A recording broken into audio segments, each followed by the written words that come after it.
Good morning, honorable members, and those under the sound of my voice.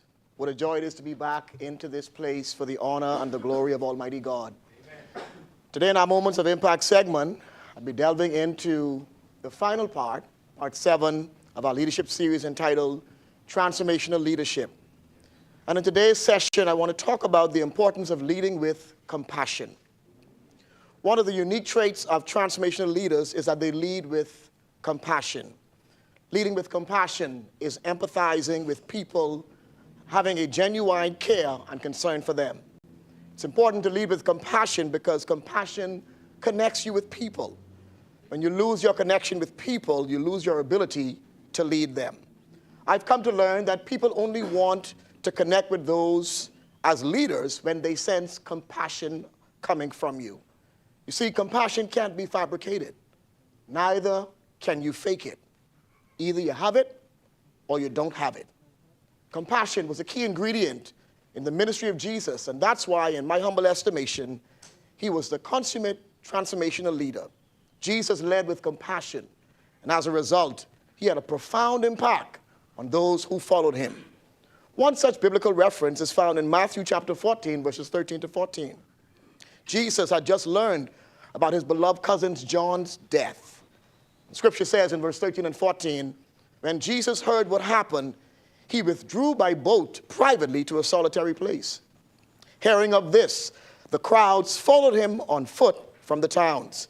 When Jesus landed and saw the large crowd, the scripture says he had compassion on them and healed their sick.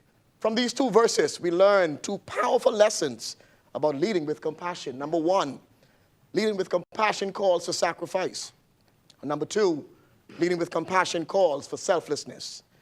In Jesus' moment of grief, because of his compassion for people, he ministered to those who were in need. In conclusion, I want to encourage each of you under the sound of my voice, and in particular, you members of Parliament.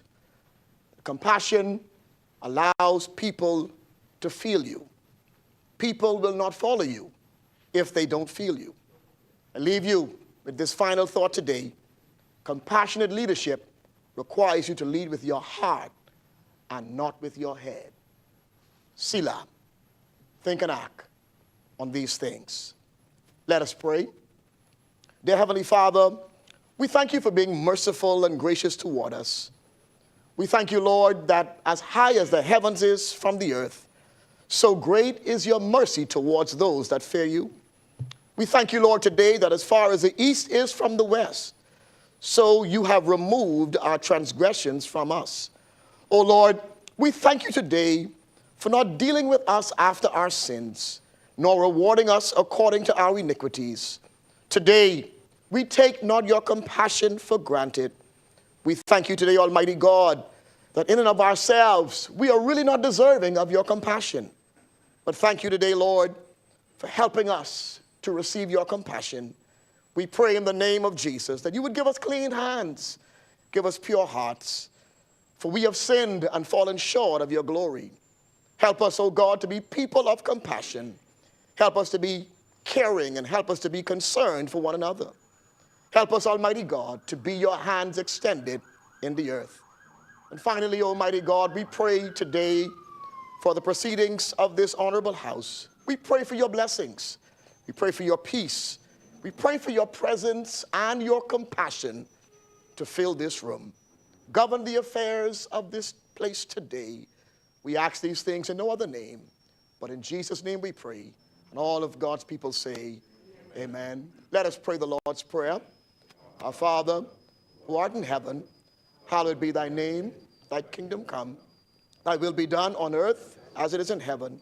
Give us this day our daily bread, and forgive us our trespasses, as we forgive those who trespass against us. And lead us not into temptation, but deliver us from evil. For thine is the kingdom, the power, and the glory, forever and ever. Amen.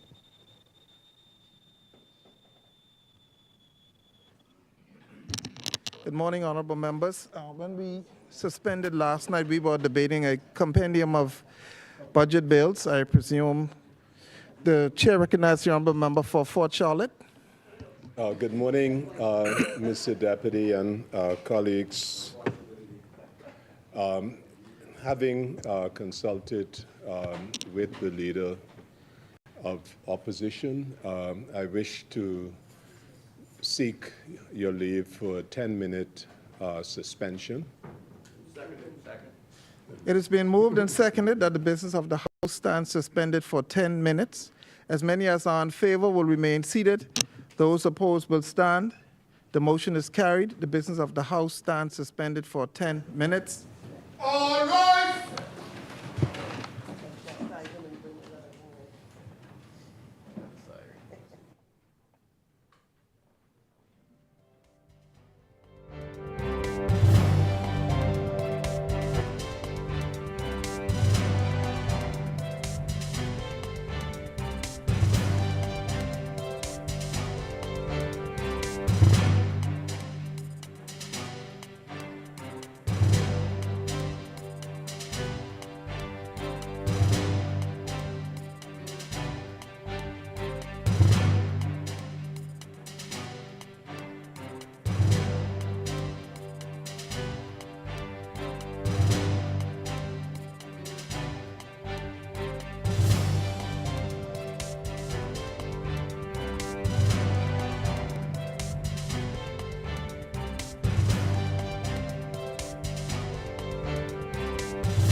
Good morning, honorable members. When we suspended for 10 minutes, well, we didn't start the debate yet, but I assume the member for Freetown is ready. Yes, Mr. Deputy Speaker. The chair recognizes the honorable member for Freetown. And Mr. Deputy Speaker, do accept my apologies for my tardiness. Mr. Deputy Speaker, I rise this morning, as I always do, because the Lord has permitted me to do so, and I'm here as He has seen fit to clothe me in my right mind. I'm here by the graces of the good people of the great constituency of Freetown, Mr. Deputy Speaker, and I'm here to represent them, their views, and in my ministerial portfolio, Mr. Deputy Speaker, to address the needs of the wider country. Now, Mr. Deputy Speaker, I do regret having missed the moment of devotion this morning, although I did get the message on a thumbnail from the chaplain. And it fortifies me, Mr. Deputy Speaker, because as I said when I left this place, that I would pray over my contribution. And the message from the chaplain of the need to be compassionate to people resonated as it aligned with some of my relatives' direction to me to don't be unkind to our cousin, the member from Marco City.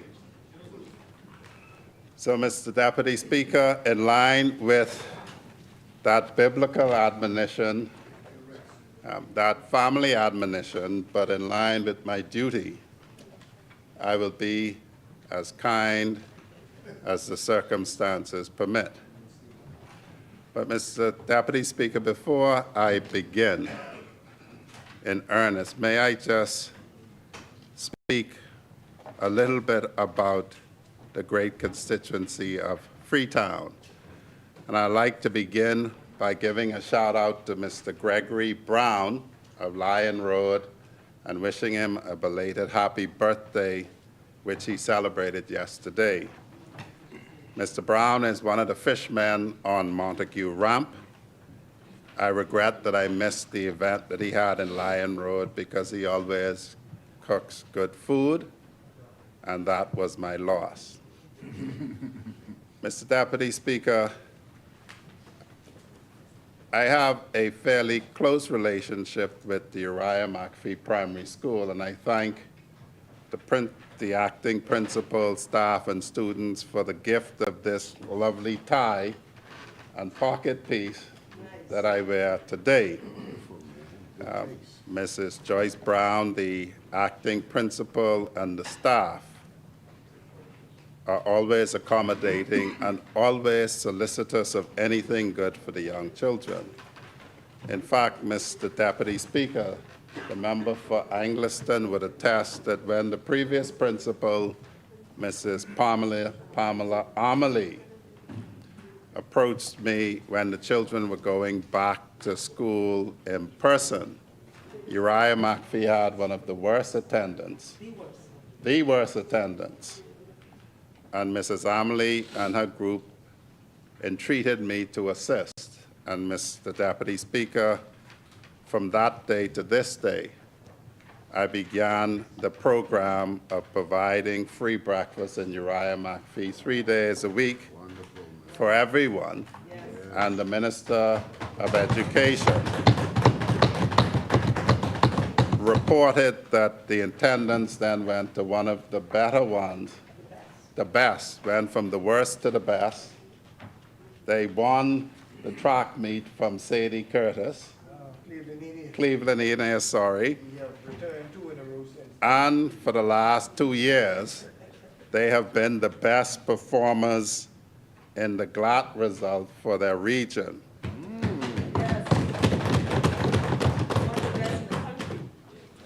And I would wish to acknowledge the 6 young flyers, the top students from Uriah McPhee, Wishia Dean, who got 6 A's and 1 B. And that's a young lady. The next 3 are young men. Duran Sands with 6 A and 1 C. Jason Evans with 6 A's and 1 C. Jaleel Kemp with 6 A's and 1 B. Then the young lady Samara Roca with 6 A's and 1 C.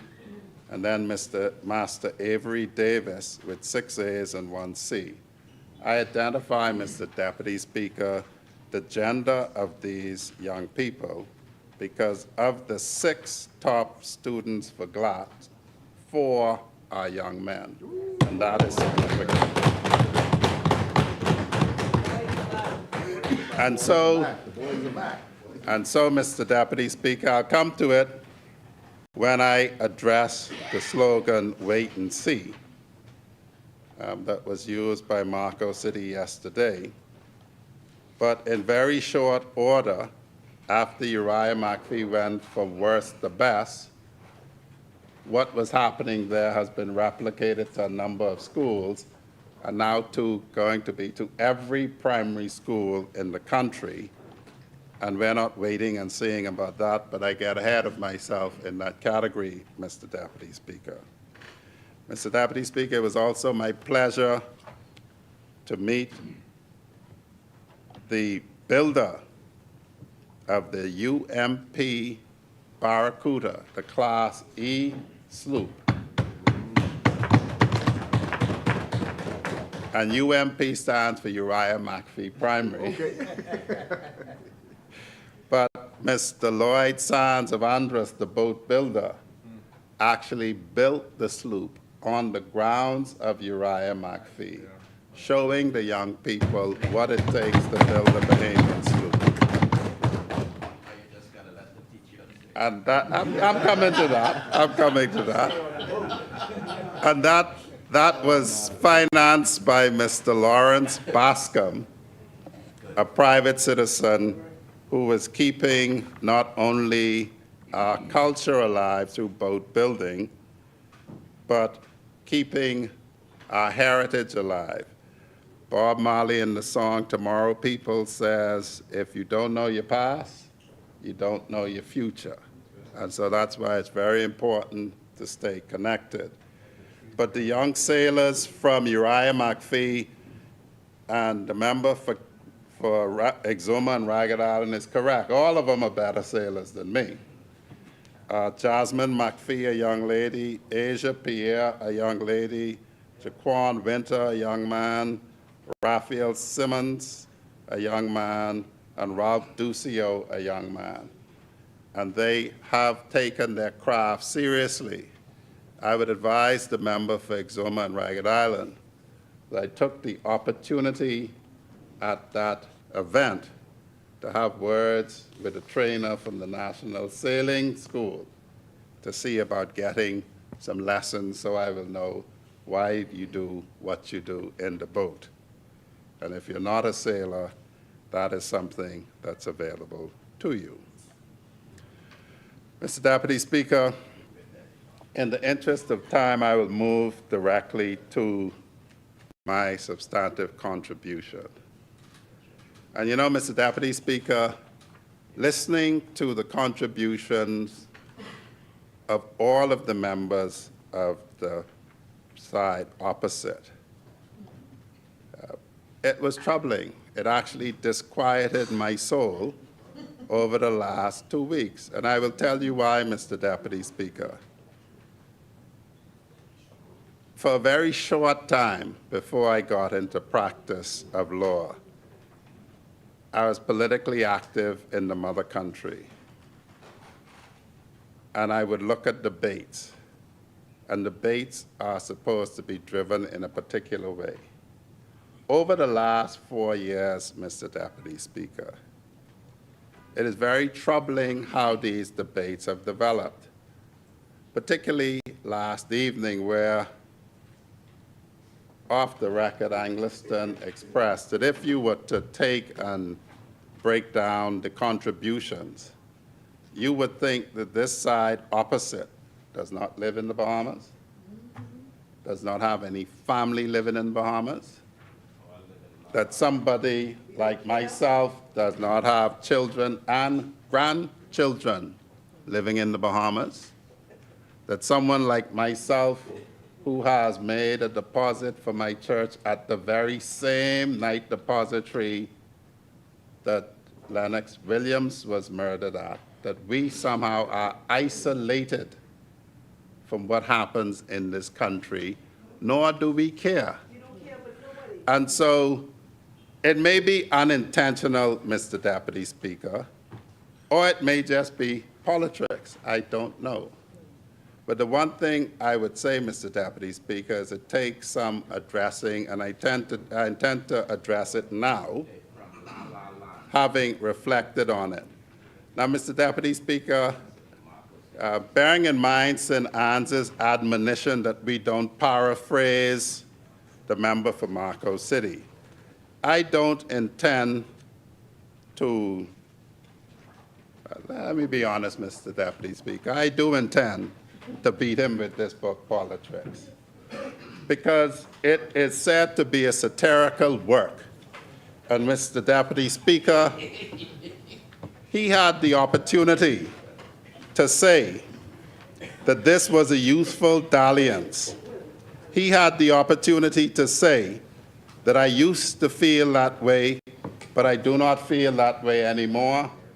Having written this in 2007, having engaged in Frontline myself thereafter, I have reassessed this.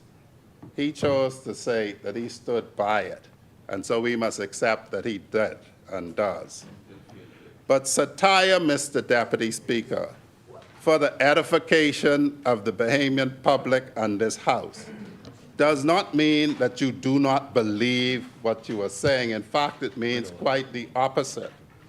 Satire is the use of humor, irony, exaggeration, or ridicule to expose and criticize people's stupidity or vices. So when you are being satirical... The chair recognizes the honourable member for Central Grand Bahama. Thank you very much, Mr. Deputy. I just want to be clear. When you say the side opposite, can you be a little more clear on that?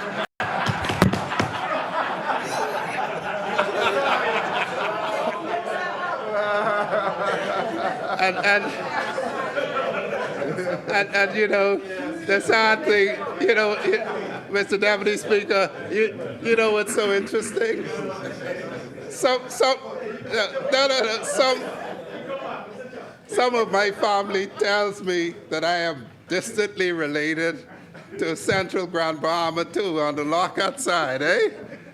And so I won't be unkind to you either, cuz. Let me just say that we are watching the development of the approach of Central Grand Bahama since he has had his epiphany. Before his epiphany, I would have put him in the same category as the other people. But you know, even Saul, who was persecuting the church after his epiphany, became Paul, one who did much to build up the church. So we're expecting a lot from you, Central Grand Bahama. You could have made a little shorter walk and come completely into the light. But as it is, it's what it is, Mr. Deputy Speaker. But Mr. Deputy Speaker, the definition of satire tells you that the person writing it actually believes that these are the people he is addressing, stupidity or vices. It's not unlike a comedian, Cat Williams or Dave Chappelle, who makes comedy out of people's actual lives, and that's why it is funny. So, you know, Mr. Deputy Speaker, so lest the Bahamian public believe that this is not what is believed, satire tells you that. And Mr. Deputy Speaker, I'm going to put a shameless plug in for my cousin. I recommend that every Bahamian who is registered to vote go out and buy a copy of Politics to see what the leader of the FNM thinks about you. and it's not very expensive. It appears it costs $16.50, and it will be $16.50 well spent. No, don't buy it from Amazon. Do not buy it from Amazon. This side part, Mr. Deputy Speaker, I rebuke Exuma and Ragged Island. I rebuke him. And Mr. Deputy Speaker, I remind Exuma and Ragged Island that he has voters who are related to Marco City, and he should really be recommending that the book be purchased at $16.50. And so, Mr. Deputy Speaker, it's important that you know, as the devotionals have been, the nature of the people who want to lead you, so that you can determine whether you want to follow them. And so, Mr. Deputy Speaker, I strongly urge all Bahamians of voting age who are registered to vote to buy the book. It's interesting. It's a riveting read, Mr. Deputy Speaker. As I read through it, it kept my interest. And then what was very interesting, Mr. Deputy Speaker, as I listened to the contribution yesterday, and you may have seen us talking amongst ourselves, it was like life was imitating art. The only difference is life imitates art when you didn't write the art. When you wrote the art, it's called you acting on your manual. So, Mr. Deputy, it's a manual. It even has how you promise people. It has 2 pages of the promises you tell people. And a lot of them sound like what he was doing yesterday. And so that's why I said, oh, that's page 25 and 26. But before I get into the substance of what I have to say, Mr. Deputy Speaker, I want to just draw attention to a couple of things, and this has already been tabled. And on page 13:9, he says that one of the criteria for being elected and functioning in politics is you are egotistical enough to believe that your election or appointment has suddenly converted you into an authority on almost any subject. So let's stick a pin on that. I happen not, Mr. Deputy Speaker, to share that view. And that is what I communicated to every commissioner of police I engaged with, every commander of the Defense Force I engaged with, every commissioner of correction I engaged with, every parliamentary commissioner I engaged with. I tell them I don't think I'm any smarter automatically from the 20th to the 21st of September 2021, and I don't intend to disrespect their experience and expertise by acting as if I am. The other thing of interest on page 47 is, it's interesting because it says who to attack with rumors. And this actually covers 3 pages. But it's all encapsulated in the first one. And the first one is, well, attack anyone. That's a part of the playbook, and we have been seeing it played out here.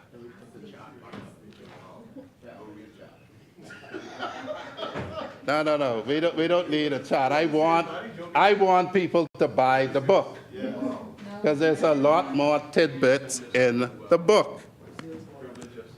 And then, Mr. Deputy Speaker, the other interesting part about it is this. It actually talks about House and Senate debates, you know.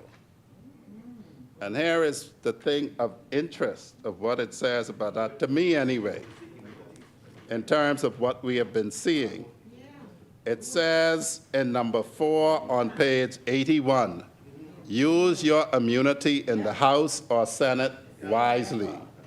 mash up as many reputations as possible, spread juicy rumors. Satire means that the writer is actually serious about this. He's just making it funny. The other two issues in this issue of debate in the House and the Senate is this, Mr. Deputy Speaker.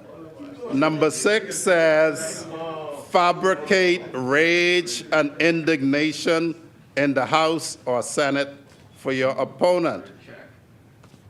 Make sure that the rows and the debate are venomous enough to keep the ignorant masses fighting along party lines. The ignorant masses fighting along party lines. Buy the book. Read what is thought about you by the person who leads the FNM, who the other FNMs have chosen to follow.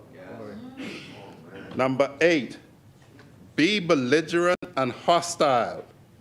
This rage will convince thousands of people who are preoccupied with form rather than substance that you are not sincere, that you are not only sincere, but also right. So, then, Mr. Deputy Speaker, there will be 2 other, well, I'll just refer to 3 others. And this is under the heading, this is still under House, and no, this is under the heading, if you are the opposition, it does not matter if you have a small number of MPs in the House or senators in the Senate, you have a voice. Remember the following on page 86. Questions will force the government to do your homework for you. If the government turns out to be thorough and provides the public with every detail, take credit for the transparency. Claim, whether true or not, that it was your vigilance and insistence that brought about the disclosure that ended the cover-up. And then, Mr. Deputy Speaker, I'm going to do it. I'm going to skip to the end of 6, which says, whenever voters appear to be into the issues and the truth, the leader should seek to find some issues and proceed to repeat them. Where the voters simply desire to be whipped into a frenzy and go for the jugular of the opponent, the leader should share so much nonsense that when the people hear sense, they would not recognize it. Make sense seem out of place. When I come, Mr. Deputy Speaker, to how they have been debating this budget, I think you will see it in stark relief. But this is an interesting one, and I've been pondering on why they treat Kalani so bad. Now, mark you, I don't think Kalani did a good job. I was on Freedom March saying I don't believe Kalani did a good job. But then I'm not an FNM. I'm not in this House seeking to laud our record under Kalani. But they are. They've been doing it for 4 years. But it says this: choose a leader who can run the party properly leading up to the election. Then, if they are not eloquent or are too principled, choose a slick-talking, prepared to do anything type of person to take the party into the next election. That's the extent of what the sneak peek, Mr. Deputy Speaker, I intend to give of this book, because I sincerely want people to purchase it. And we have, I think, over 100,000 registered voters, and that would be some good maths if at least 50,000 of them were to buy one of these books. And Marco City, I'm not looking for a commission. This is just out of family love that I do this for you. So, Mr. Deputy Speaker, that is satire. That is humorously making fun of people's stupidity or vices. Now let us look at what has happened in this budget debate, because it troubled me. And I began to be troubled, Mr. Deputy Speaker, because East Grand Bahama was a Minister of State for Finance, or was he Minister for Finance? State. Minister of State for Finance. He would have been intimately involved in producing budgets. And so I mean no disrespect to any of the other members opposite, but when it comes to matters like this, I look to him for sense, because he is the one who was in the ministry and he would know this. I would also expect Marco City, Kalani, and Central Grand Bahama, although he has come over from a little bit from the dark side, to understand how ministries work in the process of allocation and budgetary preparation.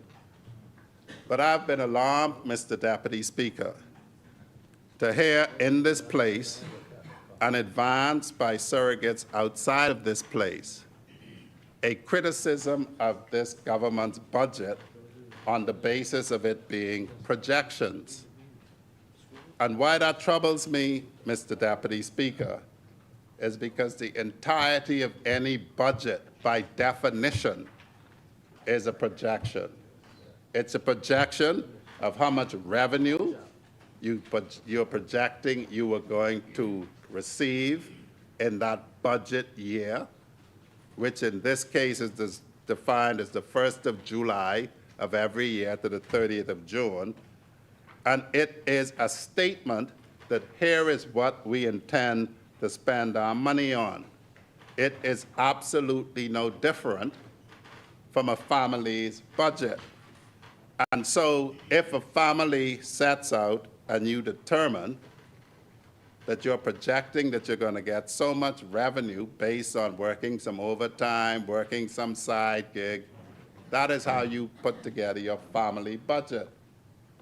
And it might come to pass, you may get more or less. But you start out by budgeting. That's what you do if you're fiscally responsible. And then you set out, here is what we expect to spend our money on. And you will do that if you are sensible, and things may go exactly as you planned them, or something may happen. But to hear a debate on a budget being critical of it being projections is just, in my humble view, Mr. Deputy Speaker, nonsensical and disingenuous. It is the sort of nonsense that would stop people seeing sense. There are many reasons you could attack a budget, but you can't really attack it by saying it is a projection.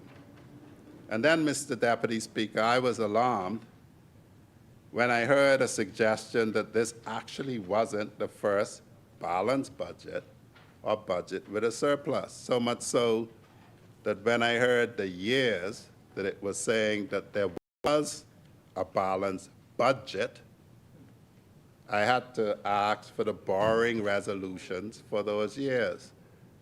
And when the intervention was made by East Grand Bahama and Cat Island, Rum Keys, and San Salvador's presentation, they've already been put before this House, and it is clear that they were borrowing to cover outgoings, which is the definition of a budget that is not balanced. And so, Mr. Deputy Speaker, things like that are alarming. And then, Mr. Deputy Speaker, we hear things, the usual things. You spend all of this money on consultants. And again, Mr. Deputy Speaker, I'm going to go through what I say is sense, and the public can determine if that assertion is nonsense. Because, Mr. Deputy Speaker, have had provided for me a printout including every item under consultants. And there are some that are small. Under head 4, $10,000 for provision for audit services. Under head 5, $600,000 to digitize public service records. I wonder if they don't want that done. The member for the public the Minister for the Public Service explained why they brought in outsiders to speed the work. Under head 7, there's provision for maintenance of information technology projects, external lawyers, professional consulting services relation to cryptocurrency, website design, and other tech-related matters, including data migration, annual support for iLaw's legislated web publishing component, which gives us all of our legislation online. That's basically $3.2 million. I wonder if they don't want that money spent. And then, Mr. Deputy Speaker, there is under head 10, funds for information company online registry and the CARS system for the civil registry, $1.6 million. I wonder if they don't want that spent. And then there is a charge for Sanitac contract Freeport. That sounds like a cleaning thing, eh? From Dorian, leftover. And I guess they don't want that done. And then there is a $135,000 and change for Maritime and Ocean Affairs Bureau. I guess they don't want that paid. Payment of land management consultancy is about $770,000 and change. I guess that's superfluous. And then there's a survey campaign where the senior surveyor and chainman traveled to various islands to survey parcels of Crown land. Then there's $120,000 amount allocated for the Trimble project. Then there's $27 million to pay for short-term consultancy contracts for accounting, financial, and legal, foreign lawyers who operate in these areas, and payment of other external vendors. And then there is about a little over $500,000 for the click-to-clear maintenance and renewal service agreement. That's the customs item. Then there is $30,000 for IT and consulting, inland revenue, $100,000. And this is interesting because the member for St. Barnabas said that we walked away from the National Neighborhood Watch Council.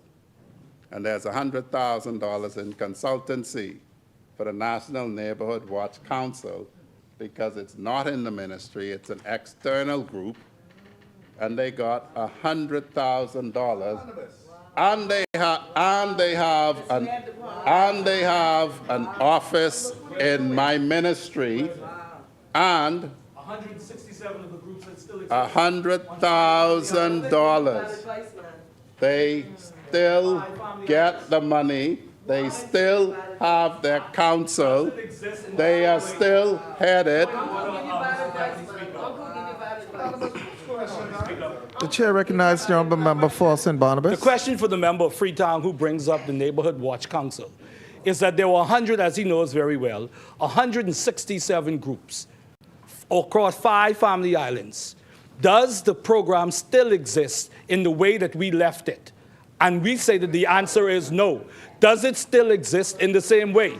Does it have the same amount of officers? Does it have the same amount of cars? The former chairman of the Neighborhood Watch Council said they couldn't find the cars, who was a PLP supporter. So the question is, does it exist in the same way? And added to that, we understand that there was somebody who was associated with the program who is now soliciting funds on behalf of the government, but isn't connected to the program anymore. You have disbanded the Neighborhood Watch Council in the way that it was. No. It's very simple. The Neighborhood Watch Council was never constituted under the FNM.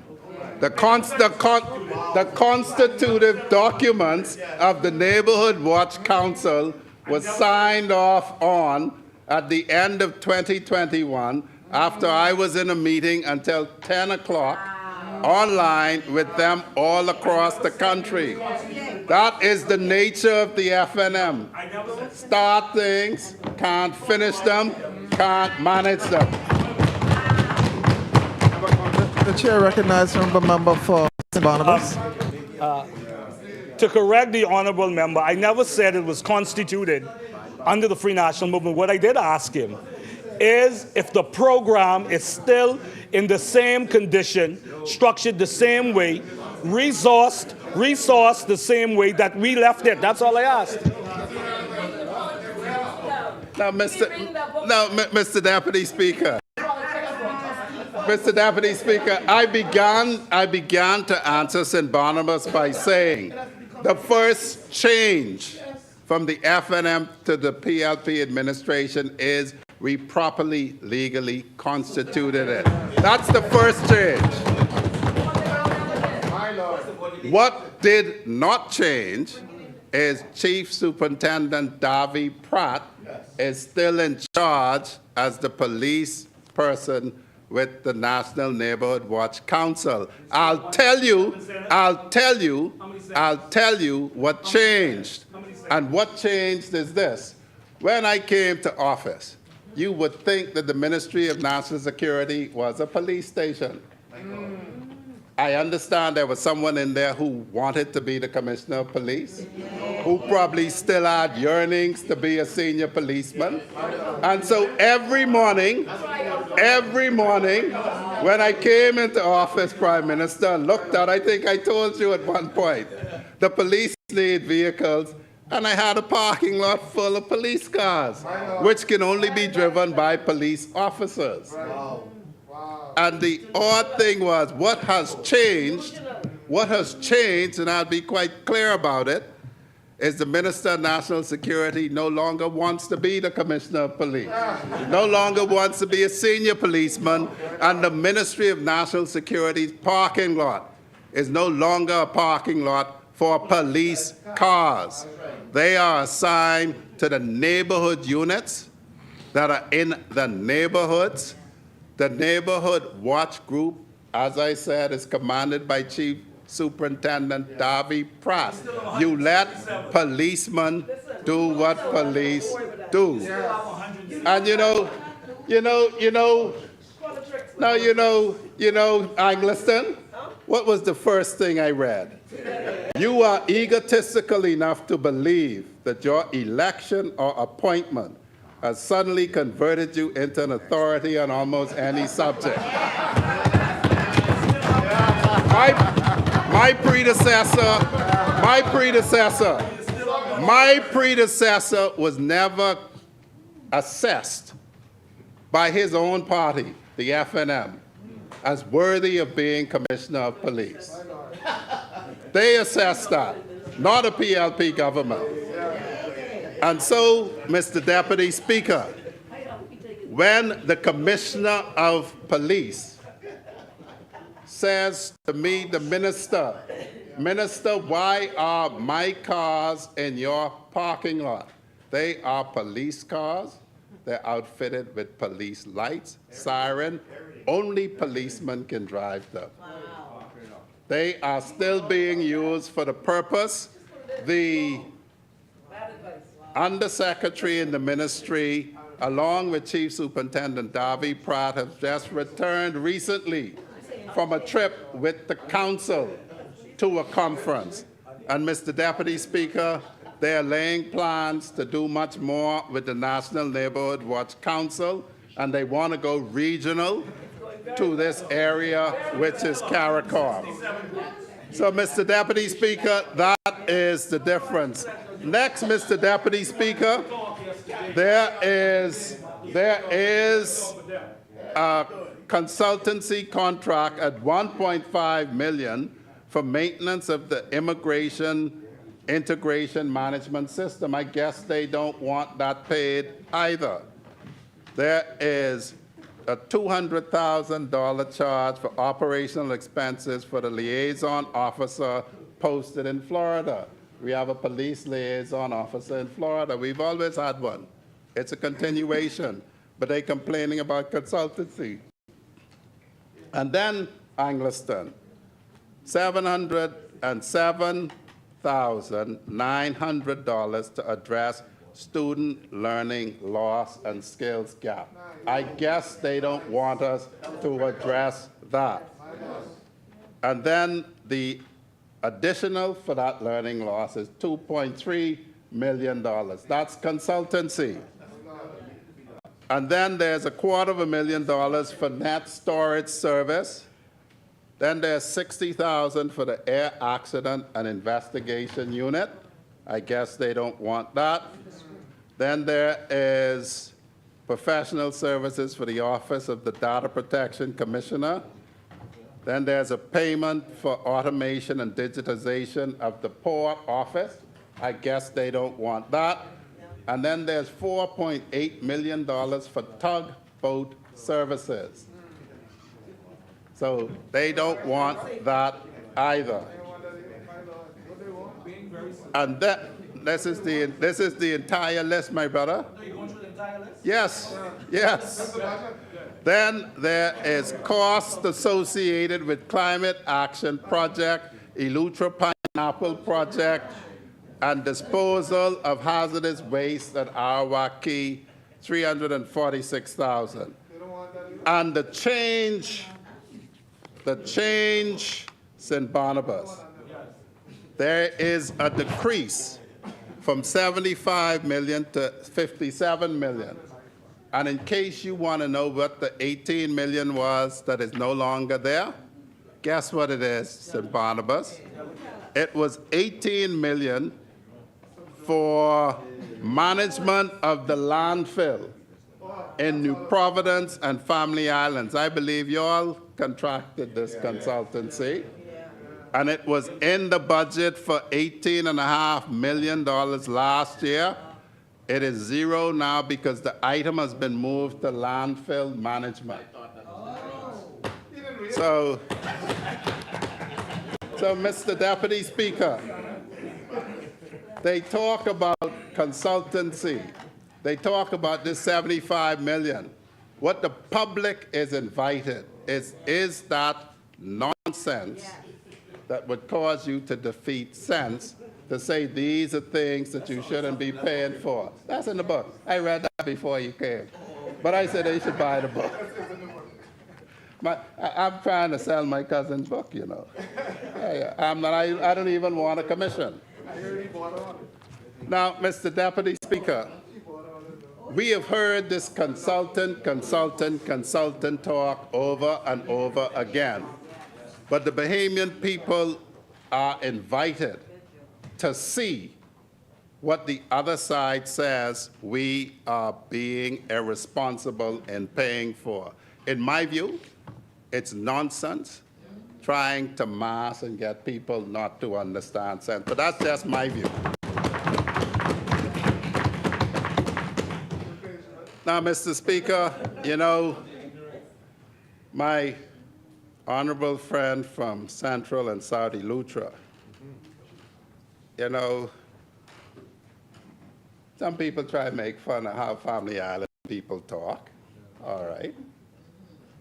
We all talk a little differently. It's what you say, not how you say it.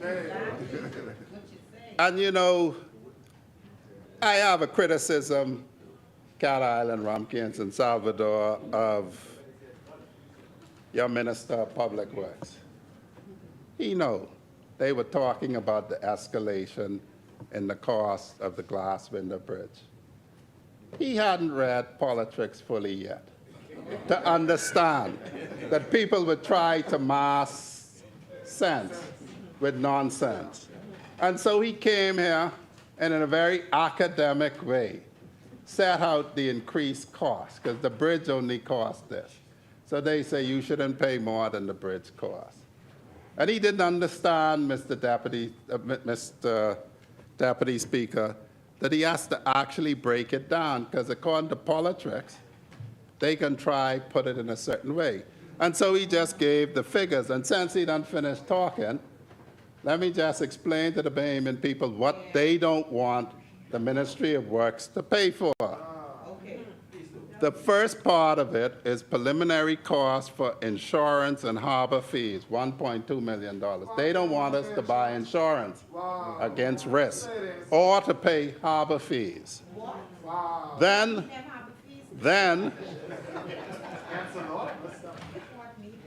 Then there are preliminary costs for staff accommodation and shipping costs.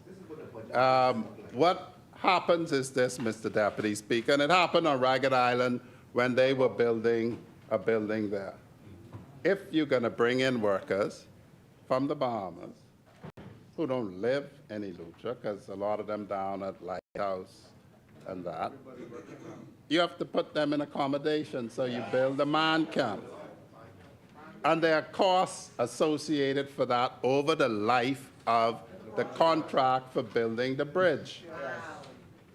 And you're not going to be flying in and out from New Providence in the morning and going back in the evening. But they wouldn't do that. What they would do is be on us. Well, it isn't be on us because they didn't do nothing.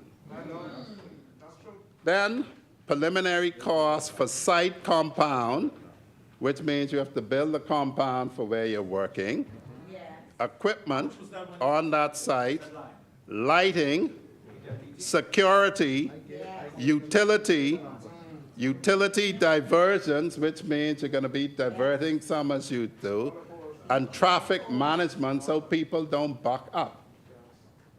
6.4, I guess they wouldn't do that. And then there is another cost for temporary works, including landing dock, which is to be at Hatchet Bay.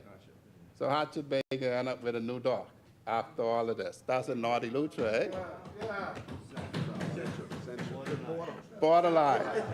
Anyway, so the bridge is in North. Hatchet Bay will end up with a new dock. Hatchet Bay, they don't want you all to have a new dock, so don't vote for them. So that's the landing dock. You have to haul the road, piling mats, because these bridges come in parts and you just can't drop the pilings anywhere. Road pad, because you're moving stuff, and a jacking barge to bring stuff in. They don't want any of that done. Hatchet Bay, they don't want you to have a new dock. Understand that. And then there are road works, and you're all doing them like that? Anyway, it's a history. And then, let me speed along, Mr. Deputy Speaker. You have roadworks, and this doesn't encompass the roadworks that are being done elsewhere in Eleuthera, so Eleuthera getting even more roadwork. Just from Gregory Town to the bridge, and from the bridge to up the boat. So that's North Eleuthera? Gregory Town to Bow getting paved, Mr. Deputy Speaker, that's in North Eleuthera. And North Eleuthera, they don't want your road paved, so don't vote for them.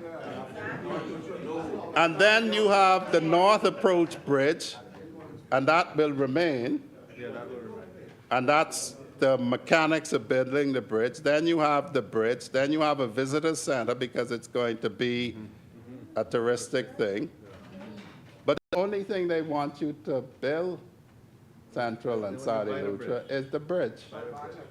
Now, how you do that safely and securely is your business, but they are promoting nonsense to overpower sense. That's a good breakdown. Let me, since you missed it, it says, when voters appear to be into the issues and the truth, the leader should seek to find some issues and proceed to repeat them where the voters simply desire to be whipped into a frenzy and go for the jugular of the opponent. The leader should share so much nonsense that when people hear sense, they would not recognize it.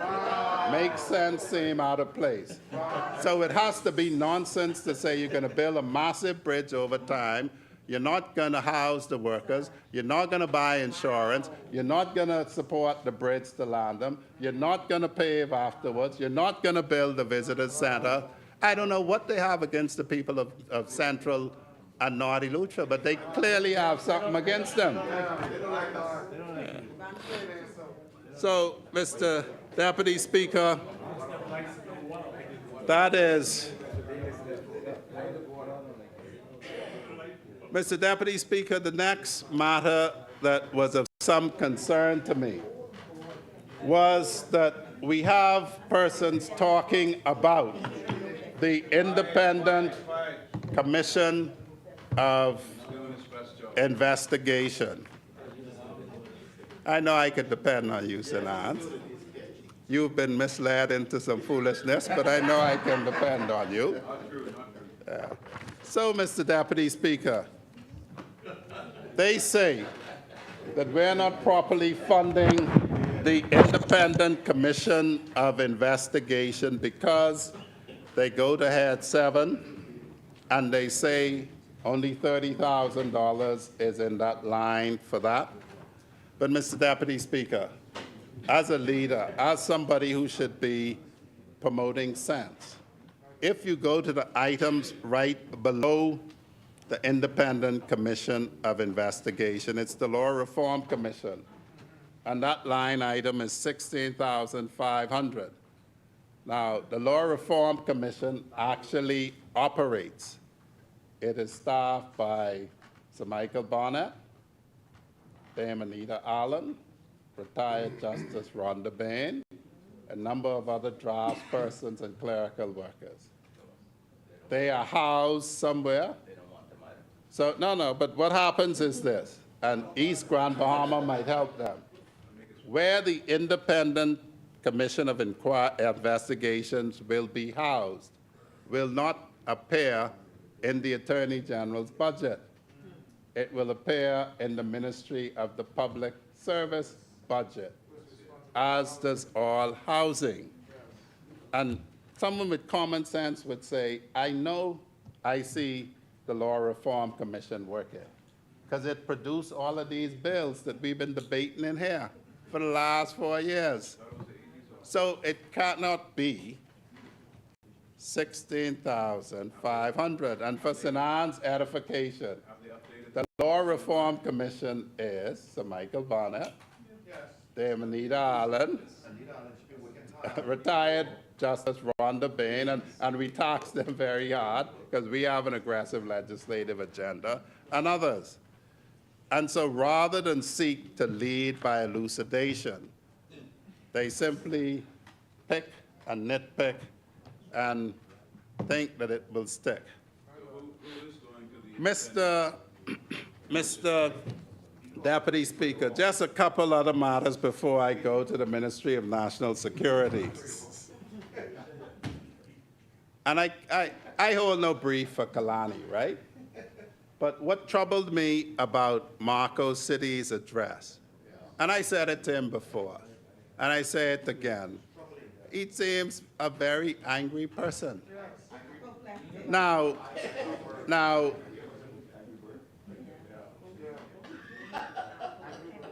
if we were not in this place, I would say that there is time for an intervention, right? Because you look at what is happening, and I think that it may be affecting the supporters of his party, so I should leave them to self-destruct and run into traffic. But a good government deserves a good opposition. I've been observing how they have been treating Kalani. As I say, I hold no brief for him. I don't think he did a good job in COVID, all of that. But Marco City was there with him. All of them was there with him. But what I find Angliston disturbing about it is for 4 years, we've been hearing that they did a good job, that they left the economy booming. All of that would be a part of the Minnis administration. So here it is. They've been building their case on Kalani's administration. And then having come in this place and be proud of their record, Dr. Sands, who had to quit, is the one who goes and says, we can't look back. We can't, no, he sent in his resignation. He didn't have to get fired. Yeah. We don't look back at that. That is what they say. We will only go forward. But every time we come in this place, they're looking back at it and patting themselves on the back over it. So there it is. And then they do that to Kalani. And then it's very sad, you know. And then, Mr. Deputy Speaker, what was very disturbing, Get Central now. and that's his cousin. That's his cousin. That's a big bus y'all got over there, boy. Central, you know, Central, I'm always good to you, you know. This cousin always good to you. You know, I don't know what's happening between the Pintard and the Lockhart, but Mr. Deputy Speaker, what I heard in all seriousness yesterday in the presentation relating the Cat Island, Rumpke, and San Salvador perplexed me to this extent. This was the first time I ever heard somebody who got a cut behind from somebody say that the person who put a beating on them wasn't a good person. That's like a fella knock you out, right? A fella knock you out, and you say he ain't a good boxer. I can't understand that. And Mr. Deputy Speaker, in all seriousness, here is what I will posit for the Bahamian people. We don't generally have direct runoffs for Prime Minister, because the Prime Minister does not, the leader of the parties don't have to contest each other in the same constituency. But on this occasion, Marco City say he have roots in Cat Island. There was a direct competition between our two leaders in Cat Island. And Prime Minister happened to know one of our cousins fly down there with him with a bag of money. But he is made up with you since. He is made up with you since. But let us, Bahamian people, let us say this. The people of Cat Island have told you who is the better man out of Marco City and Cat Island, Rumpke, and San Salvador.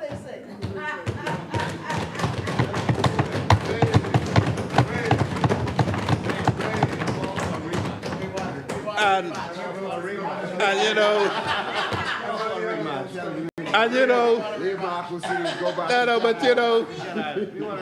even worse than that, right?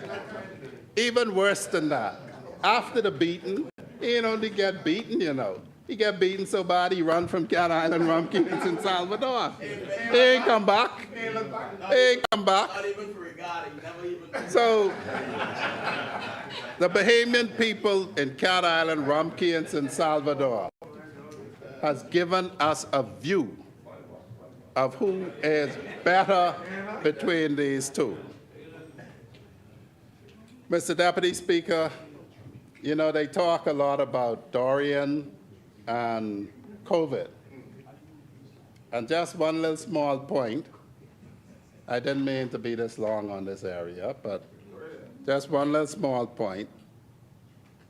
They suggest that the hotel was purchased after Dorian. I think East Grand Bahama will tell them that's not actually true.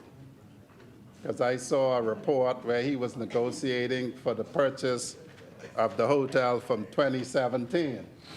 And I believe it was completed in 2018, well before Dorian. And they should know this, because they were the government. And Mr. Deputy Speaker,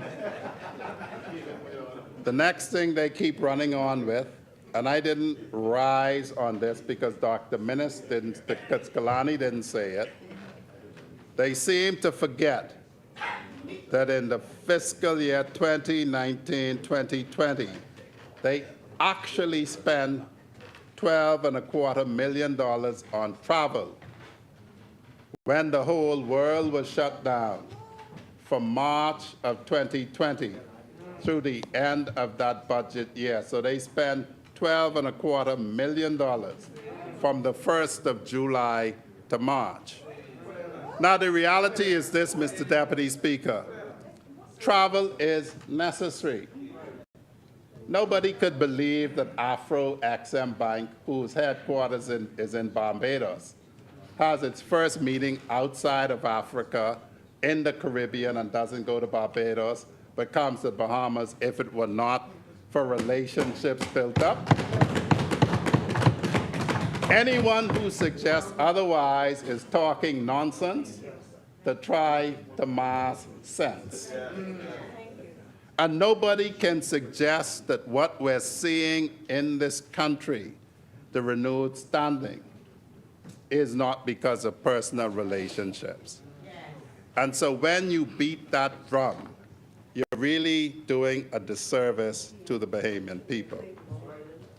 Now, very quickly, Mr. Deputy Speaker, Marco City keeps running on about us being serial lawbreakers. And the only problem I have with that is he should preface it as I have done, that in his opinion, that is the case. He talks about things, and I've told this House before, I disagree with him on his interpretation of the Procurement Act. There are a lot of exceptions to the Procurement Act. I believe it's Section 3. And so you cannot say, and Carl Oliver, he says our public servants are educated on it. And so why would you assume that a public servant is going to break the law? And for the edification of the Bahamian people, I can't sign any contract for anybody. None of us can. And they know it because they were ministers. And they keep talking about the Prime Minister signed contract. I talked to the Secretary to the Cabinet. My PS, we don't sign contracts. But you try to suggest that to remove from Bahamian people a certainty that there's a safeguard. But I say, and as Sinans always says, as a King's Counsel, a lawyer of 35 years standing, and I met Cat Island Rumkey in San Salvador at it because he mentored me when I was a young whippersnapper, to suggest it's like when you were a young whippersnapper and you came to me, Sinans, you just didn't take the lessons as well as I did.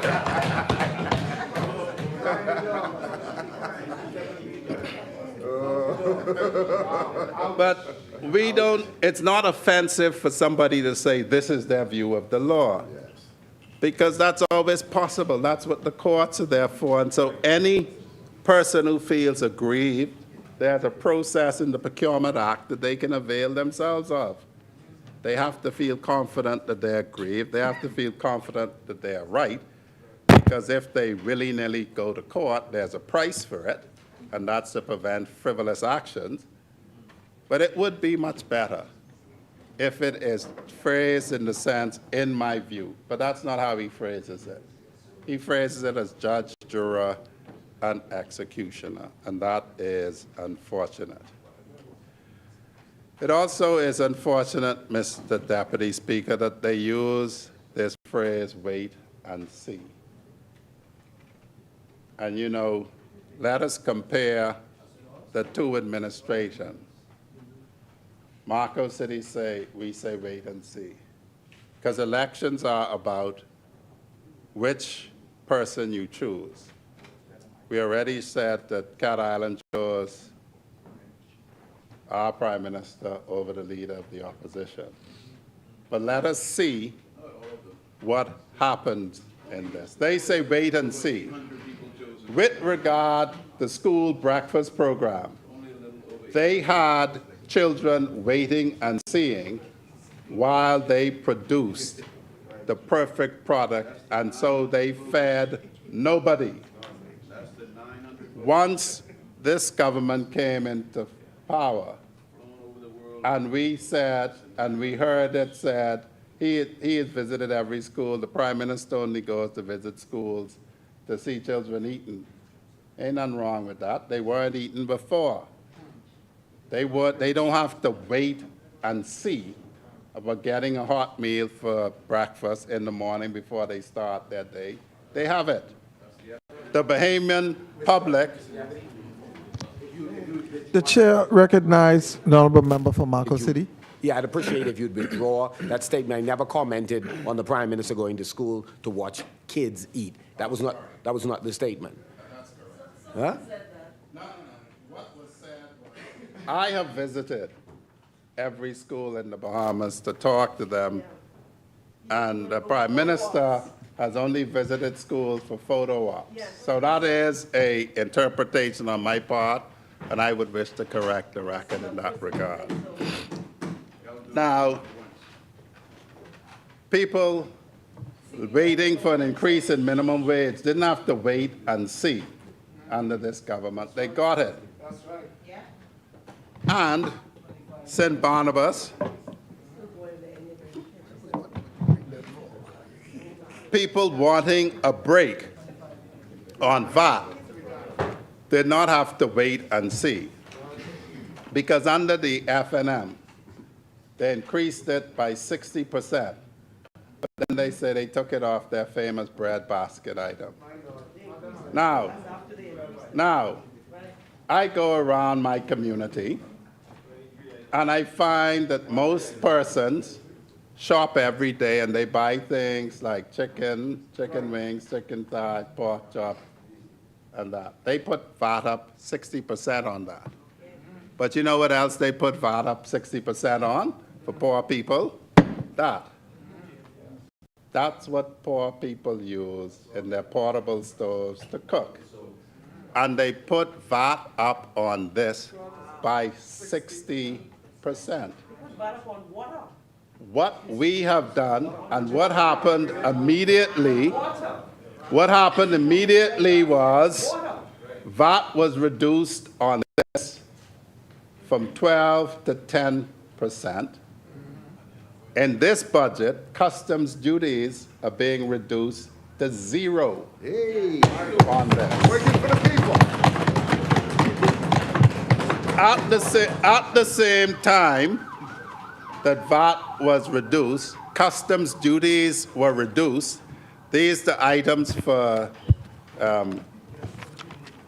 bread basket, but you had far more items where customs duties were reduced on healthy food. And what I remember East Grand Bahama saying is, let's wait and see how your projections are going to be when you reduce VAT to these areas. But just because my time is moving, Mr. Deputy Speaker, there's a lot of other wait and sees. But the little children who didn't get their Carifta medals, I wonder if they still waiting for their Carifta medals when Marco City was the minister. Still? Come on. So, yeah. The chair recognizes the honorable member for Marco City. It came from, I didn't address. You may want to enlighten me. I was at the Ministry of Youth, Sports and Culture for a year, and at the time I left, everybody received their medal. So if you have some information to the contrary, let me know. Just let me know.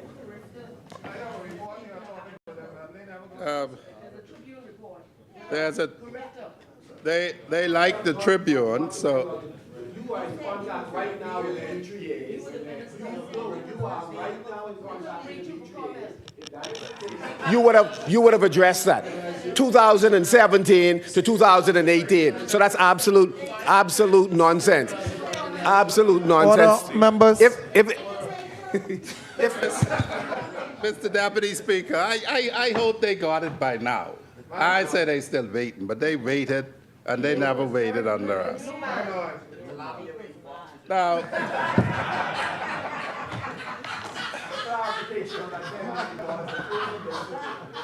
Mr. Deputy Speaker, may I now address what I was told, what was said, the Prime Minister never addressed in his remarks, which was murder, which was crime. What happens at times, well, you know, Mr. Deputy Speaker, I heard a story about thousands of breadfruit trees, but I ain't talking that. I can leave that till I do some more investigations.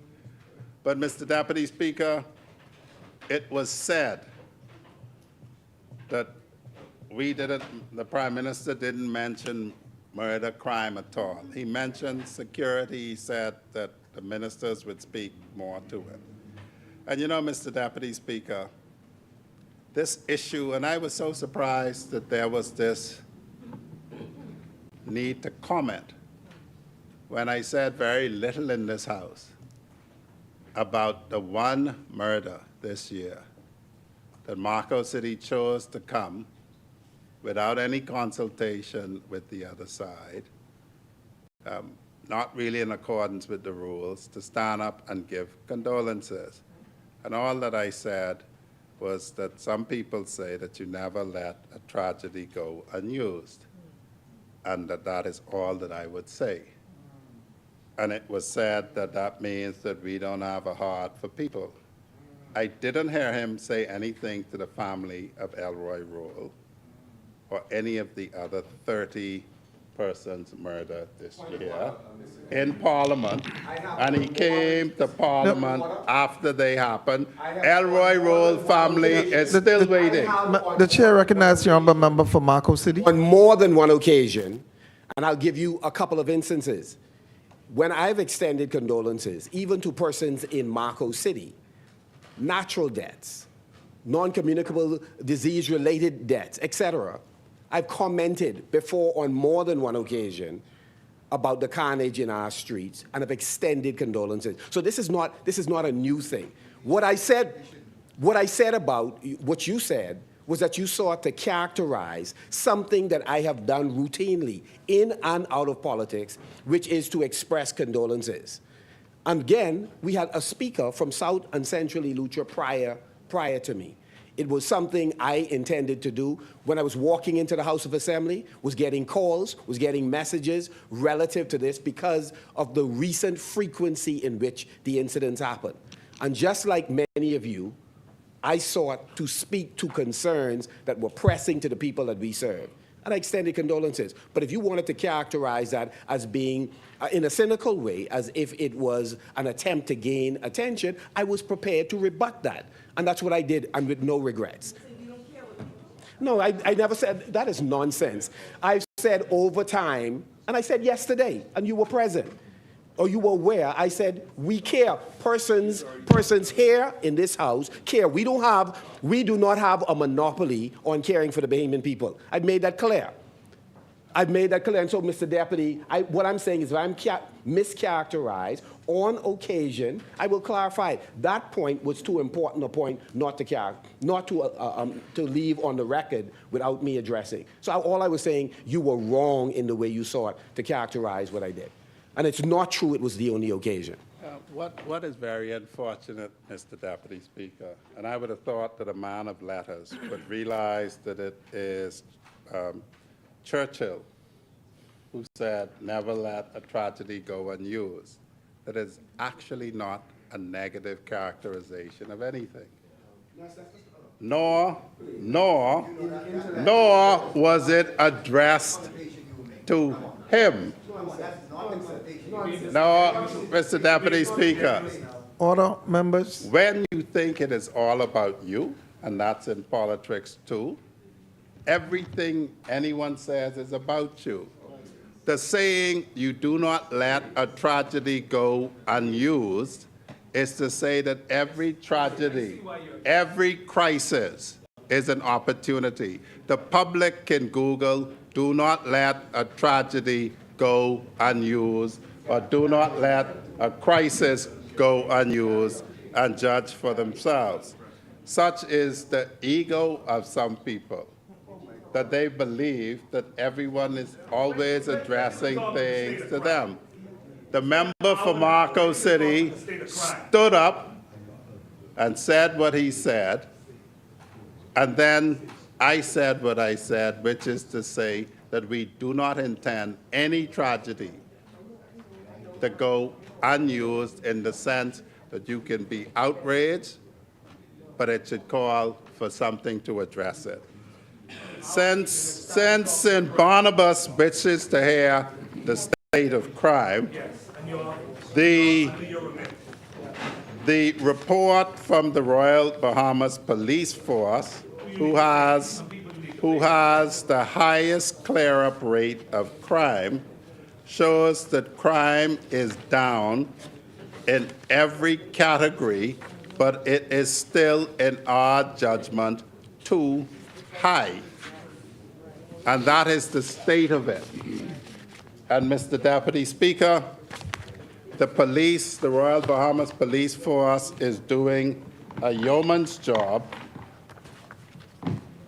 in addressing matters related to crime. One can simply see this, Mr. Deputy Speaker. In the back of the budget book, it shows the actual strength of organizations. The Royal Bahamas Police Force's strength is 2,700 officers. This is on page 293. And it sets it out. It sets out the Royal Bahamas Defense Force strength. Crime is down across all categories. What I found troubling, Mr. Deputy Speaker, is Mr. Shivago Lang invited me to the Public Policy Institute at UB, at which time I set out the government's 5-point approach for crime. The Prime Minister has subsequently done the same thing: prevention, policing, prosecution, punishment, and rehabilitation. We had a meeting with the side opposite. They said it was a photo op. They hadn't heard anything. They came with a plan that we read, and every single one of them, other than the call for another talking shop, nested under prevention, policing, prosecution, punishment, or rehabilitation. If I was being unkind, I would say it was plagiarized. I'm not being unkind today. I would say that their view was that it was so obvious what has to be done that it is not unusual that we ended up at the same place. We on this side said that we were going to follow the National Development Plan, and this is extracted from it. The chair recognizes the honourable member for Mr. St. Deputy Anne's. Speaker, the honourable member for Freetown made a misleading statement when he said crime is down in all areas. In January of 2024, the Tribune reported murder rate up 8% over prior year. These are murder rates that are done year by year, Mr. Deputy Speaker. So the last record under his administration would have been last year, and it was up 8% on the year prior. So if he's going to actually give us the statistics today on why he thinks that what has been reported in the press is different from his view, then share those statistics. But to give a general overview that everything is down when everything reported by all the annual reports is showing that murder is up 8% last year over the year before, that contradicts, and someone in the Ministry of National Security shouldn't be so easily contradicted, Mr. Deputy Speaker.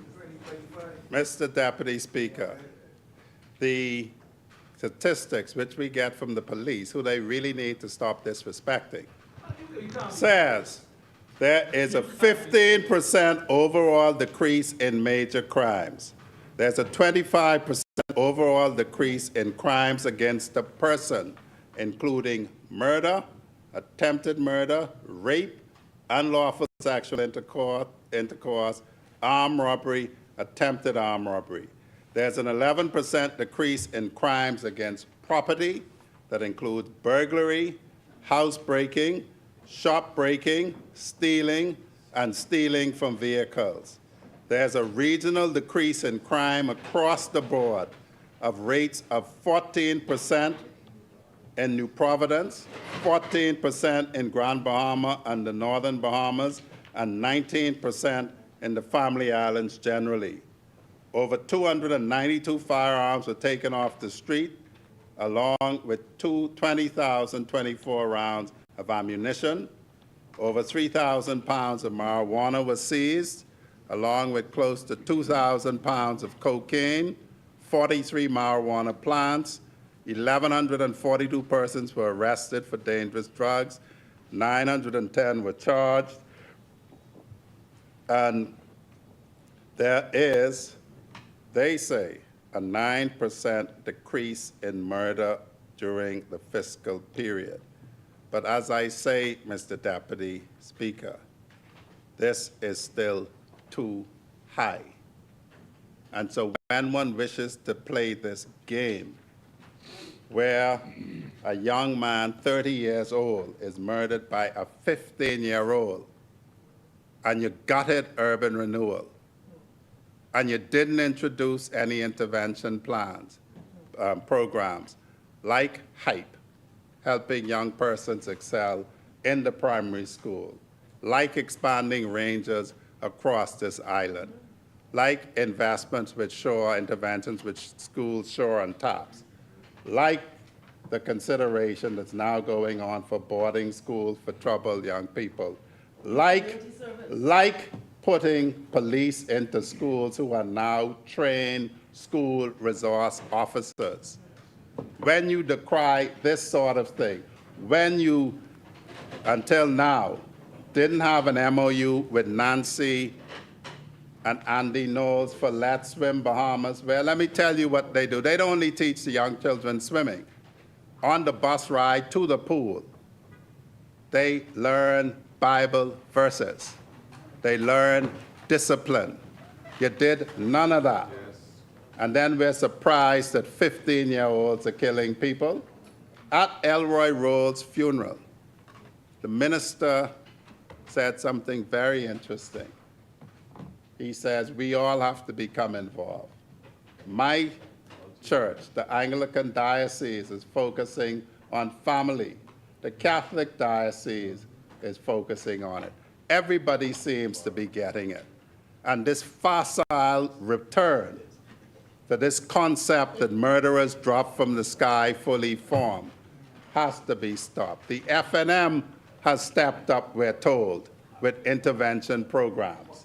And so people seem to be getting it. The chair recognizes the honorable member for Marco City. Mr. Deputy, I listened carefully to the member for Freetown. And the reason I stood on a point of order is it's clear to me that he's seeking to mislead the public, that the murder rate, the recent phenomenon, and when I say recent, that's over the last 15 to 20 years, young persons being recruited to carry out acts of murder didn't just occur when the Progressive Liberal Party came to government. So the point that you've made this point often enough for me to register a concern about it. The point you're making is that we didn't just get here today. It was an evolution. Things that were not done that ought to have been done by successive administrations. And in some cases, bad decisions that were made by successive administrations. However, what you did today, as you've done before, is you then list those things in your view that the Free National Movement has not done. And in so doing, you are trying to make the case that the murders we are concerned about, that you are concerned about, they are a result of our failure when in government. And I'm saying that line of argument is partisan. It is not true. If you made the point that there are more things both administrations could have done, that would make sense.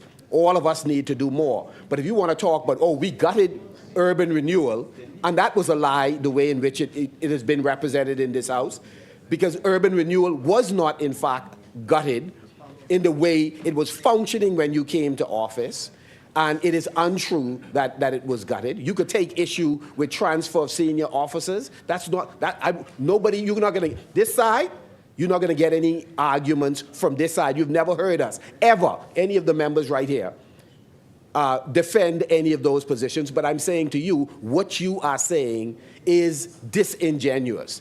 Because the truth is, both sides could have done more. What we're saying with respect to the position that you're taking is that you have done no more in terms of stopping the bloodshed and the carnage. And we have argued you refuse to release a plan, not just the narrow policing plan. What is the strategic plan? We've heard the Minister of Health say that he will take a health approach. He will take a health approach to fighting crime. That's what the minister of Health, the Minister of Health said, listen, and so at the end of the day, I'm saying, try not to be as partisan as you're being, because it is not accurate what you're saying. Don't be partisan. Is he serious? Yes, very serious. No, but you know, Angliston, I was actually not being partisan about crime. The Prime Minister has never been partisan about crime. When we say the answer to crime is an all of government, all of society solution, it is saying, when we talk about these children don't drop out of the sky, they're not formed in 5-year terms either. What we have said, which was articulated at the public forum thing, you focus on prevention. Now they seem to say they understand that because they came here and told us that F&M branches are getting involved in prevention. Everyone is getting involved in prevention. And then there's policing.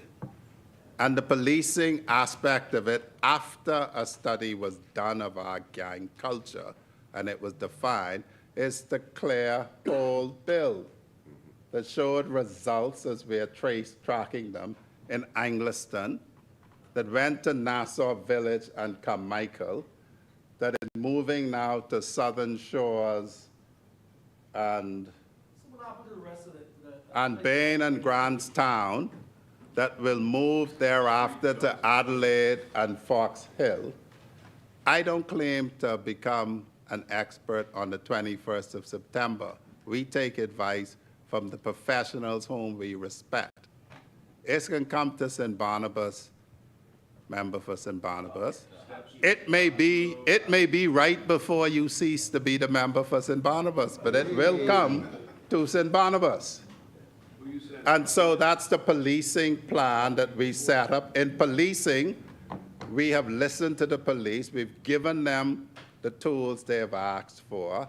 In prosecutions, we've done a number of things with the Bail Amendment Act, the trial by judge alone, the anti-gang provisions, which we expect the independent DPP, who you all made independent, to start to use.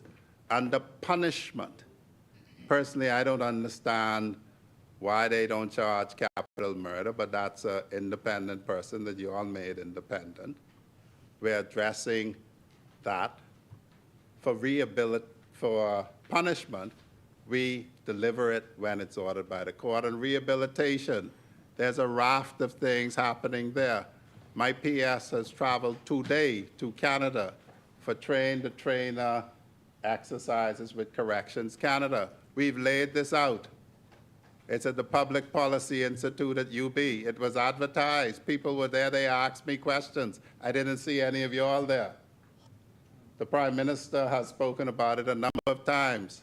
It is clear. It's in the National Development Vision 2040. My simple point, Marco City, is let's stop playing about it. Let's focus that the plan is known, and then you can quibble about how efficiently we're executing on the parts of it, but let us not pretend that there isn't a plan, because every time you all put something in, it looks exactly like that. And as I say, if I was unkind, I would say it's plagiarism, but it is probably that it is just so obvious what has to be done that to articulate it is what it is. So, The chair recognizes the honourable member for St. Anne's. Presentation. We would have all seen when The Guardian had this post of the announcement. Officials have noticed an alarming increase in the commercial sexual exploitation of minors involving mothers who are prostituting their female children to get bills paid. This criminal activity was denounced, saying it robs the children involved of their dignity, leaving them with trauma.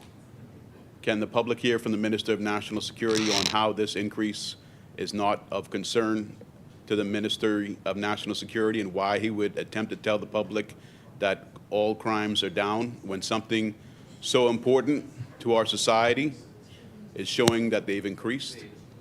Mr. Deputy Speaker, we go by reported crimes, And since he wishes me to address it, I'll move to the trafficking in person section of this because the TIP Secretariat is located in the Ministry of National Security. I didn't remember seeing him at the opening of the Domestic Violence Center that the Prime Minister and Mrs. Davis opened, which is something to assist persons like this. But trafficking in persons cases are not up as to a reported case. Some offenses, the incidence of those depend on the public coming forward. Most sexual offenses fall in that class. In 1996, the Ingram administration changed the Sexual Offenses Act to make it a crime if you know about an offense against a minor for you not to report it. And so the public is warned that if you know of a crime against a minor, a sexual offense, that you ought to report it. Currently, the TIP Secretariat is taking care of 2 young girls, Bahamian girls, who were trafficked by a relative. I can turn to the outstanding cases. There are 8 cases. The chair recognizes the honourable member for St. Anne's. To comment on this. Since he's speaking on trafficking in persons, can he tell the public whether the men captaining the boat that capsized off of Arawak Key early in this administration, causing the deaths of 18 women on board in the cabin of that boat, were charged, whether those men captaining that boat were charged with trafficking offenses, Mr. Deputy Speaker? Deputy Speaker, human smuggling is different from trafficking in persons. Those men were charged. Trafficking in persons has to do with exploitation as opposed to human smuggling, which has to do with being paid to take someone from point A to point B. What I can say about that, St. Anne's, is this. The new CDF of the Royal Bahamas Defence Force, with the 4 new safe boats that the Ministry of Finance has determined that there are going to be small boat operations increased in the northern Bahamas, Central and South Abaco. So you're getting your small boat patrols to prevent the smuggling of persons to our neighbors to the north and the stealing that happens on the waterways. So we address that, but that's human smuggling and not trafficking in persons. The actual number of trafficking in persons cases before the courts is 8 matters, 7 for sex trafficking and 1 for labor trafficking.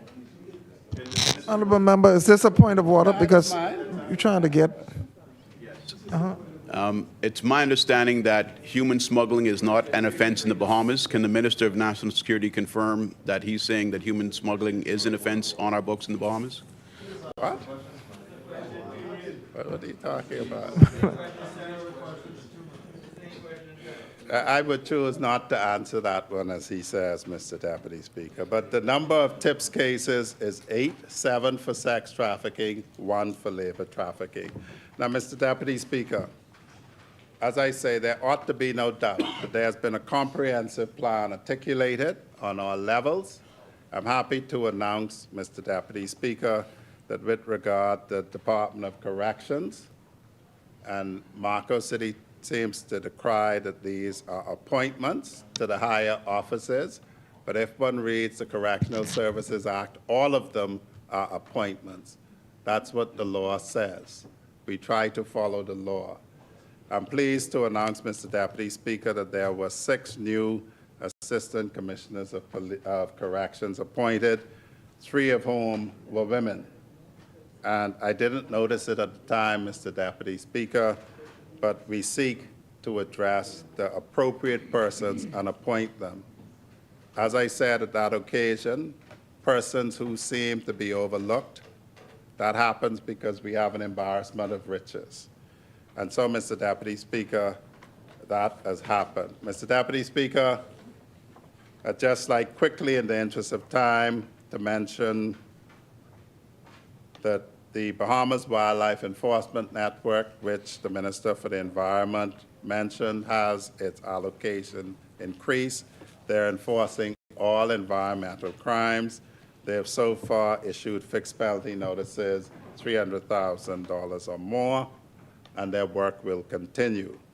Mr. Deputy Speaker, with regard elections, and this is in no particular order, it is intended to issue a polycarbonate voters card with biometric and information captured to replace the paper cards. The public will be hearing more about this shortly from the Parliamentary Commissioner, Mr. Deputy Speaker. Mr. Deputy Speaker, you heard about the FNM's proposal for a housing co-op for law enforcement. There are law enforcement officers who are FNMs, and no doubt some of whom who were encountered by this group may have shared the experience. But they didn't share enough for this idea to be plagiarized, Mr. Deputy Speaker. The heads of all national law enforcement, HONLIA, which are the heads of Customs, Immigration, Corrections, Defense, and Police, have determined that working together with the Ministry of Housing, we intend to look into the financial well-being of officers. It's intended to introduce financial literacy and training, and to look at a housing group for the 800 estimated officers who have come forward to be assessed. It's intended to leverage their collective strength in numbers. The working group has approached the Teachers and Salaried Credit Union, our homes, other major financial institutions to forward this plan, Mr. Deputy Speaker. There's been discussions with Fidelity Bank, Royal Bank of Canada, and the Bahamas Mortgage Corporation on this issue. It is intended, Mr. Deputy Speaker, that the group will meet and we will collectively leverage the bargaining power of these officers to get good rates. So yet something else that we're not asking them to wait and see. Mr. Deputy Speaker, the National Intelligence Agency continues to grow and do good work, and we cannot speak too much about what they do for obvious reasons, other than they continue to secure this country. The Royal Bahamas Defense Force, Mr. Deputy Speaker, intends to build out its base at Coral Harbor, Inagua, Ragged Island, Abaco, Bimini. We've installed the coastal radar in Donkintown, Ragged Island, Exuma. We have more to come for the rest of the islands. As I say, Mr. Deputy Speaker, we took delivery of 4 41-foot safe boats, and there's provision for the final acquisition of the new HMBS AD Hannah. Hopefully that won't be derailed by the tensions in the Middle East. But Mr. Deputy Speaker, I would like to congratulate the hard work of all who make this possible. The Permanent Secretary, Bridget Hepburn, and her team at the Ministry, the Commissioner of Police, Shanta Knowles, Deputy Commissioner Roll, and Andrews, and the whole senior executive leadership team, Commodore Moxie, Deputy Commander Defense Force Colin Bethel, and Natasha Miller, and their executive team, the Parliamentary Commissioner Harrison Thompson, and his team, Mr. John Clare, Deputy Commissioner Bernadette Thompson-Murray, and their team. Mr. Deputy Speaker, I'll end as I began. I am not in this for politics. I don't think that I am suddenly smart. We intend to respect the law enforcement professionals. We intend to act on what they say. And with all of the backward and forwarding, Mr. Deputy Speaker, I would have been remiss if I did not mention, and I might be in danger of losing my job, Prime Minister, if I did not mention that the Ministry of Finance has determined to give the fire chief, Chief Superintendent Morris of the Royal Bahamas Police Force, fire branch, all of the equipment he has asked for, all of the equipment he has asked for, and at the end of the day, Mr. Deputy Speaker, the first thing I read from Politics continues to be the truth. All of it is being provided, Mr. Deputy Speaker. We're providing the manpower, which they never did, at the rate that we did, and we're promoting persons in numbers that they never did. And so, Mr. Deputy Speaker, Freetown is satisfied that the Ministry of Finance and the Minister of Finance seems to be more receptive to this Minister of National Security than the previous minister was to his. And Mr. Deputy Speaker, I will conclude on this national safety component by saying this. The mantra is now and will continue to be that we will only circumvent this problem and this scourge by an all of government, which means all ministries working together, and an all of society solution, which means all of us. Persons are stepping forward. Mr. Deputy Speaker, we are pleased by the engagement we're receiving. We encourage the public to step forward. We have encouraged the public to continue to send their young people out to the National Youth Guard, Prime Minister, where you've doubled the budget for that organization, because that's a part of society. And so, Mr. Deputy Speaker, Freetown supports this budget. Freetown would make an urgent appeal for the politics to stop, because the Bahamian people,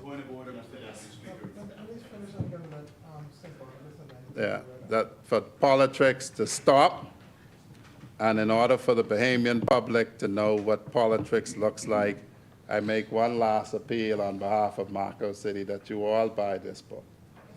$16.50. It is a good investment.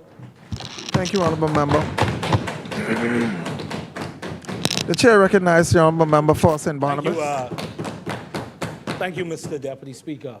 Mr. Deputy Speaker, the member for Freetown early in his presentation talked about the disquieting of his soul. I am likewise now, my soul has been disquieted. The honourable member stood up for 1 hour and 30 minutes, right? Most of the first hour was pontificating on this book, right? He's finished his speech, right? We need to hear about the 10 million, right? And then for the last, don't be so sensitive. Don't be so sensitive. Don't be so sensitive. Member, the Chair recognizes, the Chair recognizes the Honourable Member for. Innuendo from their seats, about 10 million. He's now put it on the record, Mr. If they have a query to make, I invite them to make it and stop making the nasty undertone comments from their seats. And he's now stood on this, and I invite him, if he has a question, ask it, otherwise. Thank you, Honourable Member. Honourable Member for St. Barnabas. Thank you. Can you respond to the Honourable Member for Exuma and Ragged Island? Mr. Deputy, I'd like to finish my question yes, go ahead. to the member of Freetown, right? The member of Freetown stood up here, and only for the last 30 minutes, glossed over, in our view, like he said, in my opinion, in our opinion, the structure of national security, Mr. Deputy. Mr. Deputy, he's not talked about how the reservists have not been paid. We talk about respect for the police. He's not talked about that. Mr. Deputy. Yeah, but you said that you stand on a point of order. Mr. Deputy. It wasn't a point of order because he was finished his speech. Yeah. Right? He was finished his speech, Mr. Deputy. But and then we want to continue. Lastly, Mr. Deputy, talking about not providing the resources to the fire services. This member was the minister who said that they didn't even need the resources. Mr. Deputy, the member just stood up as the Minister for National Security and spoke about the national security apparatus in the Commonwealth of the Bahamas for 25 minutes. only 25 minutes, Mr. Deputy Speaker, but it shows, Mr. Deputy, the dismissiveness of the member of Freetown as it relates to his remit under national security, Mr. Deputy. Thank you. The chair recognizes the honourable member for Freetown. Mr. Deputy Speaker, I engaged that because the senior executive leadership team takes issue with this issue surrounding the reservists. I thought I had been quite clear about it in my address, and that is simply reservists aren't salaried persons. Reservists have to be signed in by a regular officer. It is then transmitted to the particular section at headquarters. I'm not sure that St. Barnabas knows, but certainly East Grand Bahama and Marco City knows that in the bureaucracy, if it doesn't hit the Treasury or Finance by a certain date, it rolls over to the next month. The Commissioner of Police would like to advise all reservists that they are told the basis of their engagement, when they are engaged, that if they do no longer wish to serve in accordance with those terms, they are free to demit office, and they look forward to working with all officers who are prepared to discharge their mandates in accordance with the terms in which they are engaged. Now, Mr. Deputy Speaker, the issue surrounding this is it's the budget. We've addressed what is addressed in this budget exercise, and that is it. As many? Oh, yeah. If you can just wrap, quickly, honourable member for Sinance. Mr. Speaker, thank you very much. 1 minute, PM. A large portion of Freetown's contribution related to the book Politics, but in August 18th of 2011, the member being the representative for the Democratic National Alliance for Mount Moriah, DNA candidate for Mount Moriah, Wayne Monroe, sees much of the proposed PLP plan as simple political window dressing aimed at bamboozling the public into believing the PLP is a crime solution, when in fact it does not. So, Mr. Deputy Speaker, the same party that he accused of playing politics, bamboozling the public with a crime plan it does not, is the party he's now happily a part of. And his tune has changed. But the words that he said before remain with him. Thank you. The chair recognizes the honourable. I don't believe that Philip Davis was Prime Minister. I will do something that Marco City could have done. I helped my friend William Arthur Branville McCartney, who I knew from short pants. And I've said publicly that I never thought that you could be elected being formed in a short period of time. And when you look at crime plans, you have never seen anything as comprehensive as this one. And so there is a difference. And I thought that you had learned, Sinance, when you worked with me, that you analyze what happens and compare the two. So I'd invite you, before we come back again, to analyze the plan then and the plan now. Yeah,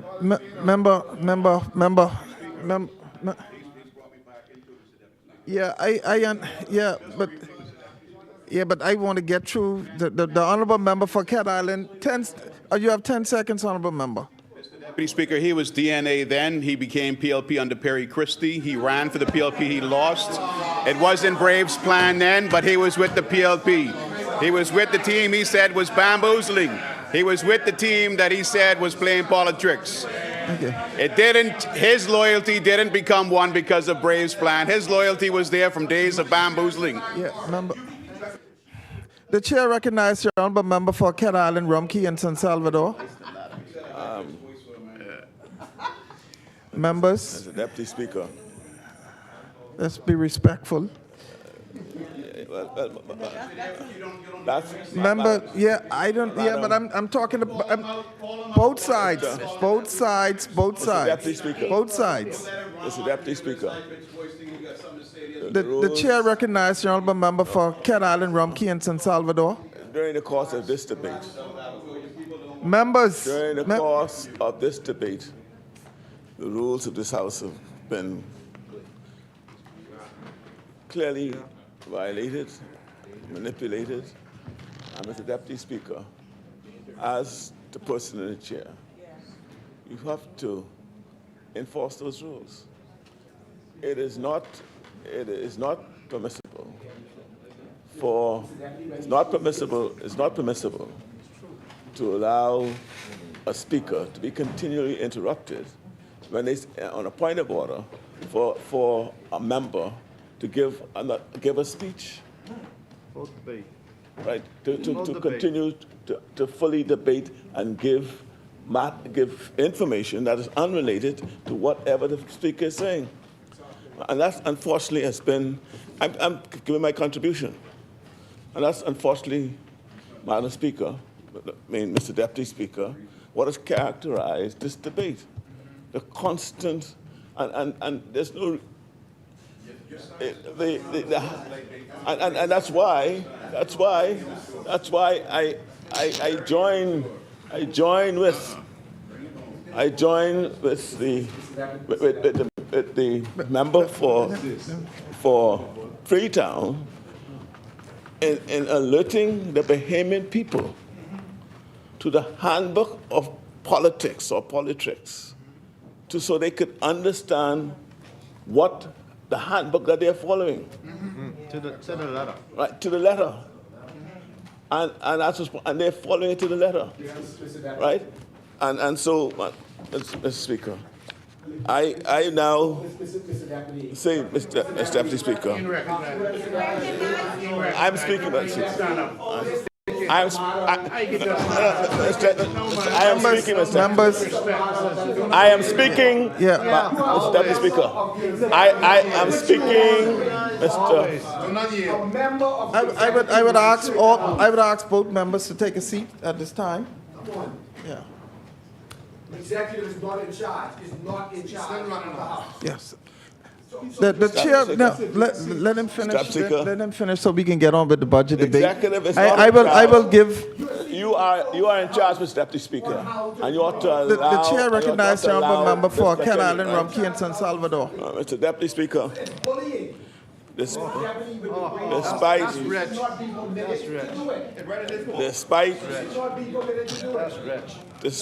all the, fine what he said. Anytime you say something, fine for me.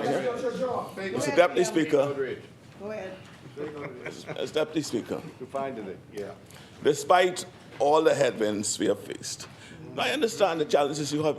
In fact, I was going to speak about it today, but I told those people who were assisting me in writing, I don't need to. That's a bad apple right now.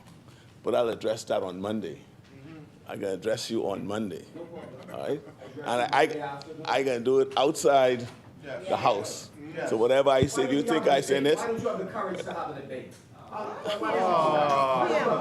You know they told him he gains marks when he confronts you. You notice he all of a sudden became alive? Order, members. Despite all the headwinds, Mr. Deputy Speaker, that we have faced, despite all the hardship, we are now a country on the move.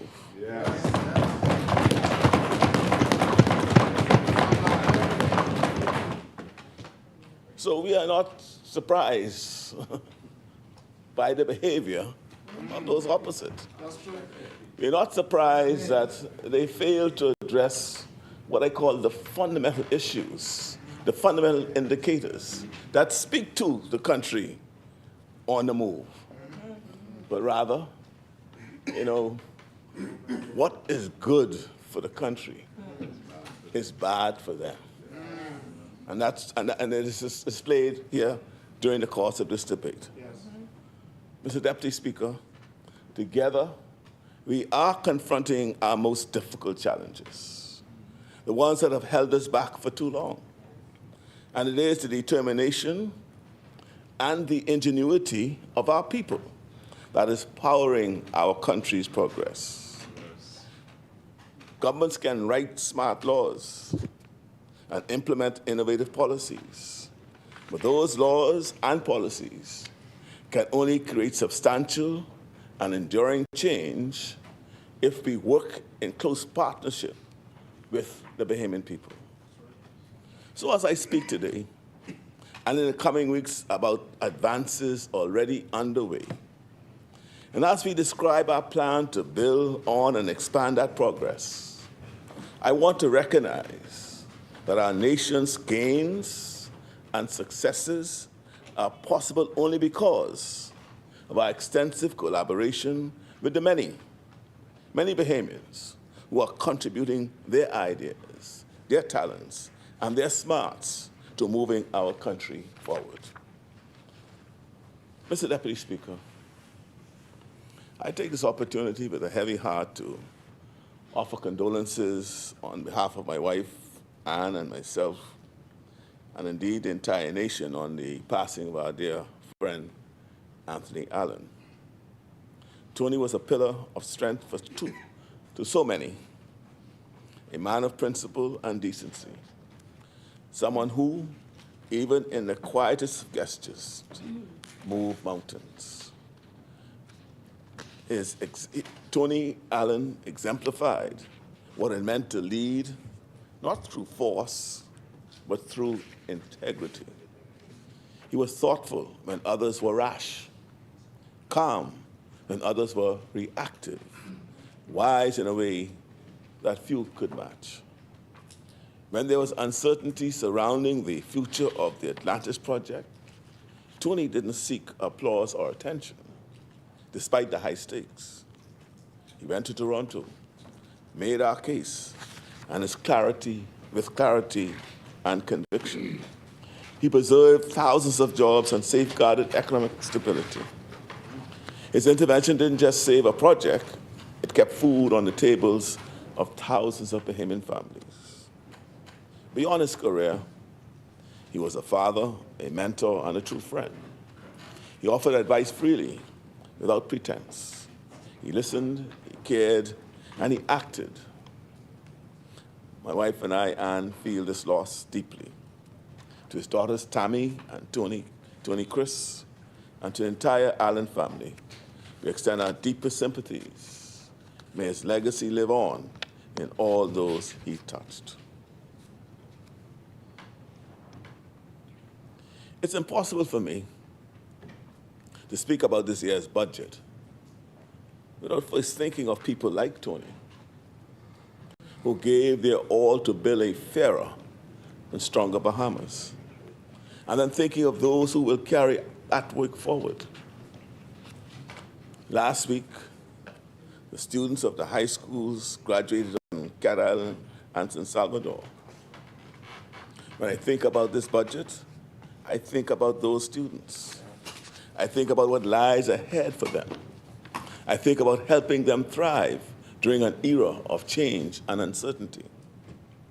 The graduating students of Cat Island want and deserve what thousands of Bahamians across every island want and deserve: a fair shot. That's why we are focused on expanding opportunities across the country, island by island. You know, it's a woman who clocks out at 4 p.m. from work, knocks off at 4 p.m., and signs on to an online course by 6. She's tired, yes, but she's determined. She's learning coding or bookkeeping or AI, something that opens a door she thought was shut forever. She's doing it while raising kids. She's not waiting for life to slow down. She's grabbing hold of the future, even as it races ahead. It's a security guard in his 40s who says, you know what? I want something different. And he logs on at night after a long shift and begins to upskill, not just for a job change, but for a life change. It's a student in Inagua or Meguana who through new broadband access gets to attend the same courses and earn the same credentials as someone in Nassau. Though where you are doesn't decide the potential anymore. Expanding opportunity means telling every Bahamian, you're not too old, you're not too young, you're not too far, and it is not too late. We've been through tough times, Mr. Deputy Speaker. We inherited a crisis, fiscal, education, public health. In the middle of that storm, we didn't retreat. We got to work. We made choices that were different from our predecessors, and slowly, steadily, we righted the ship. Today, unemployment is the lowest it's been since 2008.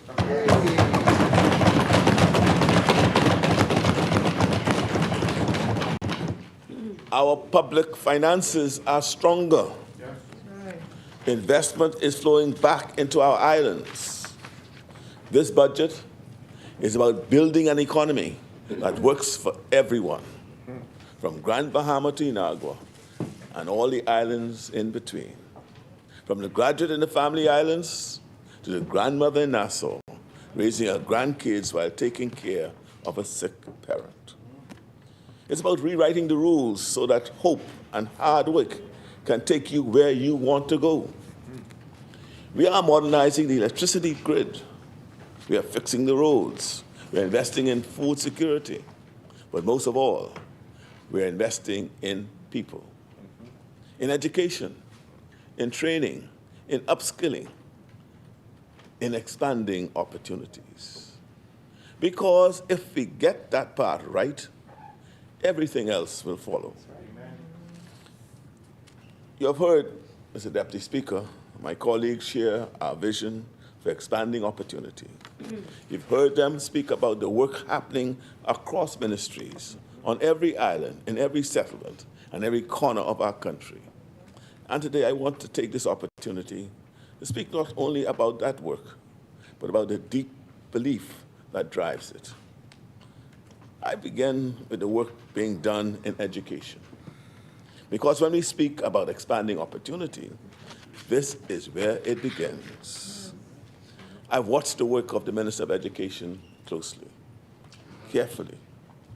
I've come here to say that what she is doing is reshaping this country's future.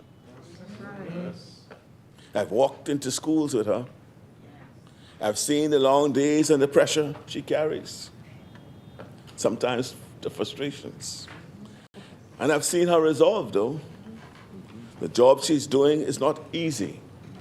It never was. But she has taken on this work, not with fanfare, but with deep conviction, because she understands what's at stake.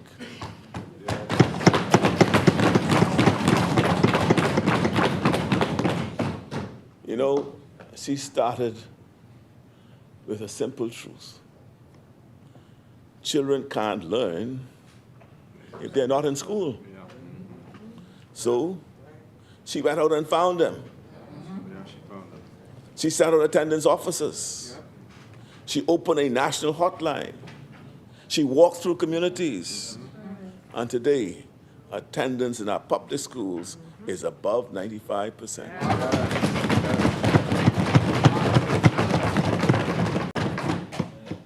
That didn't happen by chance. It happened because of leadership. It happened because of hard work. She said no child should start their day hungry. And now nearly 1 million breakfasts have been served. That's 1 million served to children, enabling them to start the day with dignity, with nutrition, with a chance to focus and learn.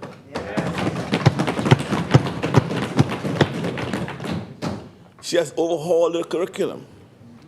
Our children are learning with materials written by Bahamians in a voice they recognize. Robotics is being taught in primary schools.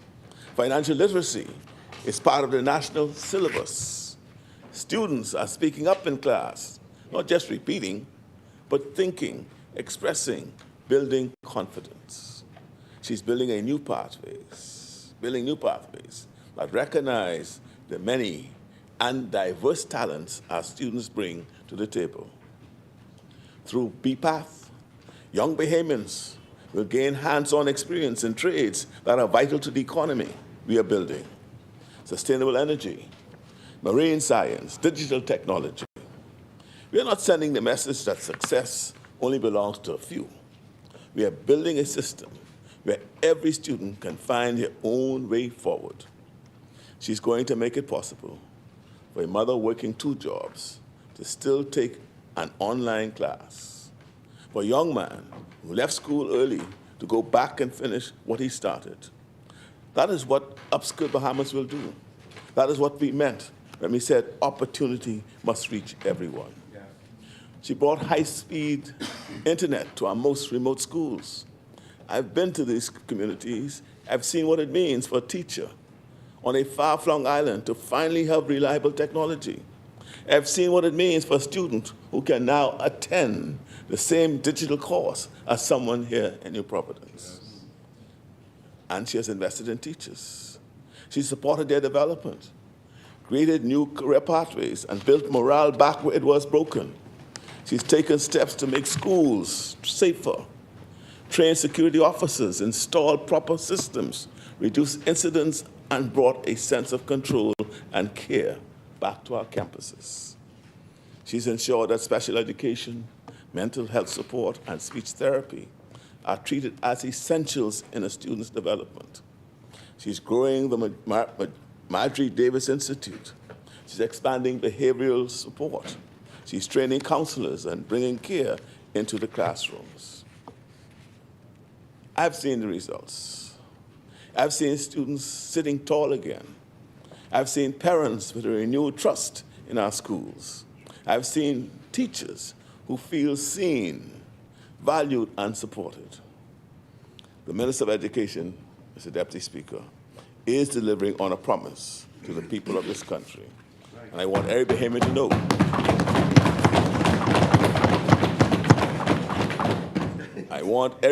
know we are going to keep going. We're going to keep building. We're going to stay the course because the work is not finished. And when history looks back on this period, I want them to say, this was the time we rebuilt the foundation. This was the moment we believed again in what our children could be. We are changing the way we approach agriculture in this Bahamas as well, Madam Speaker. And I just say that I'm proud to have the member for Engliston as part of the team and delivering what I call the key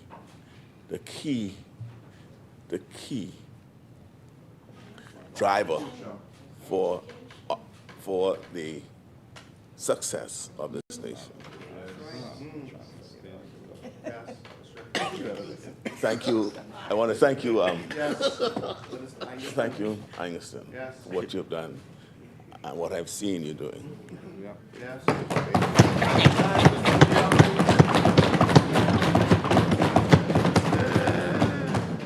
We are changing the way we approach agriculture in the Bahamas.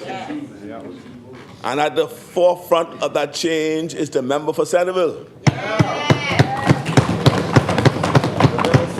Agriculture and Marine Resources, the Honorable Jomo Campbell.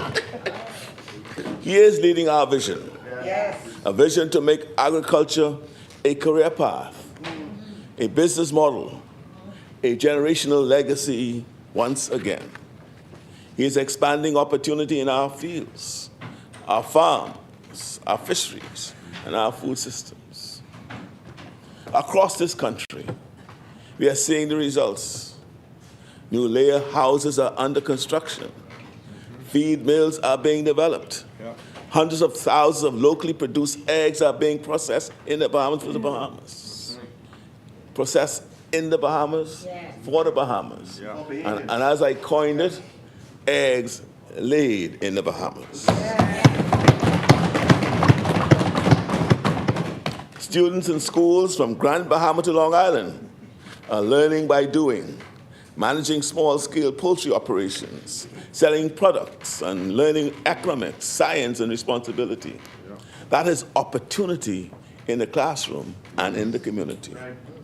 Farmers in North Andros are selling produce directly to national buyers through a government-supported program that connects producers with guaranteed markets. We are scaling that model island by island, building local food systems that create jobs, generate income, and feed our people. Through his leadership, Mr. Deputy Speaker, vertical farming is being introduced in multiple family islands. These high-efficiency farms are growing clean, reliable, nutrition-rich food all year round, with less water, less space, and less dependence on imported goods. I think he's bringing sexy back to agriculture. Right? Yeah. You take it away from me. You take it away. You take sexy from me. He has gone to the fields, to the docks, to the greenhouses. He has listened to the farmers and fishers, and what he's delivered in return is infrastructure, tools, training, and access. He has equipped schools with learning labs, delivered tractors to family islands, launched mobile labs to bring diagnostic directly to the farmer. He has expanded access to licensing and financing. He has digitized application systems. He is reducing delays, removing red tape, and giving producers the power to grow. In fisheries, his work continues. Patrol vessels have been deployed. Enforcement has been strengthened. Training is underway at the LJM Maritime Academy. Yes. Exporters are being supported to meet global standards. New partnerships are being built across the sector. Mr. Deputy Speaker, when we speak of expanding opportunity, this is what we mean. A young couple in Exuma raising their own poultry, feeding their family, and starting a small business. A high school student in North Andros selling peppers and tomatoes through a national program. A fisherman in Long Island getting certified and reaching new markets. A retiree in Eleuthera launching a backyard farm and teaching a younger neighbor how to do the same. The member for Centerville is creating the conditions for people to succeed on their own terms. Thank you.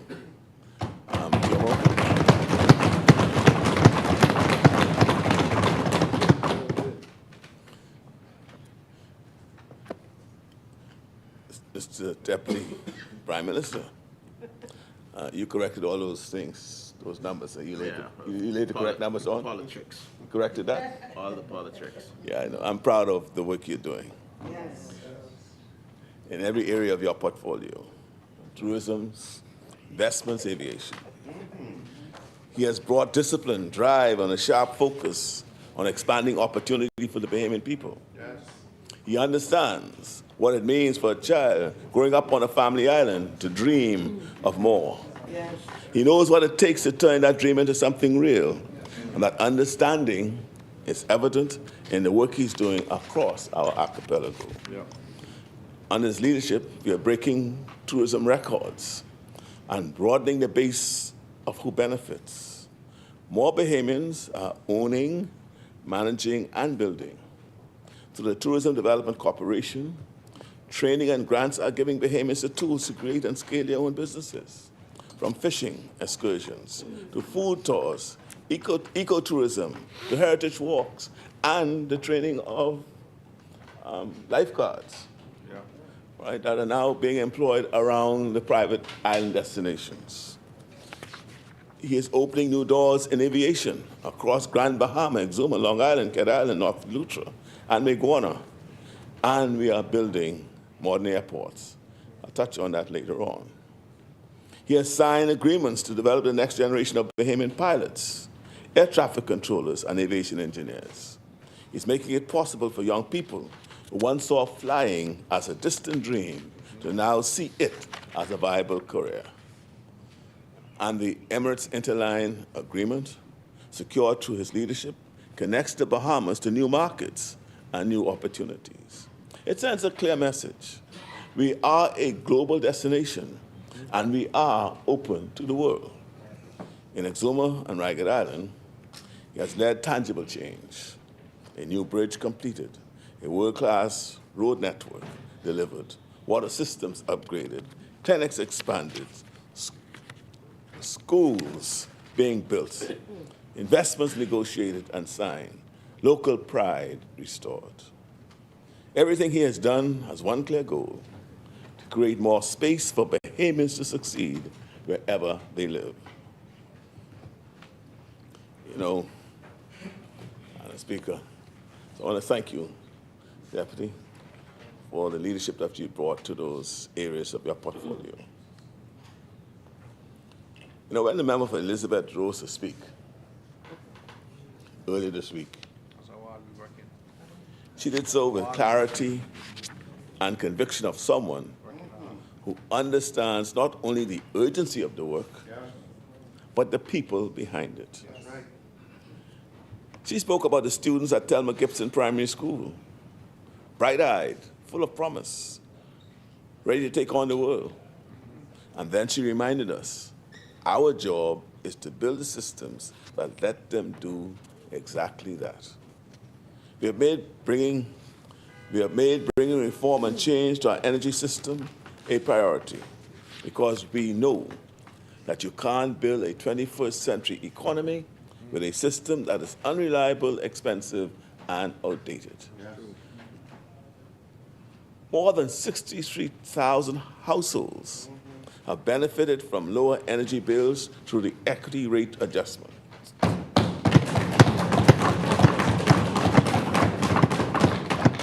Families that were living in the dark had their lights turned back on. That's what the ministers, Merry and Bright, Reconnection campaign achieved. Thousands of homes, thousands of people back on the grid. Today, we are building solar fields in our family islands. We're introducing battery storage and cleaner fuels. We're building a new energy future, one that's reliable and affordable.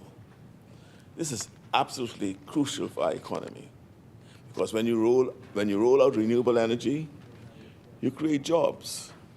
When you build a grid, technicians get updated training. When you modernize infrastructure, you give people the skills and careers to go with it. She said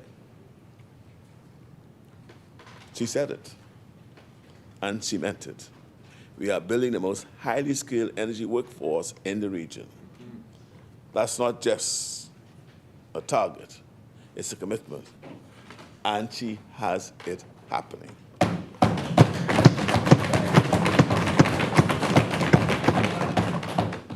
I call her the Energizer Bunny, because she's energizing the country. You know, the minister is also pushing forward progress in transport. New road traffic officers, student driving programs, safer bus stops, fairer taxi policies, real reforms that touch the lives of ordinary Bahamians every single day. Yes. In maritime affairs, we have made important progress. Stronger, updated regulation, new investments, cleaner docks, and a landmark weather radar project to protect our islands and keep our people safe. That's what she's doing. The changes that we are making in energy will be felt across our islands by every family and entrepreneur and business. I won't tell you it's been easy. We're going to tell you. And many a nights, I know the minister lies sleepless, concerned about how the challenges that she is facing will be resolved. You know, changing how a country generates, how a country transmits, and how a country stores energy is an enormously complex issue with very few easy decisions. But we have been determined not to kick the can down the road. And she grasped that can, and we are delivering. We are proud of the work that she's done. Very optimistic about the changes, what the changes will mean for the ability of Bahamian businesses to compete. At the end of this presentation, I intend to table all the energy contracts signed under this administration, led by the Minister of Energy, the Member of Parliament from Elizabeth. You're causing some problems, you know. You're causing some problems. You're causing a big fight. No, I was going to say Baintown, but they ain't Baintown. It's Kalani. Madam Speaker, Mr. Deputy Speaker, Member for Elizabeth has been focused, has been determined, and she is getting things done.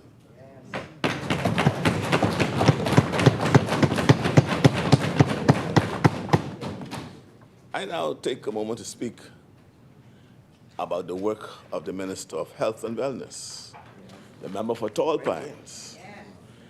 When I asked him to take on the responsibility of health and wellness, it was a call to take on one of the hardest, most complex challenges in public life. He understood what it means for a mother in San Salvador who no longer has to take 3 days off work, find a flight, and pay for accommodation just to get her child a blood test. Because now, for the first time, that test can be done at a local clinic. He understood what it means for a daughter in Cat Island, watching her father struggle with kidney failure, finally being told he could receive a transplant, not abroad, but here at home. That family, that story, is why we do this work. Across the family islands, labs are going up. Diagnostics are going online.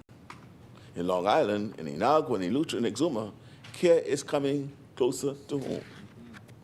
He has fought for nurses to be trained and hired, midwives to be posted, clinics to be renovated, and doctors to be recruited, not just from abroad, but from here, from our own communities.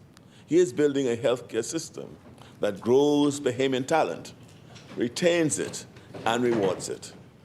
He has tackled the mental health issues, expanded geriatric care, and laid the groundwork for universal health care. And in doing so, he has carried a truth that many ignore. Good health care doesn't begin in hospitals. It begins in homes, then clinics, in communities that feel seen and supported. And this week, something extraordinary happened. For the first time in our history, a live donor kidney transplant was performed at Princess Margaret Hospital.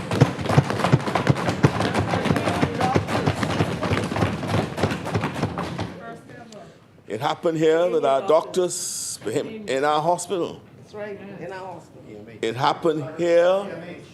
It happened here with our doctors in our hospital. That's right. That one surgery will ripple across the country, inspiring hope in every family struggling with dialysis, every patient waiting in uncertainty. You know, this is several years late for me, and this is truly a moment that brings back some memories of that touches me, because I was unable to provide a kidney to my brother, because by the time we were able to do it, he had succumbed to complete renal failure. And so this, the initiative to see that we could have transplant in the Bahamas was something that's very dear to me. And I want to thank the minister for taking up the mantle to ensure that we are now able to do it, so that other persons with brothers and sisters and family members could now have the access to transplant that wasn't there before. And as I say, Mr. Deputy Speaker, that moment, quiet, powerful, life-changing, it's the story of what this minister, the member for Tall Pines, has done. He's delivering what I call belief. He's giving families the one thing they have needed most, hope that they can stay healthy, stay home, and still receive world-class care. And I'm proud, truly proud, to stand with him in this work.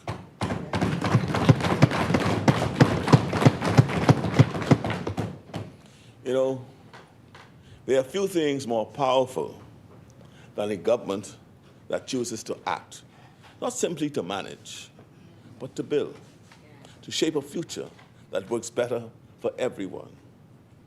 And when I look at the work being done by the Minister of Works and Family Island Affairs, the member for Central and South Eleuthera, I see exactly the kind of government in action. We are investing in roads and bridges.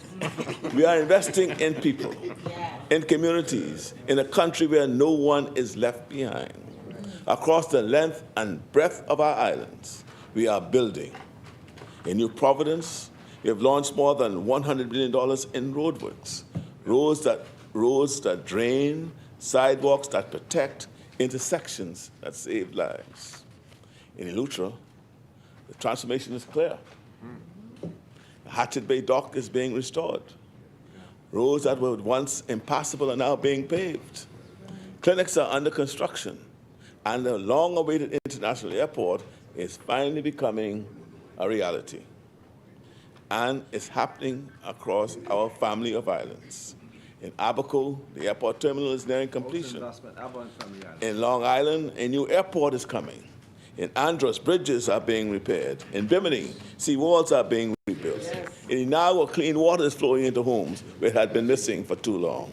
Each of these projects carries with it a story of a father finally able to work closer to home, a child who walks safely to school, a nurse who opens the doors to a clinic that is clean, equipped, and ready. This is what it means to expand opportunity. My favorite TikTok minister has led his work with purpose. You want TikTok, Pia? He's walked job sites. He's engaged with communities. He's held his ministry to a standard of discipline and delivery. And he has shown what is possible when government gets the basics right and then builds on them. This is part of a plan, a belief that every island matters, that every Bahamian deserves infrastructure that matches their aspirations. Because when you pave a road, you connect a family to a school, connect them to a business, or connect a business to its customers, a patient to care. When you build an airport, you open up a community to the world. When you invest in water, in power, in public spaces, you tell people you matter. There are few things more powerful than helping a family turn the key to their own front door. It is a moment that changes lives. It is a moment of pride, of relief, of possibility. And it is a moment that more Bahamians are experiencing because of the work of the Minister of Housing and Urban Renewal, the member for Parliamentary.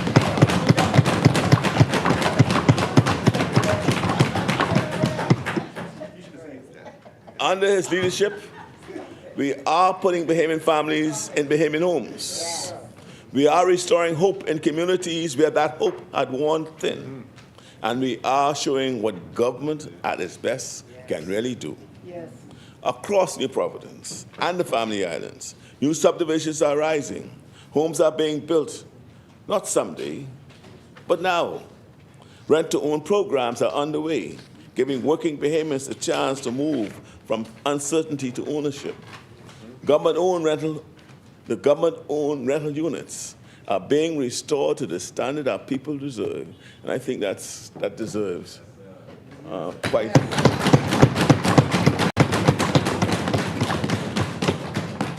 Because for far too long, the government-owned rental units have been neglected.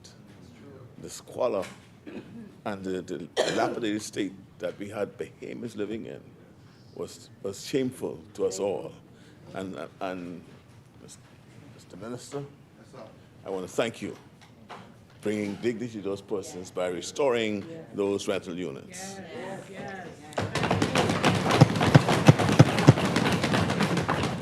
Of course, in Carmichael, where demand has long outstripped supply, we are delivering the first government subdivision in that constituency in decades. In Engliston, derelict properties are being transformed into livable housing. In Abaco, in Grand Bahama, and San Salvador, homes are being built, repaired, and restored. The Urban Renewal Authority, strengthened under his leadership, is now reaching into communities with targeted programs that work. Roofs are being repaired, yards are being cleared, neighborhoods are being renewed. He's investing in young people through the Urban Renewal Band, through job creation programs, through outreach that lifts communities from within. Every time we hand over the keys to a new home, we are doing something bigger than construction. We are creating stability. We are giving families a chance to plan, to grow, to belong. And I want to say, they have a saying that behind every good man, but beside this good man is a good woman. Not behind, I say beside. Remember Parliamentary Marathon? Lisa Ramming has been there to ensure that these things happen. I want to thank both of you for the efforts of you.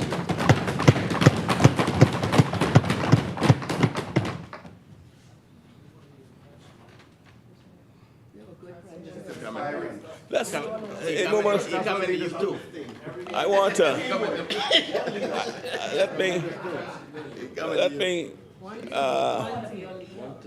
let me lift up the work of the Minister of Labor and the Public Service.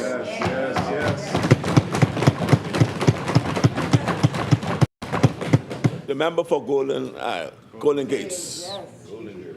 Golden Gate, the Golden Girl? Yeah. In a time, Mr. Deputy Speaker, when so many are looking for security, for fairness, for the promise that their hard work will be respected, she is delivering. Under her leadership, we have not just improved labor relations, we have transformed how government responds to working people. She has signed over dozens of industrial agreements, more than any Minister of Labor in modern history.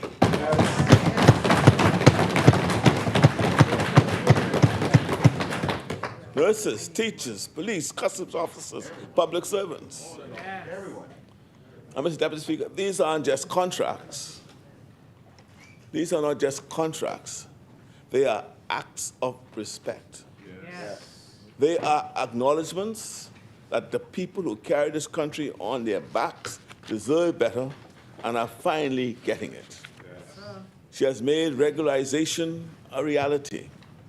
Thousands of Bahamians who worked for years on month-to-month contracts, never certain, never secure, are now permanent and pensionable.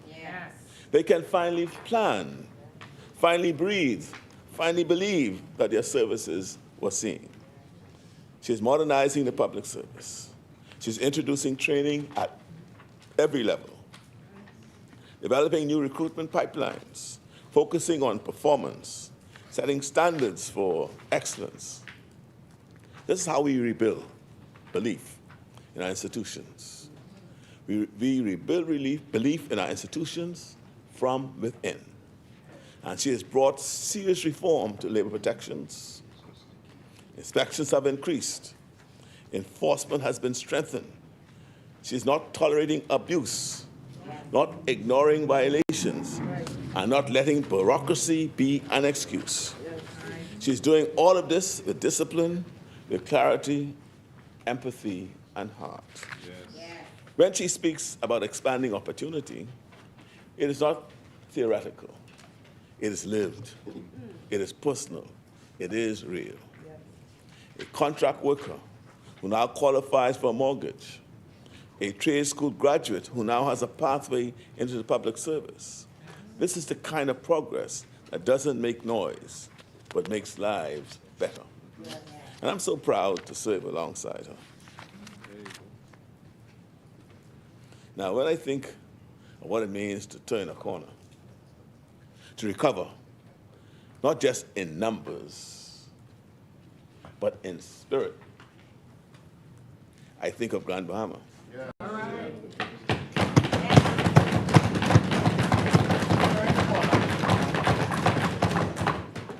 And when I think of what it means to lead that kind of recovery with vision, focus, and heart, I think of the member for Pine Ridge, the minister.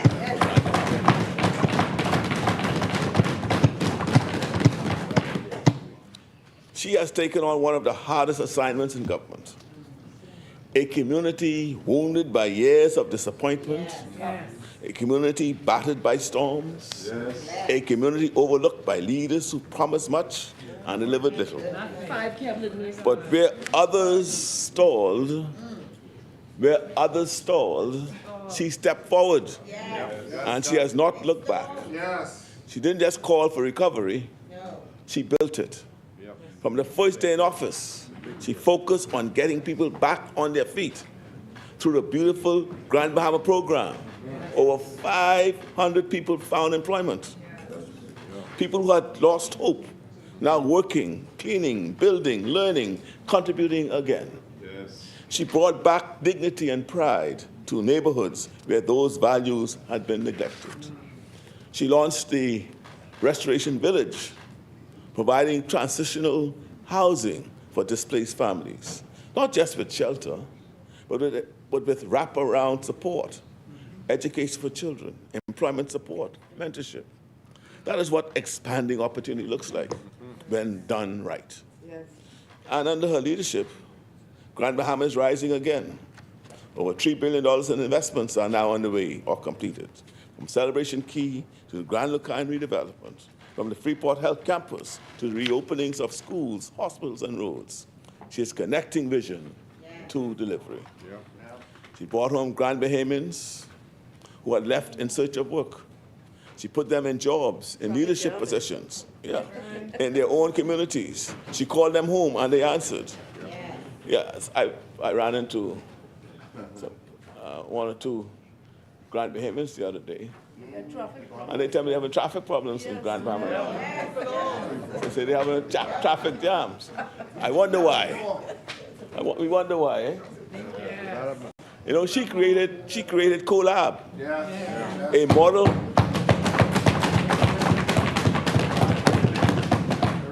for how public service can meet people where they are, offering job training, grant opportunities, NGO partnerships, support for entrepreneurs, and mentoring for youth.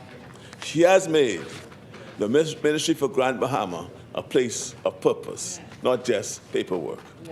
She's launched micro grants to empower creatives.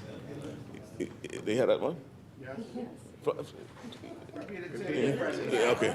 She's launched micro grants to empower creatives and innovators. She spearheaded youth programs from maritime education to STEM and entrepreneurship. She's given people not just resources, but belief that they matter. She has made sure that as Grand Bahama grows, Bahamians grow with it. Deputy Speaker, this is leadership that doesn't happen by accident. It's what happens when someone refuses to give up, refuses to be distracted, and chooses to lead with her heart. The member for Pine Ridge is expanding opportunity the way it should be done, from the inside out, from the ground up. And I'm proud to work and help her to deliver the future that Grand Bahamas waited for so long to see, and they soon will see. Amen. You know, there's no task more fundamental for any government than keeping its people safe. Yes. Oh, okay. The Deputy Speaker, I rise to move that the House to continue sitting beyond 1 p.m. Second. It has been moved and seconded that the business of the House do continue beyond the 1 p.m. hour.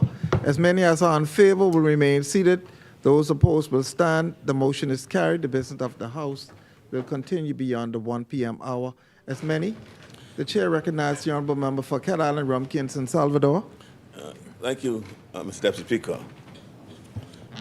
As I mentioned, there is no task more fundamental for any government than keeping its people safe.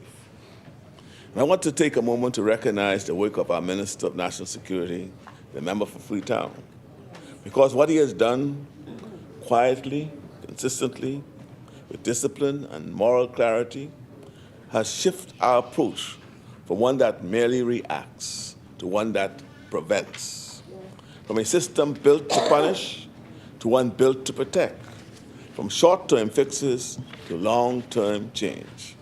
And the results speak for themselves. Major crimes are down. Murders are down. Illegal guns are being removed from our streets. Surveillance is expanding. Patrols are active. Drones, radar, CCTV, and partnerships with the United States and CARICOM are all part of a strategy that says clearly, we will not be outmatched by those who seek to bring harm. But even more importantly, Mr. Deputy Speaker, he's going upstream, addressing the root causes of violence with courage and compassion. He understands, as we do, that you cannot arrest your way out of a crisis. That real security begins long before a crime is committed in schools, in families, in communities, where young people feel they belong. That's why his ministry is investing in youth through structured, focused, evidence-based programs. The Let's Swim Bahamas initiative, HYPE, the Defense Force Rangers, shock treatment, the National Youth Guard, and the urban renewal centers being built across New Providence. These programs are lifelines, and I could add the Clear, Build, and Hold program. These programs are lifelines. They are changing the course of lives that might otherwise have been lost. He has restructured our correctional system, building a facility that focuses on rehabilitation, not just confinement or punishment.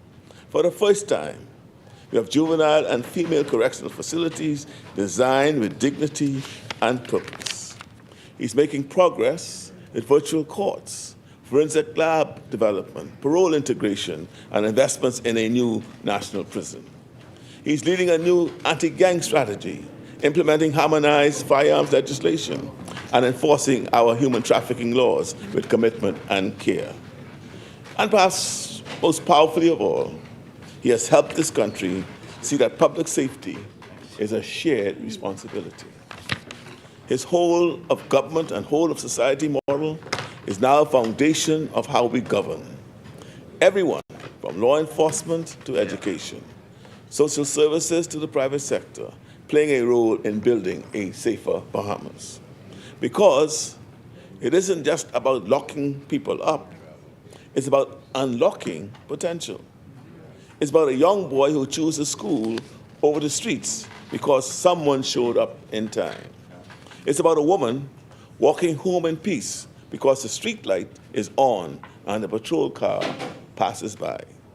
It's about a community once marked by fear, now defined by hope. And it is about a country that believes in justice, not just in the courtroom, but in every classroom, every clinic, and every community. This is what security looks like when done right. This is what reform looks like when it's real. And this is what leadership looks like when you serve with principle.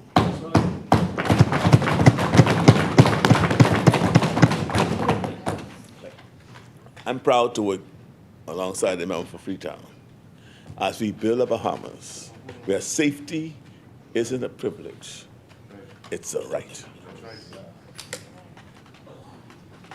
What kind of country do we want to be? Mr. Deputy Speaker, that is a question the member for Pinewood, Minister of State for the Public Service and Urban Renewal, member Social Services and Urban Renewal has asked.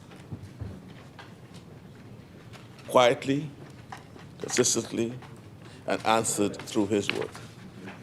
A country where no one is left behind, where help is available not only in times of disaster, but in the daily struggles of life, where government stands not over people, but beside them. He has taken a ministry long viewed as a stopgap and turned it into a launch pad, lifting people out of hardship with structure, with purpose, and with dignity. Over 40,000 Bahamians received direct social assistance last year through the work of his ministry. Food, rent, utilities, burial support, school uniforms. But these were not acts of charity.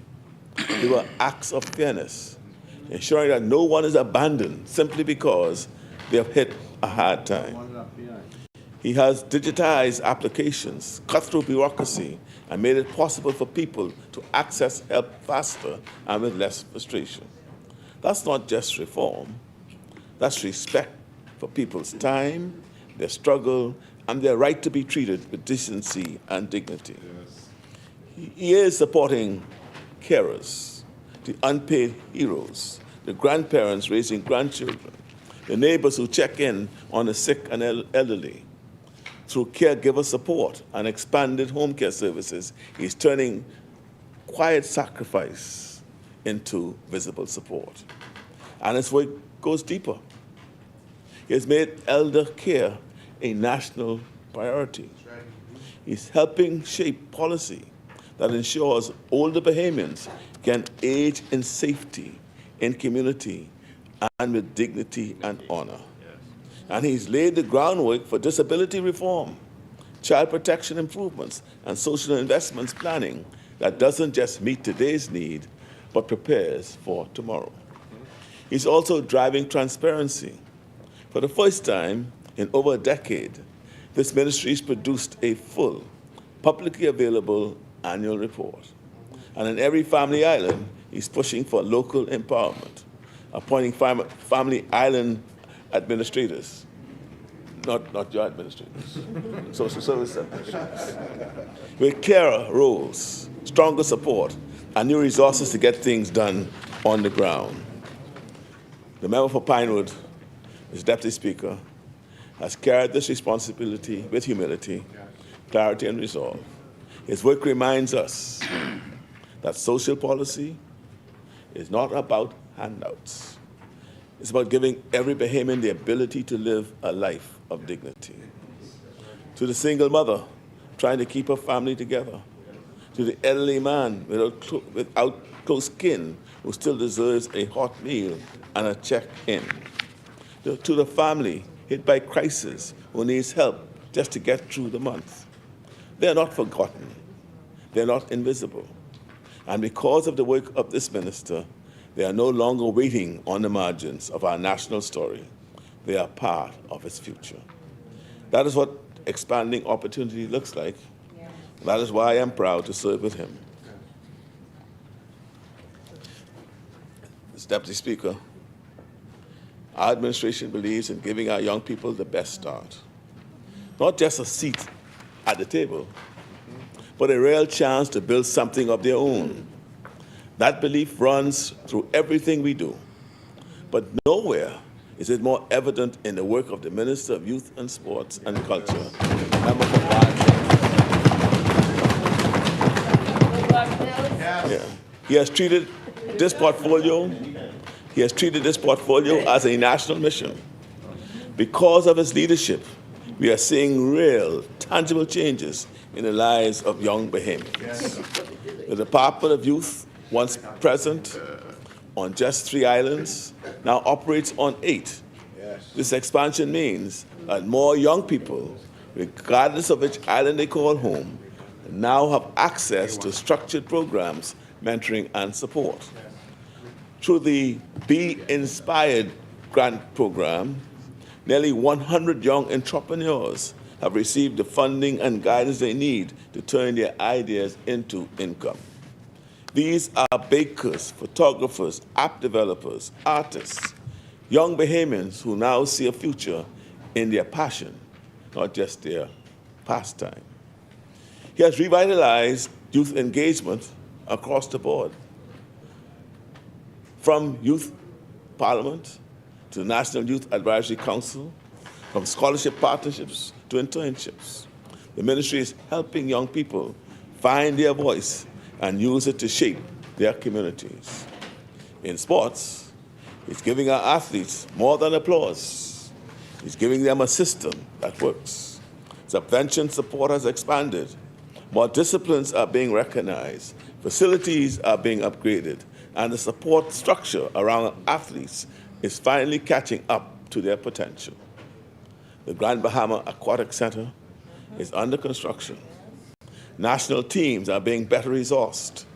Coaching certification has been expanded, and more students than ever are accessing sport development through their schools. In culture, its commitment is equally clear. Junction groups have received increased funding. Cultural grants are reaching family islands. The National Art Gallery is expanding its reach, and the first national cultural policy is being drafted to safeguard our heritage for future generations. What the minister has done, quietly, effectively, is change the way young people see themselves in the story of the Bahamas. They are not future leaders. They are leaders now. They're not waiting for permission. They are taking their place. That's what happens when a government believes in you. And under the leadership of the member for Garden Hills, we are turning that belief into opportunity. And I'm so proud to work with him in this mission. Of course, this work, the work of building a fairer, stronger, more inclusive Bahamas, is not done alone. It's carried by a team of ministers, members of parliament, parliamentary secretaries, who have stepped forward in one of the most difficult periods in modern Bahamian history and said, we will deliver. Because this administration does not just see the country as it is. We see the country as it could be, a place where people are no longer held back by broken systems, but lifted by ones that work. A place where barriers are not accepted as permanent, but confronted and removed.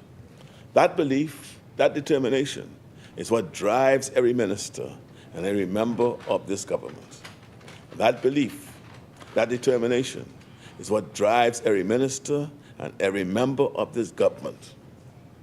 The member for Foxhill, the Minister of Foreign Affairs, Frederick Mitchell, is restoring our reputation abroad and reforming our service at home.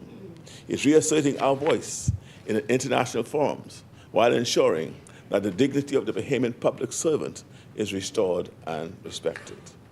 The Minister of Economic Affairs, Senator Michael Alquitas, is shaping a fairer and more transparent economy, delivering relief, reform, and new opportunities to businesses and working families.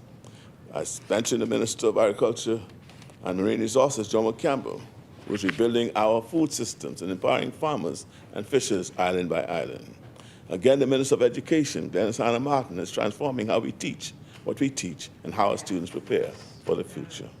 The Minister of Energy and Transport is leading a Jobet Colby-Davis is leading a transformation how we power our homes, move around our country, and bring services to every community. The Minister of Environment and National Resources, Vaughn Miller, and the Minister of State, Zane Lightman.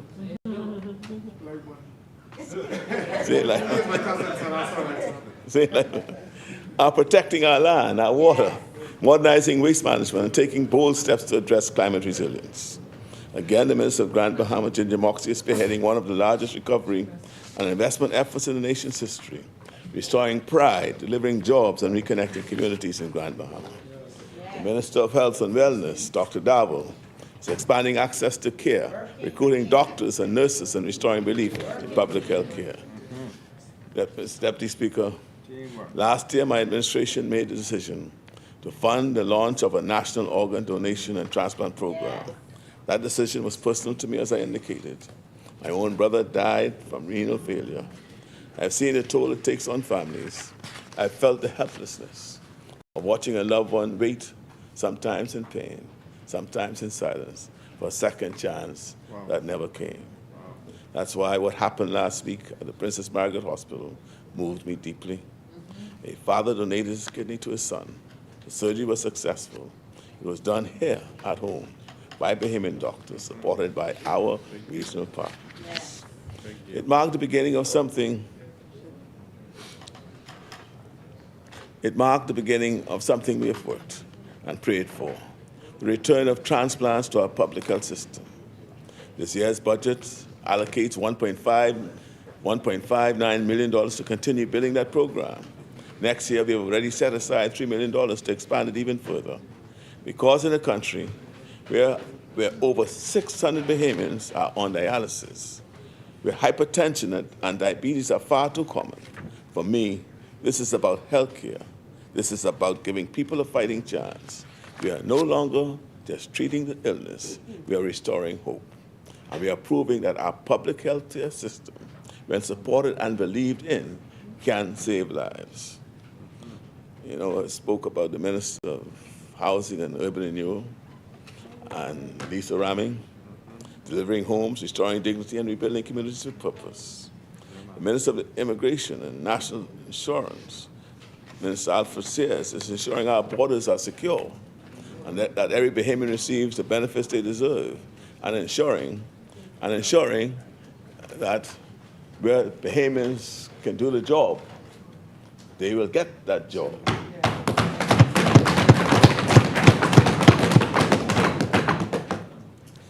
Wayne is delivering on justice reform, strengthening our security institutions and keeping our communities safe.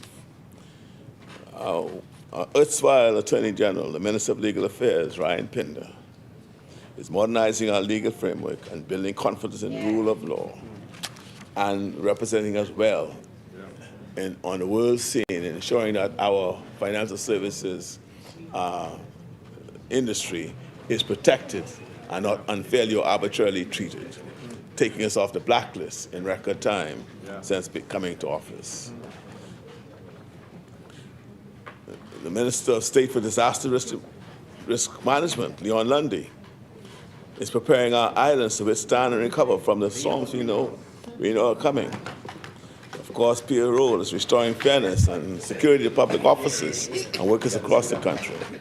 And of course, our Deputy Prime Minister, I spoke to before, is leading the revival of our economy, creating jobs and opening our country to the world. Minister of Education, Minister of State and Aviation, Mr. Basil McIntosh, assist in that regard and ensuring that strengthening our aviation infrastructure, making air travel more reliable and accessible. Minister of Works and Family Island Affairs, Clay Sweeting, is delivering roads, docks, bridges, and water, essential services that connect and sustain our communities. Spoke about Mario Boleg, our Minister of Youth and Sports and Culture, how he's expanding access for young Bahamians, developing talent, investing in the next generation of our leaders. Mr. Deputy Speaker, but our progress isn't powered by ministers alone. It's powered by every member of Parliament on this side, especially those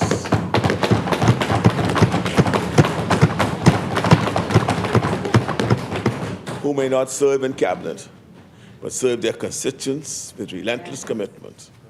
These members are in the clinics when the power goes out, at the schools when the roof leaks, in the communities when families are grieving or when celebrations are due. They are pushing to get potholes filled, students sponsored, families fed, and young people supported. They've been a voice for the voiceless, a hand up for the struggling, and a bridge between community needs and national policy. They sit in meetings answer late-night calls, stand up in town halls, and follow through, not for recognition, but because they care. That's what leadership looks like, Mr. Deputy Speaker. So whether they serve on a committee, in a backbench seat, or walk into an office without a ministry behind their name, they are doing the work. The unseen work, but the necessary work. I wish to express my deep gratitude to those members. I also wish to express my deep gratitude to the dedicated team at the Ministry of Finance and the countless public servants across government who continue to carry out the work of nation building with skill, discipline, and commitment. From designing policy to managing the details of implementation, their quiet dedication is the backbone of our progress. It is because of their tireless efforts that we are able to deliver on the promise of expanding opportunities for Bahamians, island by island. To every officer in the public service, from the custodian to permanent secretaries, I want to say from the bottom of my heart, thank you for helping turn vision into reality. This is a team effort, and every step we have taken has been driven by a vision, not just of growth, but of fairness, not just of numbers, but of people. And that's what we came to do. We've done a lot, but there's more to do. And let me say clearly, there's a lot to lose. Because what we are building, what we are fighting for, is a different kind of country. One where every child starts with a fair shot. One where a job leads to security. One where school leads to opportunity. One where government lifts, not blocks. We see that future. We believe in it. And we are building it together. Yes. Deputy Speaker, I'm pleased to report that the Bahamas has successfully returned to the international capital markets with a $1.067 billion bond issuance in US dollars.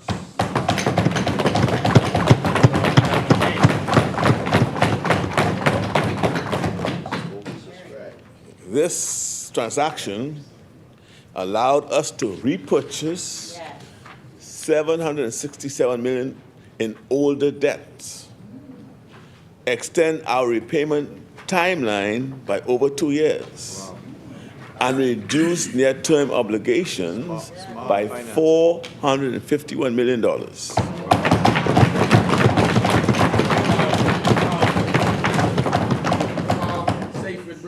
This aligns with our debt management strategy. We put forth to extend average maturity, enforce prudent liability management, and lower the costs of debt over the medium term.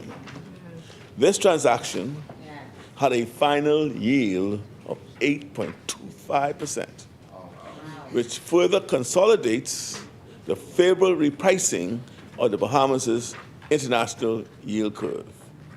We look at what our bonds were trading at. If we were to look at our bonds, what they were trading at before going to market this year, it was 8.79%. But once we went to the market, our final rate was 54 basis points lower at 8.25%. If we look at the effective interest rate charged on the last note offering, it was 13.5%. The repricing is 8.25%, which was 525 basis points lower. Showing the consolidation of our international yield curve, which shows that we are on the right track.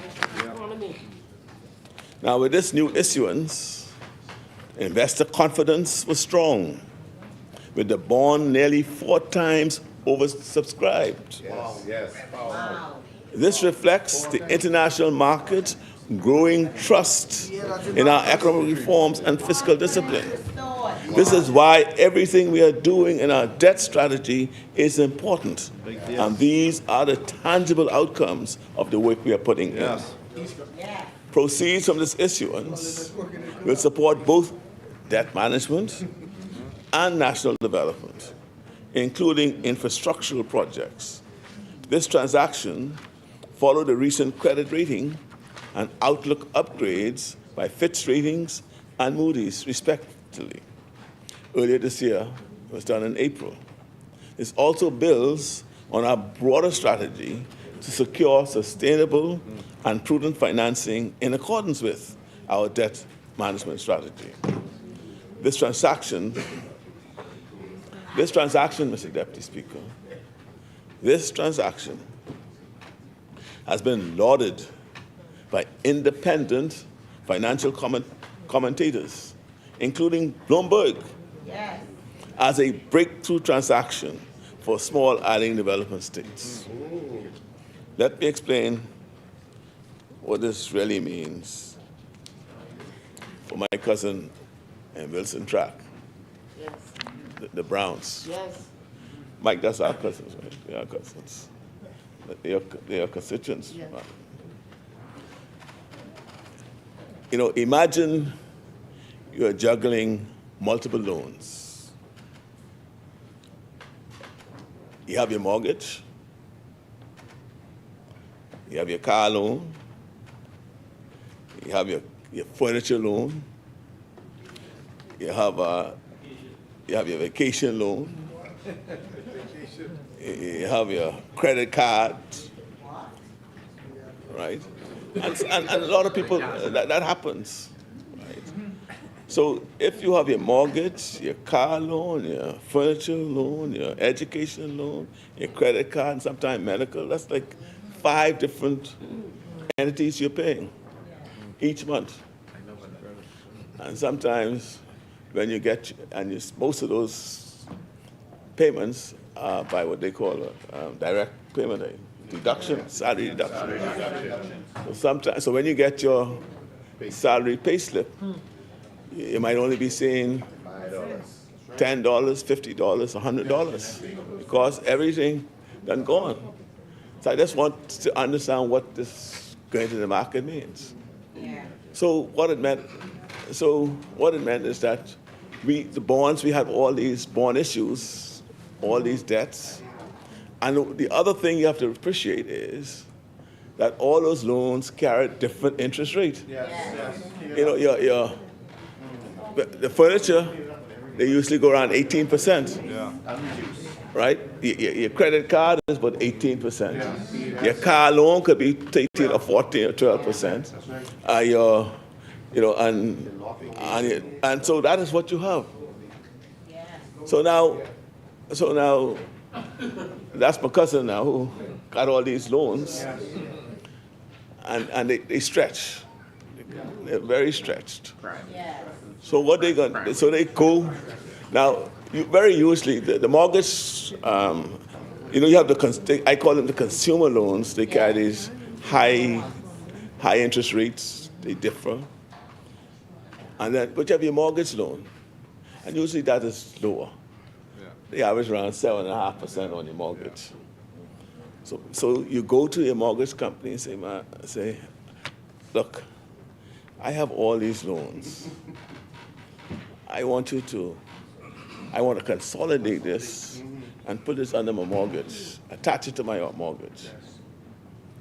Now the first thing the bank asks you, the bank will look at to see whether or not you have the capacity to pay back what you want. So you have to have what I call good credit rating to be able to consolidate. Right? So the first thing you have to ask yourself is, did the government have a good credit rating to go to the market to have these loans, as it were, consolidated? So where you can only have one payment now, and you could get it at a lower rate. And that's what we're able to achieve. So what you do, if your mortgage was, say, $1,100 a month, but then you have all these other payments, your car loan might be $300 a month, furniture could be $500 a month, your education loan could be $200 a month, your credit card could be $150 a month, your medical could be $150 a month. When you add all that, you're paying over $2,000 a month on your bills. So when you consolidate now, you put it in your mortgage. When you're paying $1,100, you now only can pay probably $1,500. So each month now you have what, about $700 coming back in your own pocket.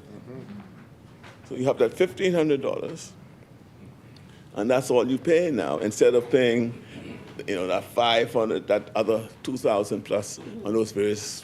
And what you do also, you have a low interest rate because the mortgage is 7.5%. You're not paying that 18 or 15 or 16 or percent on those various loans. And that's what we are able to do successfully because our credit rating is healthy.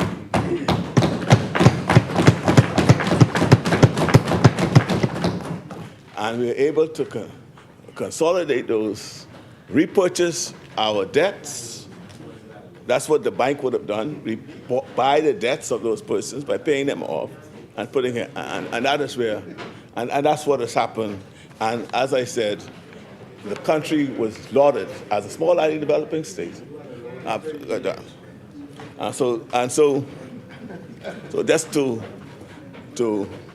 bring it down so everyone understands what we did, and it has worked. Amen. So we've replaced our older, more expensive debt, Yes. which some was costing as much as 13.5%, with a newborn with just at 8.25%, 525 basis points. I'm a government worker too, eh? Yeah, government workers, yeah, they understand.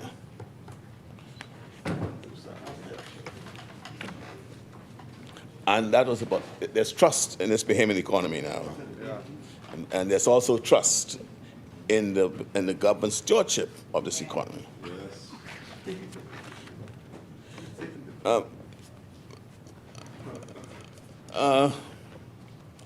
Mr. Deputy Speaker, yesterday, a contract was signed for a new runway in Long Island.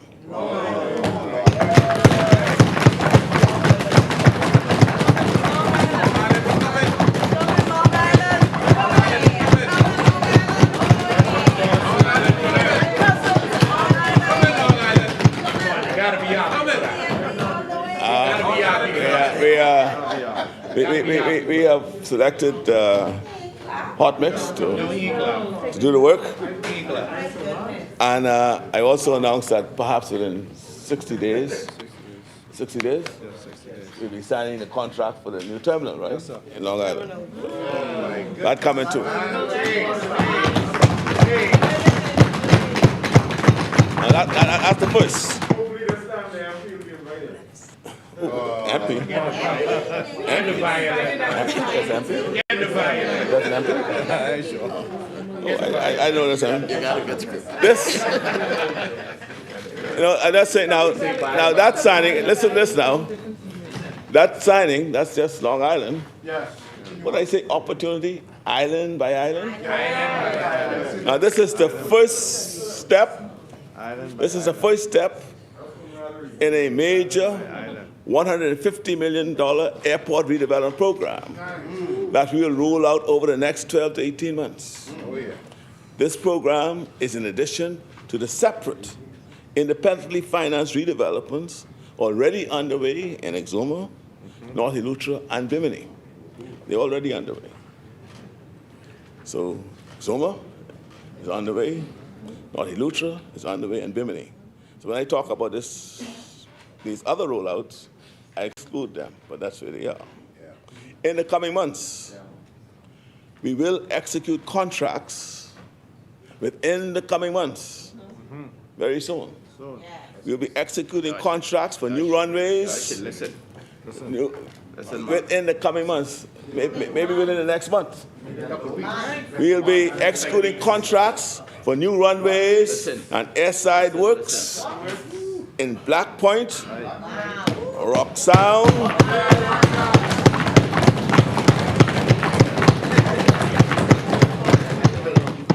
Crooked Island,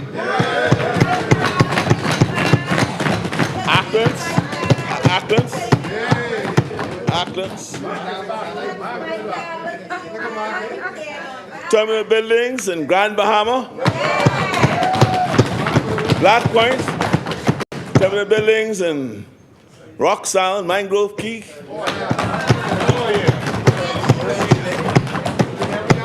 Rum Key. Now, Cat Island terminal and runway are already underway. And they're well on the way. And you know, it's very curious. Very curious. And if I could use the refrain, 30 years later. 30 years later. Well, you know, it'll be interesting. I think the 30-year, and you can correct me if I'm wrong, you're saying 30 years later because that means I ain't do nothing for 30 years. But, okay. Well, why you want to talk about what I ain't do and forget what I'm doing? You want to talk about what I'm doing? Let's talk about what I'm doing, man.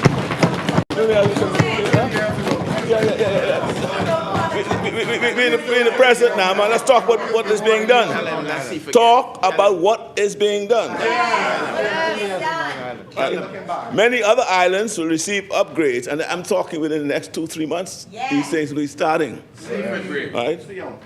Right? To their terminals and runway. As I said, Acklands, Farmers Key, San Salvador, Fresh Creek, St. Andros, and Abaco. And just let me repeat. No one left out. This will be the single largest investment in Family Island airport infrastructure ever made by any government in Bahamian history.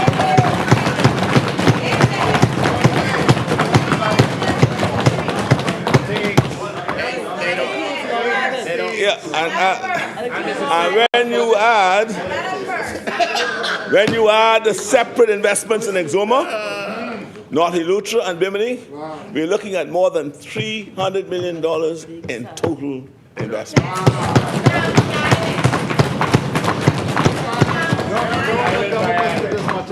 Now, I hope you understand now. I say wait and see. Keep waiting and you can see. It's right there. These investments will unlock. These investments will unlock new opportunities. With these contracts signed, we'll also unlock capital and confidence. These are not vanity projects. These are foundational investments that will make our islands more accessible for domestic and international flights, safer for travelers, and more attractive to investors, tourists, and Bahamians alike. Bahamians looking to return home and build a future. Better infrastructure brings more than convenience. It brings relief and belief. Belief that you can open a business in Mangrove Key. Believe that you can raise a family in Rum Key. Believe that your community matters.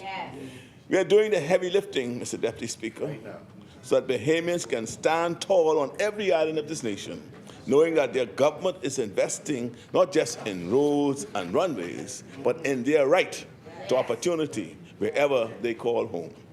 This is what we mean when we say expanding opportunity, island by island.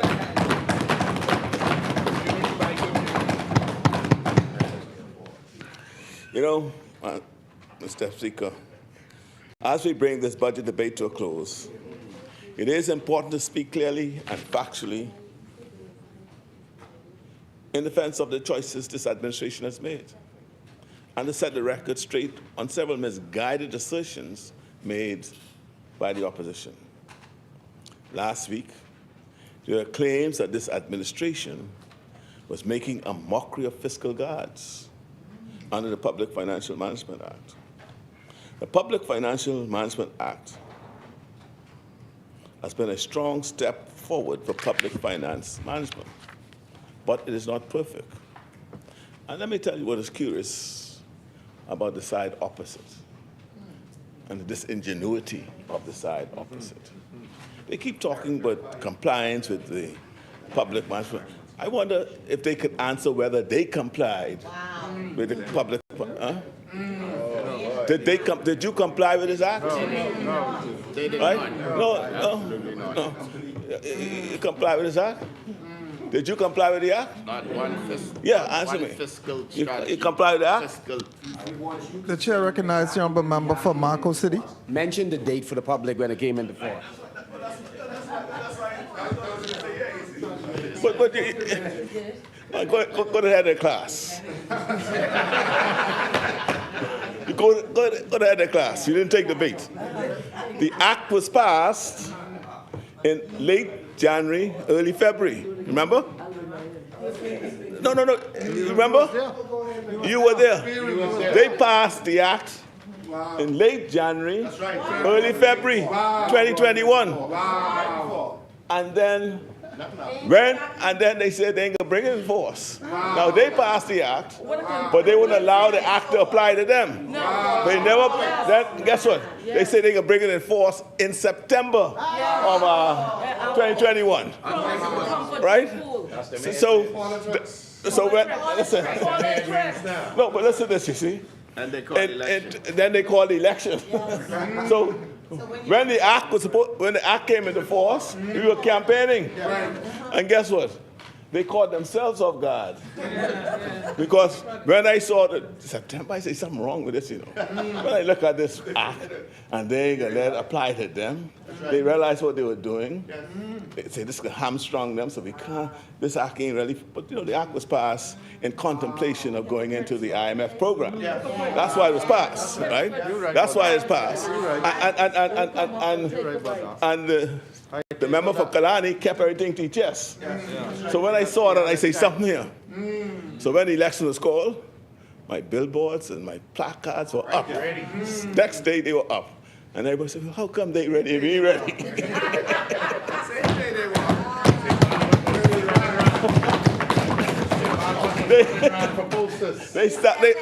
They were on there saying, well, how you going to call election? We ain't ready. When they say, you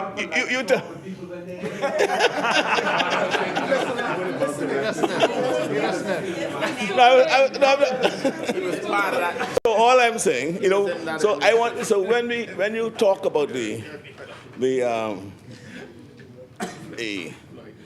this act, all right, you must, the Public Financial Management Act, you have to, you know, since you talk about the fellow who is here, you you should, the fellow. Press releases say Minister, I'm going. Stay in the spirit. Yeah, I know, yeah, but I can leave that for another night. I can leave that for the night, you know. I can leave it for that night. I can leave that for that night. Because, Wait till he's back. yeah, I can leave it for another night. But the Public Financial Management Act, when you think about it, think about the reasons why it was passed, why you only brought it into force during the campaign, and I understood why it was passed. I understood why you never wanted to bring it in force until September.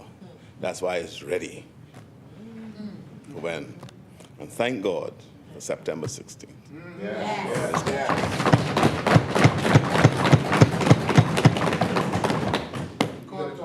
We continue, Mr. Deputy Speaker, to identify several areas where enhancement to the Act can be made better, to reflect what I call the practical realities of public administration. Given this, in the future, the government intends to put forward further amendments to ensure that the Act remains responsive, effective, and aligned with evolving needs of our national operations and practical realities. Now, on May 9th of this year, Mr. Deputy Speaker, the Bahamas National Statistical Institute published its updated national accounts estimates, which confirmed a higher GDP number than previously estimated. This is good news. It reflects stronger economic performance and greater national output. However, this higher GDP created a technical challenge for meeting the previously fixed revenue to GDP and expenditure to GDP ratios that were originally set using older projections. Rather than forced artificial increases in revenue or ill-conceived spending cuts just to meet outdated ratios, we made the responsible choice to adjust the targets. This ensures that the fiscal anchors remain realistic, credible, and aligned with the actual size of the economy, instead of distorting fiscal policy in a way that could undermine government services or choke off economic momentum. This is what responsible governance will do, not make a mockery of a fiscal discipline. That is responsible governance, not a mockery of fiscal discipline. Another claim made is that the change in timing of the 2025 Fiscal Strategy Report proves why it should not be released alongside the budget. That somehow this government is abandoning the principles of sound fiscal planning by altering timeline. Let me set the record straight. The decision to change the publication schedule for the Fiscal Strategy Report was not political, was not arbitrary, and certainly not a sign of irresponsibility. It was a technical and necessary adjustment, and the reason is simple. The national accounts, published by the Bahamas National Statistical Institute, are a critical input for preparing the strategy report.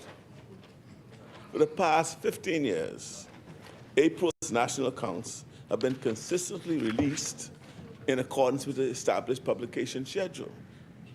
The GDP published by BNSI at the end of the first quarter in the fiscal year provides the most up-to-date and accurate measure of the country's GDP and economic performance. Without this data, which you don't have, the strategy report would be based on outdated assumptions, and any targets or projections would risk being unreliable. That's why this administration decided that the report should be published after the release of the BNS national accounts and tabled at the same time as the budget, so the public can view both documents together in context with a full picture of the nation's fiscal outlook. Let me be clear. The Fiscal Strategy Report remains a serious, data-driven document, and it continues to guide the government's medium-term fiscal policy. What has changed is not the content, but the timing, to ensure it is built on real, current economic data. If the opposition is suggesting that we should prepare fiscal strategy using outdated numbers just to stick to an old timeline, to me, that would be truly irresponsible. This administration will always prioritize accuracy over optics and facts over political theater. That is what. No.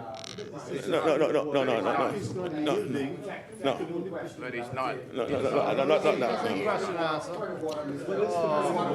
You technical question now, point of order. Mr. Deputy, Honourable Member, you asked. The point of order. Yeah. I'm not.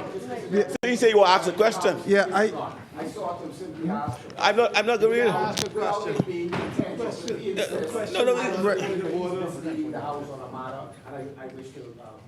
are you going to ask him to yield? Honourable Member, do you want to yield to the member? No. See, first of all, misleading the House is not a point of order. Yeah, Honourable Member, I'm just going to let the rule that. You'll have an opportunity. Yes, the chair recognizes the Honourable Member for Marco City. Thank you very much.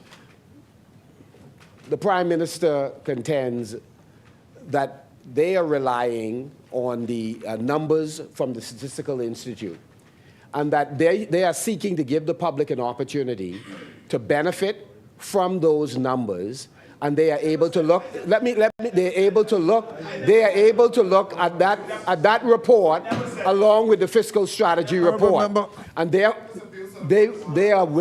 seeking to get the public to look at two sets of data. The point I wish to make is that for the 15 Honorable years. member, honorable member for Marco City, the honorable member for Cat Go Island ahead. is If saying you'd that like he to didn't repeat say it, you can go ahead and repeat it. What was the point? Yeah, no problem. I'm willing to wait. I'm patient. It's almost done. Wait until he's done. You see, Mr. Deputy Speaker, this administration, you know, we will always prioritize accuracy over optics and facts over political theater. That is what responsible fiscal management looks like. The honorable member for Marco City, he's saying that he didn't say what you were saying. I'm not going to respond to you, man. I'm not going to respond. No, he has no right to. He has no right to interrupt me. He has no right to interrupt me. Yeah, honorable member. He has no right to interrupt me, man, Mr. Speaker. Point of order. Yeah. A point of order is allowed. Mr. Deputy, you have no right. Yeah. Go ahead. The chair recognizes the honorable member for Marco City. I'm going to complete the statement. So he's saying that the member. This is a point of order. It is a point of order.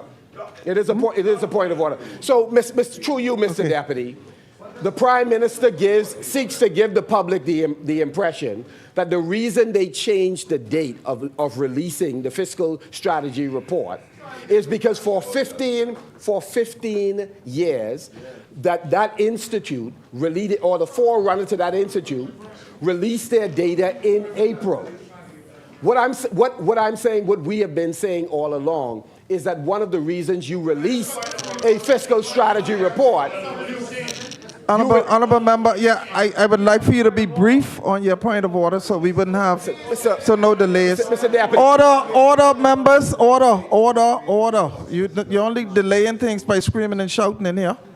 The chair recognizes the honorable member for Marco City, but Marco City, can you be brief? Yes, I will, Mr. Deputy. Mr. Deputy, the fiscal strategy report is to be released in sufficient time to allow stakeholders and others, and the government especially, to review what independent review has provided guidance for a government to take a look at, and any adjustments that they make, they have a space to do so. When you release the report at the exact same time as you're releasing the budget, you do not benefit as a government from the fiscal strategy that the Fiscal Strategy Council would have put forward. And so what I'm saying is the explanation he's giving to why he is now releasing the report at the same time of the budget, it is misleading.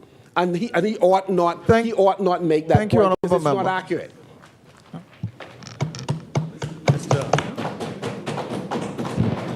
Mr. Deputy Speaker,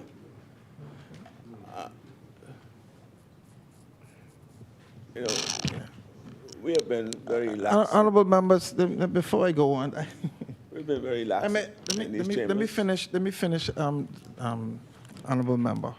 And like I said, these proceedings, this is our last day. But I mean, a point of order, we get up on a point of order, and then we tend to give a speech, man. I mean, it's delaying the process. I know everybody's frustrated, everybody's tired, everybody's ready to go home. So the chair recognizes the honorable member for Cat Island, Rumkey, and San Salvador. We ain't tired. So, One thing Mr. Deputy Speaker, all right. We're tired of you. That's what we're tired of. This, Mr. Deputy Speaker, there have also been concerns raised that the government has not explained how it will hit its revenue targets, implying that our projections are somehow baseless or speculative. Let me respond plainly. That statement is untrue. It's false.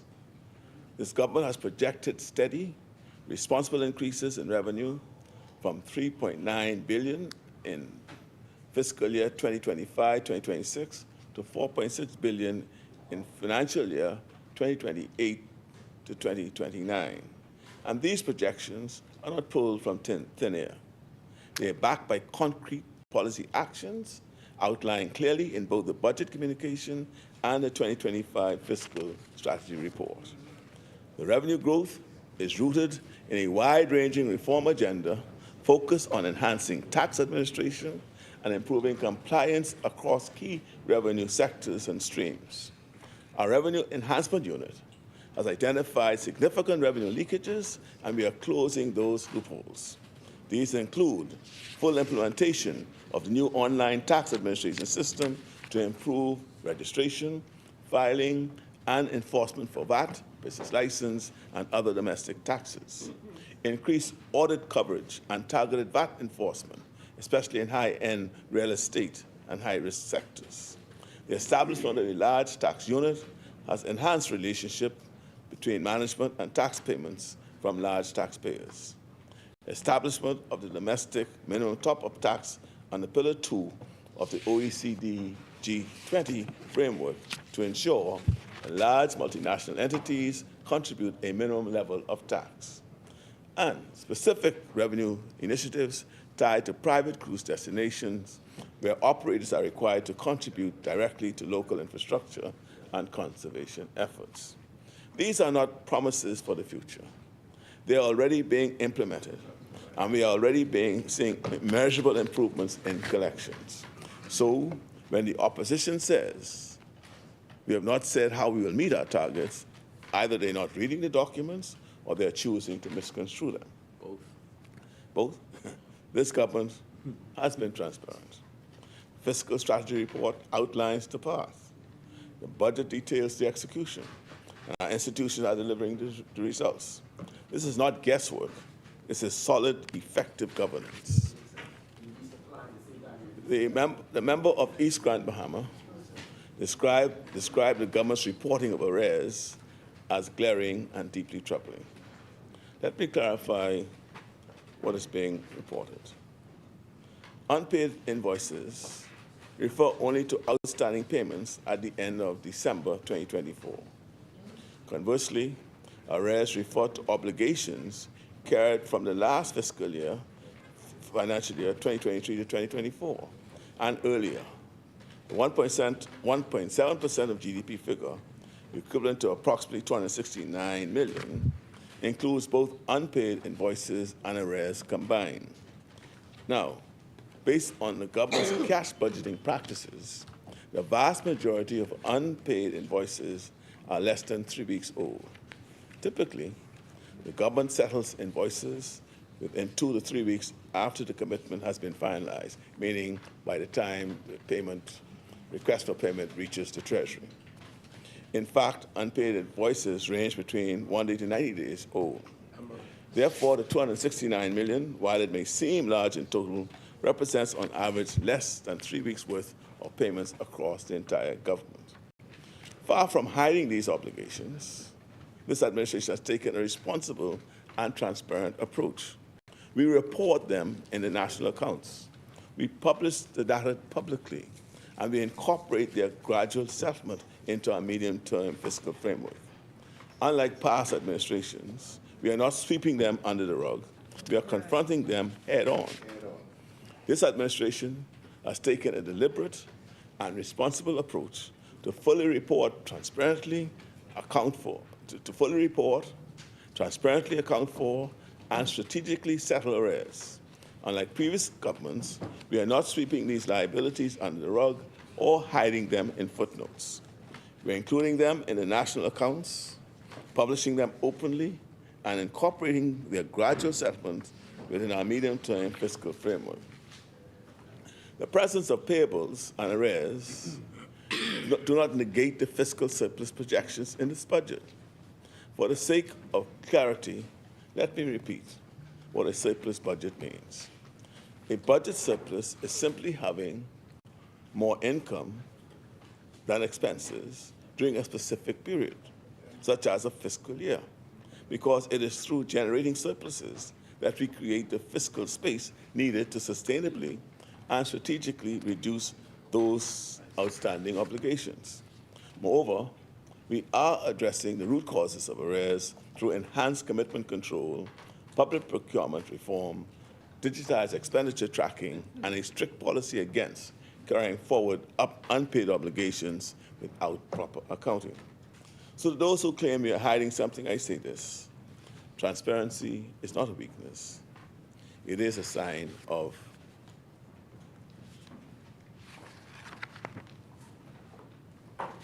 leadership. This government, as I said, is confronting its obligations with clarity, courage, and commitment. And the people of the Bahamas deserve no less. There are no increases in taxes or fees in this budget. We have held the line because we know that families are still recovering and businesses are still finding their footing. In this budget, there are no new taxes or fee increases imposed on Bahamians. Instead, we are cutting taxes to bring relief where it's most needed. We are reducing VAT from 10% down to 5% on essential everyday items, including baby diapers, adult diapers, feminine hygiene products, prescription and non-prescription medicines, and medical dental supplies. These are real savings for working people. It is also vital that I offer clarity and context on two important aspects of our fiscal reforms in this budget: the adjustments to VAT and reforms to the conveyancing. There were remarks made regarding VAT, particularly the concern that government is letting tax authorities run amok. That could not be further from the truth. Our reforms are designed not to punish honest businesses, but to strengthen the integrity of the VAT system and protect public finances from abuse, fraud, and revenue leakages. The rule that requires VAT amongst under formal disputes to be paid before an appeal is heard helps prevent the tax appeals commission from being overwhelmed by appeals made in bad faith. At the same time, it fully protects every taxpayer's right to appeal. This kind of requirement is common in well-run tax systems and has been in place since the VAT Act was first introduced. Another new rule clarifies that unused VAT credits may only be claimed as a refund after a business formally deregisters from the VAT system. This only applies to a very small number of businesses.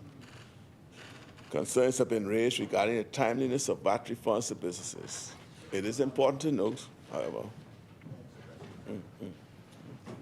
The chair recognizes the honourable member for East Grand Bahama. Thank you very much, Mr. Deputy. The concern was, and I hear your response that only a few, this would only apply to a few, but how the amendment seems to be worded, that it doesn't limit it to a few, but any VAT registrant that seeks to get a refund, that it has to be, that their registration has to be canceled in order for them to actually get that refund. So it seems to be open to all businesses, so it doesn't seem to restrict those businesses. So I'm just trying to understand why you would say it would only be a small one. It's intended, and if during the passing of the bills in committee, we could look at that language and you could draw it to my attention. Thank you. So,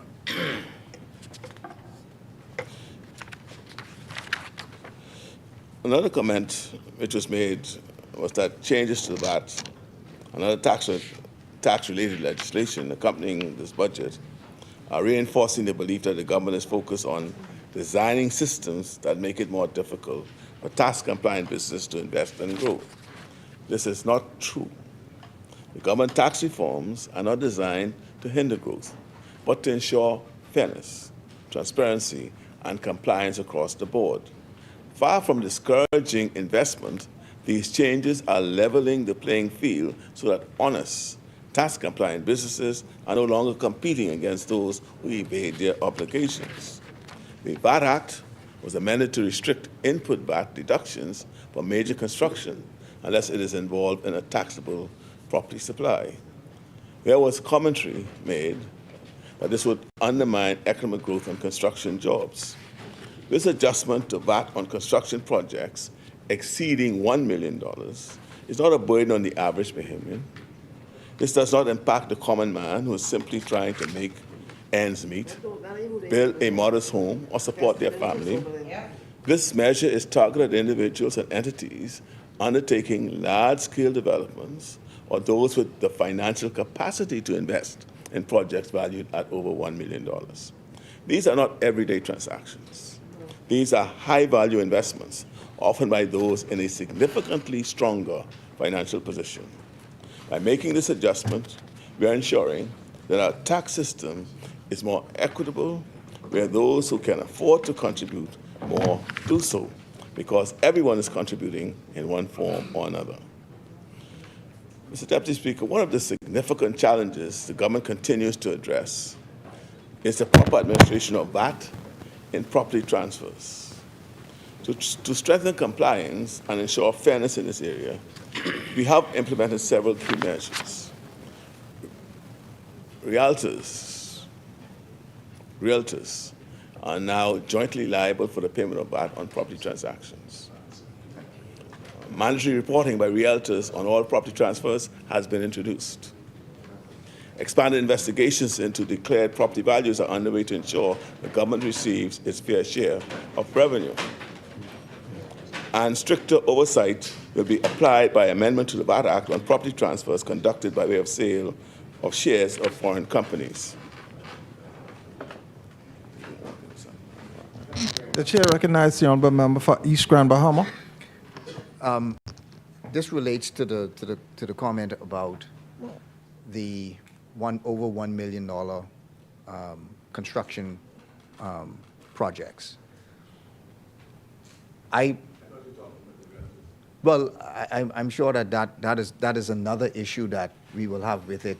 So I was going to wait until after you complete it, but I just want.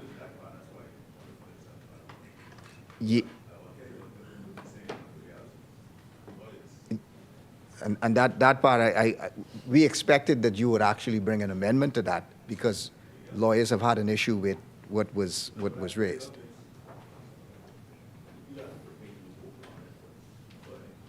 So the issue that I was also raising was the issue with the VAT on you are not able to get the credit for the over $1 million projects.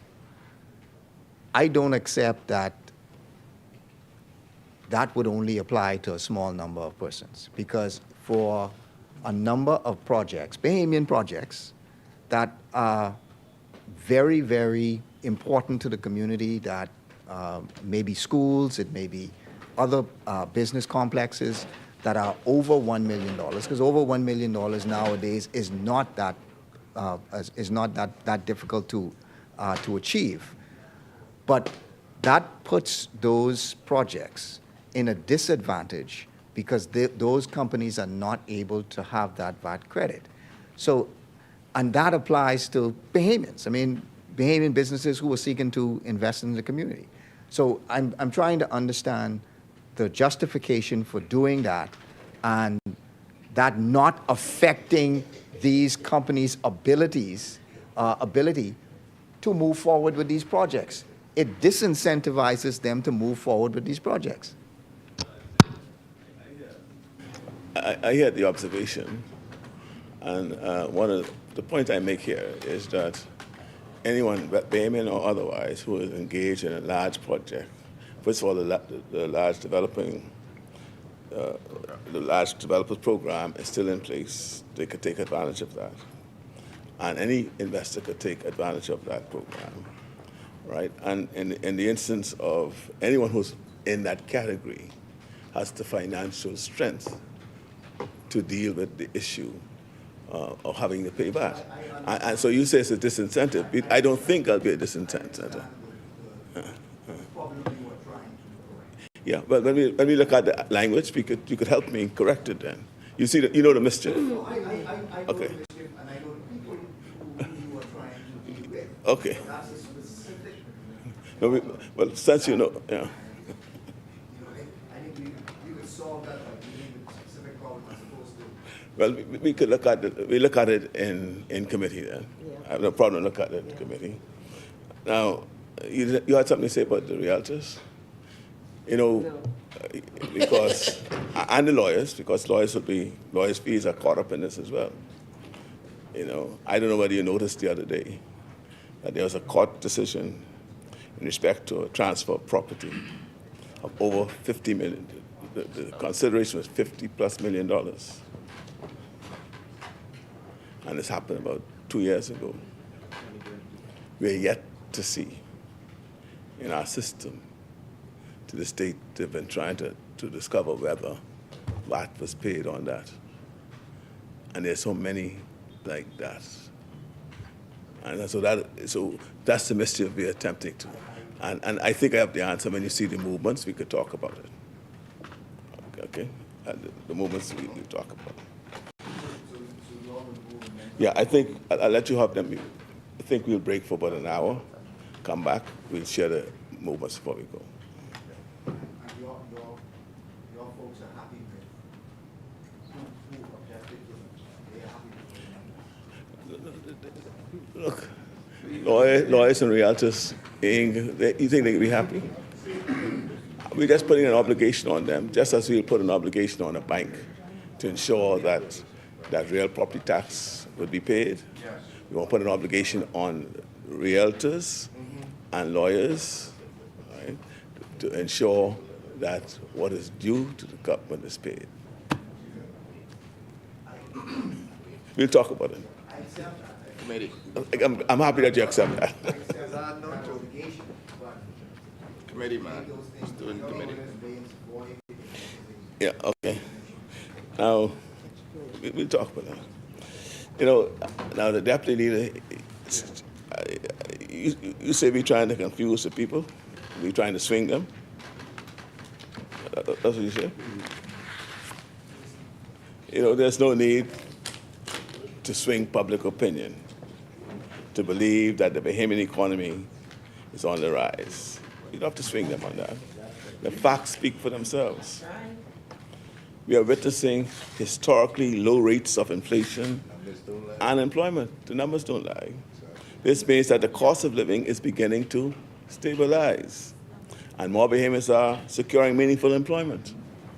Our revenue performance remains strong, a clear reflection of a robust economic activity and sound fiscal stewardship. So we'd have to swing the body. We just got to show them the facts. And you see, what you have to continue to remember, and that's why some of the things I say are very technical in here as well, is that the international community, they're watching. You can't cook the books. They come. The IMF, they're here now, going through all the crooks and crannies to see that what we are saying ain't swinging nobody. And they're here now. And so why would we want to I'm going to risk my reputation or the country's reputation to swing numbers? Numbers are there. See what you could accept the numbers and then say, well, yeah, you did well here. Yeah, you're doing well here, but take the argument, but it is what it is. I'm sorry I'm sorry that we didn't live up to your expectations, right? By failing.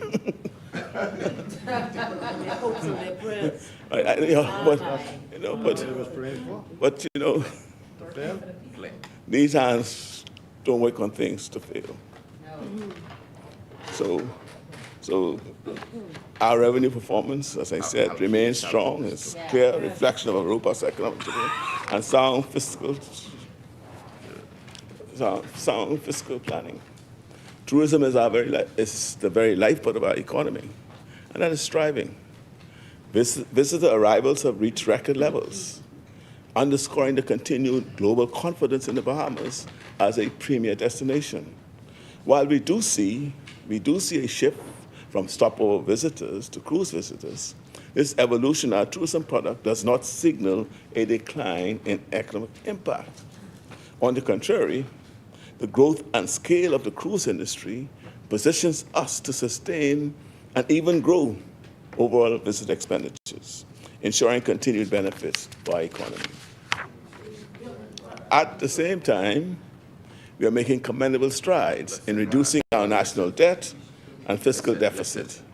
These are not just abstract numbers, they are the real, measurable outcomes of a government committed to responsible financial management and long-term sustainability. So, huh? No. No. Let me finish. Said at the committee. We can talk after. Honorable member Forsen Barnabas, We can talk after. he answered. He answered, Honorable Member Forsen Let me get Barnabas. to this, so we'll come back. No, we have committee, you know. We get to committee. You could ask questions to the committee. He said no. No, he said no. No, that's all. Yeah. Honorable Member Forsen Barnabas, he already answered. We'll do it off record. Come on, Deputy. Said on, man. Honorable Member Forsen Barnabas. Deputy Speaker, that's what they asked for earlier. Rule out. Honorable Member, yeah, but he answered you. He answered. said no, He no, answered. I can't answer for him. I said there's no, in fact, the cruise passengers, the exponential growth in the cruise passengers, right, would offset any loss that you'd have in the shifting I'll explain of it it, to you. right? But we can explain it to you, right? Yeah. So, Deputy, I'll break it down for you at lunchtime. Deputy, we say, you know, we say that the economy is improving. It's not a matter of opinion. It's a matter of fact. The simplest budget now before us is not just a trajectory, but a direct reflection of the strength and growth of the Bahamian economy. There was another commentary that is so blatantly inaccurate. The Bahamian government has allocated no funding for cannabis regulation in this budget, and accusations that the government is stalling the rollout of reforms passed nearly a year ago. This statement is inaccurate. The Cannabis Authority has been allocated $400,000 under the Ministry of Health and Wellness. You'll see it in the budget book. This funding is specifically designated to support the authority's operational expenses as it carries out its mandate. We remain committed to the responsible and timely implementation of the cannabis reforms passed nearly a year ago, and this allocation reflects that commitment. In my communication and throughout this debate, I have mentioned that this government's goal is to bring the Bahamas to an investment-grade credit rating. There was some skepticism regarding the cost of debt and how the government will manage this. Further, there were questions on the government's plans for debt reduction. The government, we have clearly outlined its debt management approach in the medium-term debt management strategy report, published earlier this year. This comprehensive strategy details the steps we are taking to reduce the cost of debt servicing over time, and we are already putting those steps into action. We are leveraging more semi-concessional loans, which offer favorable terms and lower interest rates.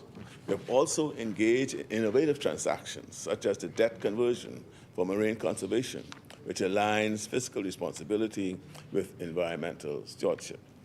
Additionally, we are utilizing financing from export-import banks to support key development projects and strategically shifting portions of our borrowing to the domestic market where debt servicing costs are lower. I will, Mr. Deputy Speaker, be tabling the supplementary budget after this communication.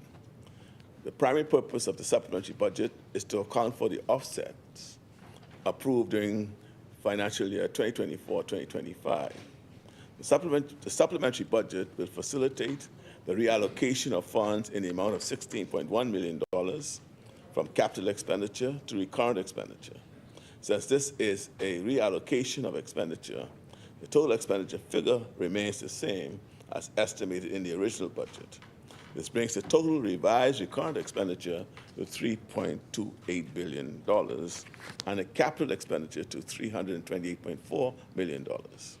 The supplemental increase in revenue totaled $27 million, which brings the revised total revenue estimate to $3.57 billion. As a result, the revised deficit is $42.8 million, or 0.3% of GDP. The 0.3% is the lower end of our deficit target range for this fiscal year. Wow.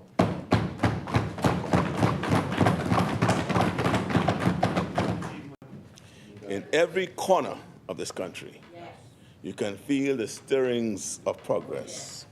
Quiet in some places, bold in others, but always there. A new subdivision in Carmichael, a revamped clinic in Cat Island, the young entrepreneurs in North Andrews, a student in Grand Bahama stepping in a state-of-the-art aquatic center. These are choices. The choices of a government that believes in its people. The choices of a team that came into office to make change. This budget is part of a plan rooted in reality and lifted by ambition. A plan that recognizes the complexity of our challenges, but also the strength of our people. We are building a country where opportunity is not defined by your last name or where you live. A country where a child born on Maguana has the same chance to succeed as the one born in Nassau. A country where government is not an obstacle, but a partner. In our economic plan and in our blueprint for change, we laid out a detailed vision for recovering, rebuilding, and revolutionizing our country's economy. We knew we had a big task ahead of us. We knew that rescuing the country from the worst fiscal and economic crisis we'd ever face was going to be a big lift. But we also knew, as bad as things were, that recovery could not be the ultimate goal. Recovery had to be a stop on the way to something better. Because even in the best of times in the past, too many behemoths have been left out of our economy. This work is hard. The road is long. And yes, at times, the opposition will shout and distort and try to sow doubt. But they cannot stop what is already in motion. Progress. They cannot unbuild the homes. No. That's right. That's right. They cannot untrain the teachers.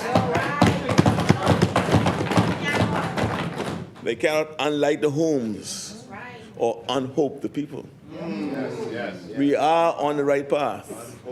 And if we stay steady, stay disciplined, stay true to the people who sent us here, we will finish what we started. So to the Bahamian people, I say this. We see you. We hear you. We are working for you. Every school we open, every clinic we staff, every young person we invest in, it is for you. We are not perfect, but we are trying. We are showing up, and we are delivering, and we will not stop. I proudly commend this budget to the House. May God bless all of us in here, and may God bless the Commonwealth of the Bahamas.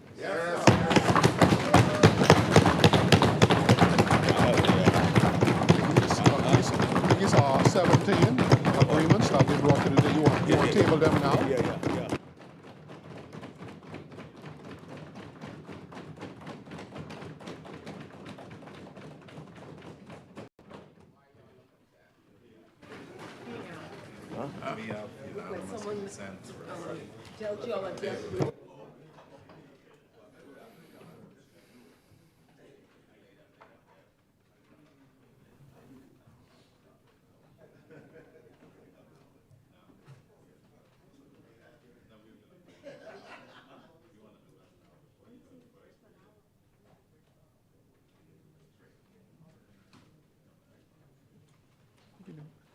The chair recognizes the honourable member for Freetown. Mr. Deputy Speaker, I have consulted with the Leader of Opposition Business and the member for Central Grand Bahama, who have consented for us to revert on the agenda to have two bills read for the first time, and they've consented that they will be read a second time today without the notice required.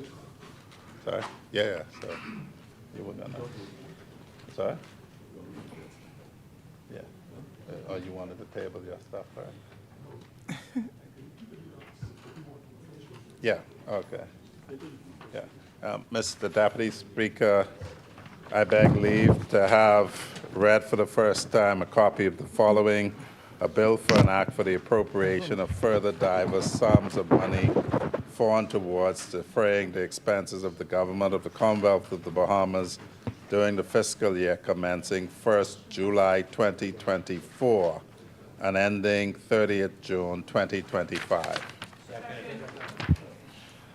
Before we go on, honorable member, is the member for St. Anne's and the member for Central Grand Bahama. Majesty's loyal opposition, Mr. Deputy Speaker, is in Any agreement. objections? The member. No objection. Thank you, honorable member.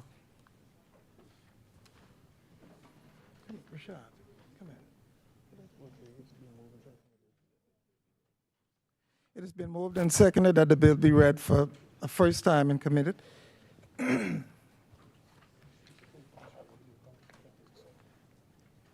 The Supplementary Appropriation Capital Development 2024-2025 Bill 2025.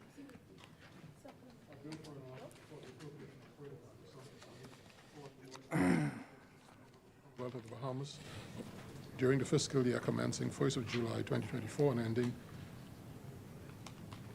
ending 30th of June 2025.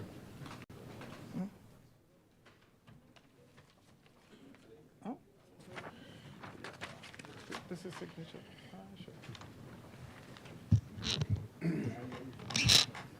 For the first readings. Mr. Deputy Speaker, I beg leave to have read for the first time a copy of the following: a bill for an act for the appropriation of further diverse sums of money for and towards defraying the expenses of the government of the Commonwealth of the Bahamas during the fiscal year commencing 1st July 2024 and ending 30th June 2025. Second.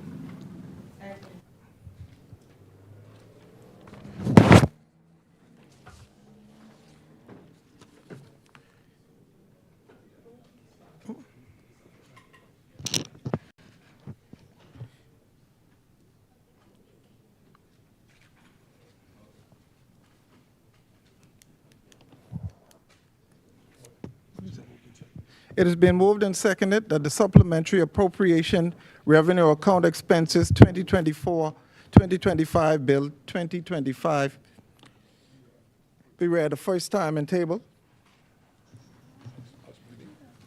As many as are in favor will remain seated. Those opposed will stand. The motion is carried. Order that the bill be read the first time and tabled. A bill for an act for the appropriation of further diverse sums of money for and towards defraying the expenses of the government of the Commonwealth of the Bahamas during the fiscal year commencing 1st of July 2024 and ending the 30th of June 2025. For the first readings.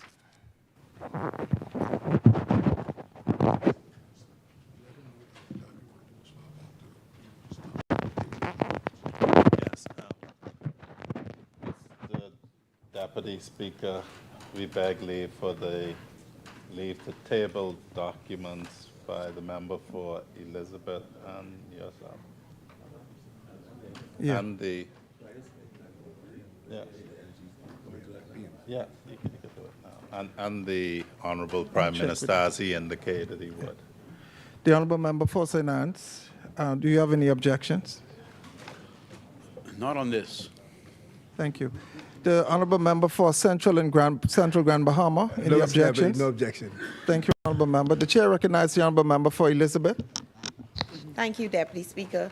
Deputy Speaker, I beg leave to lay on the table of the House a copy of the following: Boat Registration Yacht Amendment Rules 2025. Is there a seconder? Seconded.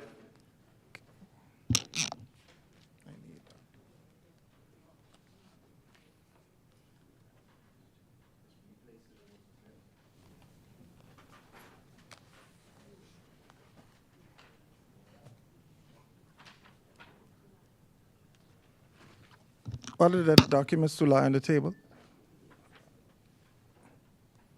The chair recognizes the honourable member for Elizabeth. Speaker, Mr. Deputy Speaker, I beg leave to lay on the table of the House a copy of the following: Boat Registration Fixed Penalty Amendment Regulations 2025. Seconded. Order that the documents be brought up.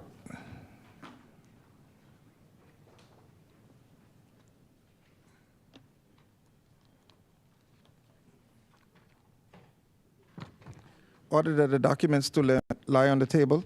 The chair recognizes the honorable member for Elizabeth. Thank you, Deputy Speaker. Mr. Deputy Speaker, I beg leave to lay on the table of the House a copy of the following: Commercial Recreational Watercraft Fixed Penalty Amendment Regulations 2025. Seconded.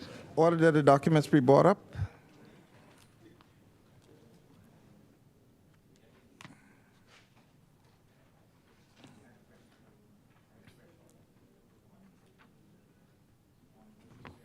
Order that the documents to lie on the table. Further laying of documents by ministers. The chair recognizes the honorable member for Cat Island, Rumkey, and San Salvador. Yeah. Mr. Deputy Speaker, I beg leave to lay on the table of the House a copy of the supplementary budget draft estimates of revenue and expenditure 2024-2025. Order that the documents be brought up.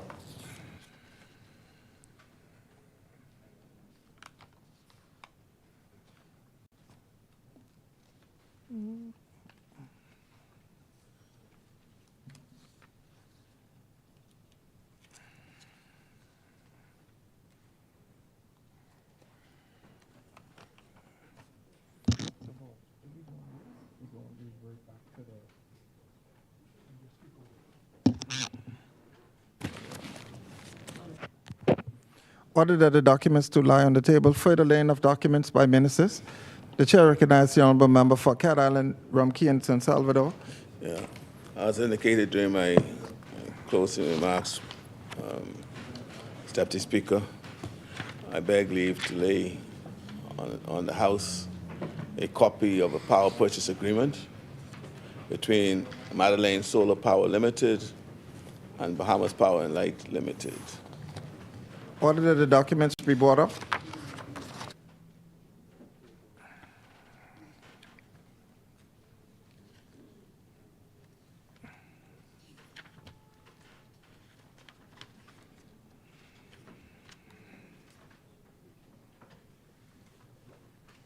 Order that the documents to lie on the table. Further laying of documents by ministers. The chair recognizes the honorable member for Cat Island, I beg leave to Rumkey. lay on the table of the House a copy of the power purchase agreement between Family Islands Microgrid Bahamas Limited, Bahamas Power and Light Company. This relates to Moores Island. Order that the documents be brought up.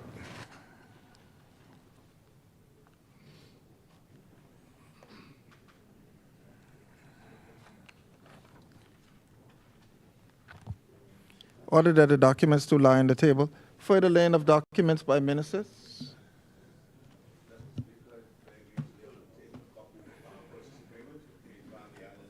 Bahamas Limited and BPL, Black Point and Staniel Key.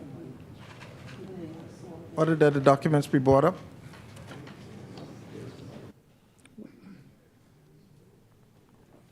Order that the documents to lie on the table. Further laying of documents by ministers. Deputy Speaker, I beg leave to lay on the table of the House a copy of the power purchase agreement between Family Islands Microgrid Bahamas Limited, Little Farmers Key. Order that the documents be brought up.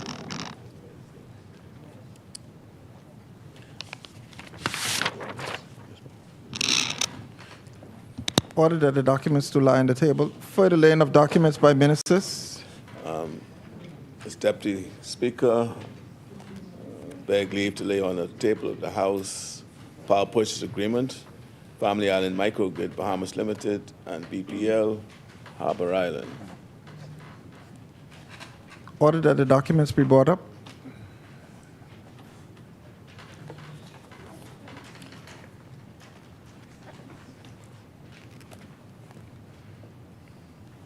Order that the documents to lie on the table.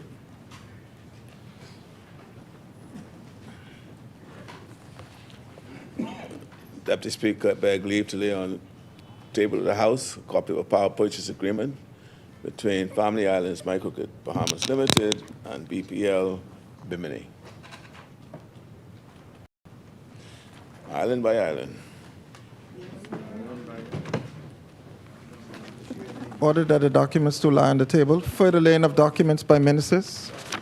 Yes, Mr. Deputy Speaker, I beg leave to lay on the table of the House a copy of a power purchase agreement between the Exumas Renewable Energy Corporation and BPL Great Exuma. Order that the documents be brought up.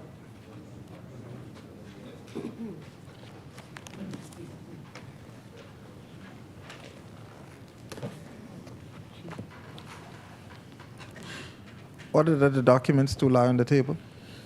Further laying of documents by ministers. Beg leave to lay on the table of the House, Mr. Deputy Speaker, a copy of a power purchase agreement between Bahamas Power and Light Company, Energy Bahamas Holdings Limited and the Government of the Bahamas. Order that the documents be brought up.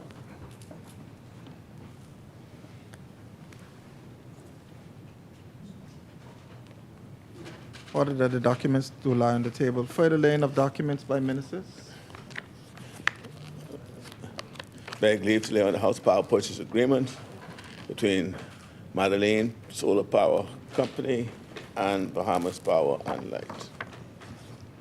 Order that the documents be brought up.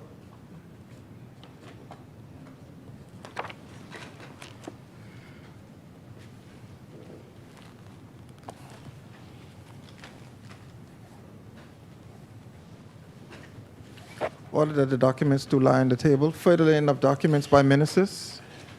Beg leave to lay on the table of the House, Mr. Deputy Speaker, power purchase agreement between CVB Utility Company Limited and BPL. Order that the documents be brought up.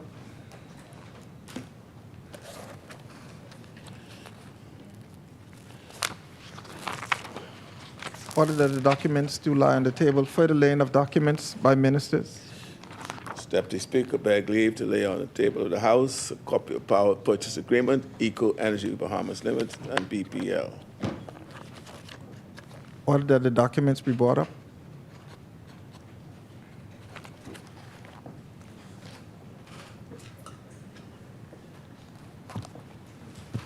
Order that the documents to lie on the table. Further laying of documents by ministers. Deputy Speaker, beg leave to lay on the table of the House power purchase agreement between Renew Gwen Pro Limited and BPL, Cat Island. Order that the documents be brought up. Order that the documents to lie on the table. Further laying of documents by ministers. Bishop. Beg leave to lay on the table of the House a copy of a power purchase agreement between Renew Gwen Pro Limited and BPL, San Salvador. Order that the documents be brought San up. Salvador.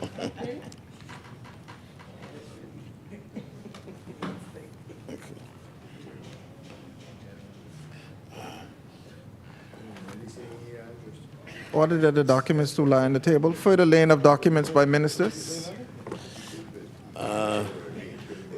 Beg leave, Deputy Leader, Deputy Prime Minister, to lay on the table of the House power purchase agreement between Renew Grand Pro Limited and BPL, Long Island. Order that the documents be brought up.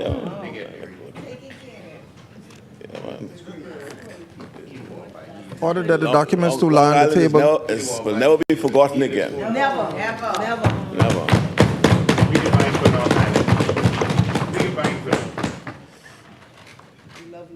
Deputy Speaker, lay on the table of the House a copy of a power purchase agreement between EA Energy Limited and BPL, Great Abaco. Order that the documents be brought up. John.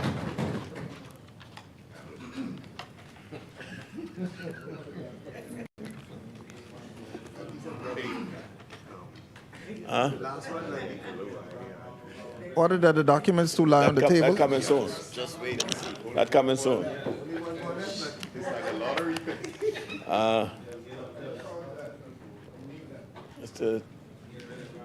Mr. Further laying of documents by ministers. I beg leave to lay on the table of the House a copy of the power purchase agreement between EA Energy Limited and BPL, Illustra. There you go. Order that the documents be brought up.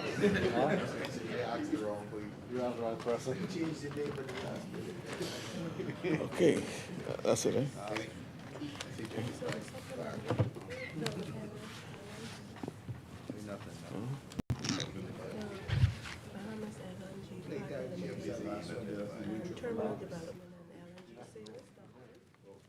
No.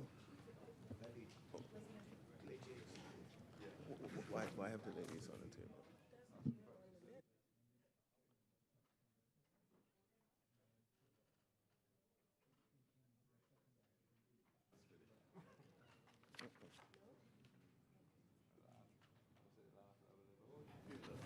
No.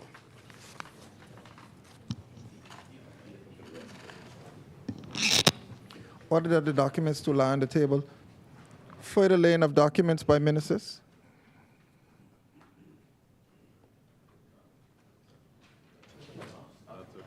That's it?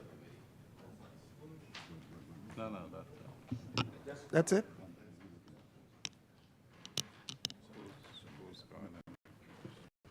who's going in the chair?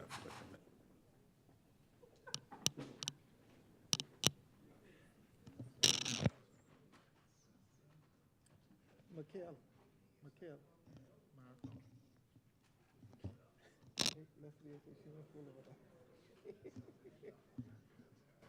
What time is it? We want to leave.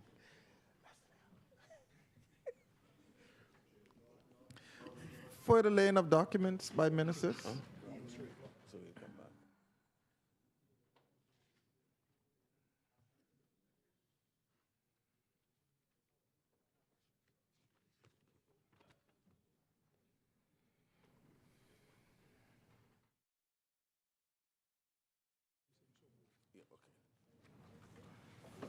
Yeah, okay. Yeah, we can come Go back down. right back at 4. Yeah, okay. Statements and communications by ministers. Communications by the clerk. Message from the Governor General. Message from the Senate. Motions for leave of absence, leave to resign, seat, and new writs. Presentations or petitions. Presentations of reports of committees. Adoptions of reports of committees. First reading of bills. Second reading and committal of bills. The chair recognizes the honorable member for Cat Island, Rumkey, and San Salvador. Yeah. Mr. Deputy Speaker, I move for the second reading and committal of a bill for an act for the appropriation of diverse sums of money foreign towards defraying the expenses of the government of the Commonwealth of the Bahamas on revenue account for the financial year commencing 1st of July 2025, ending 30th of June 2026. Is there a seconder? It has been moved and seconded that the following bill be read a second time and committed. Appropriation Revenue Account Expenses 2025-2026, Bill 2025. Order that the bill be read a second time and committed. Bill for an act for the appropriation of diverse sums of money for and towards defraying the expenses of the government of the Commonwealth of the Bahamas on revenue account for the financial year commencing 1st of July 2025 and ending 30th of June 2026. The chair recognizes the honorable member for Freetown.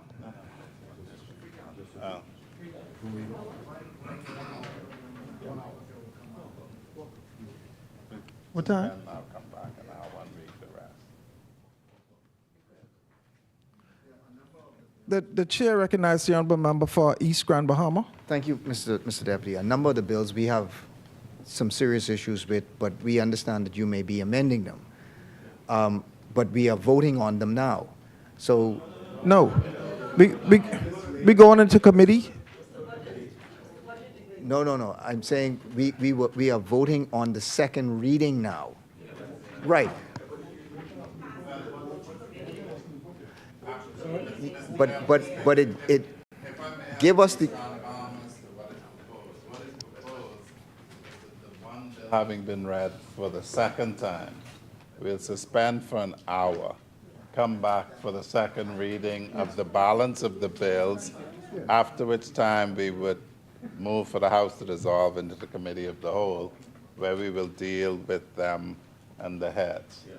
And are the movements available now?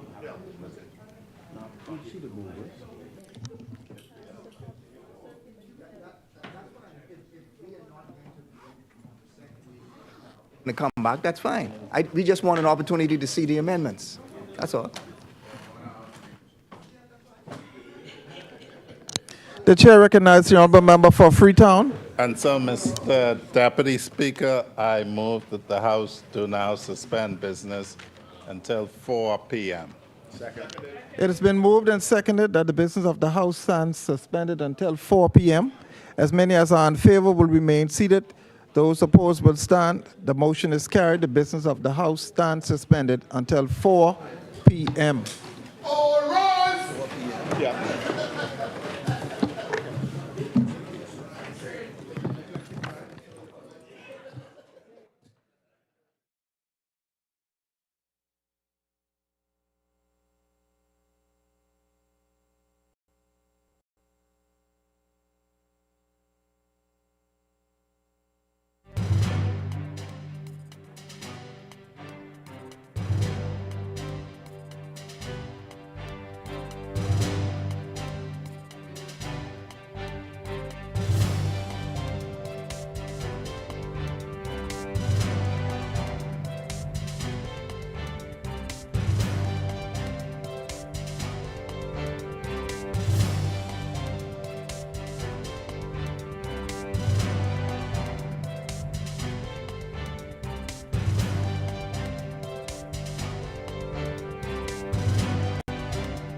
Good morning, honorable members and those under the sound of my voice.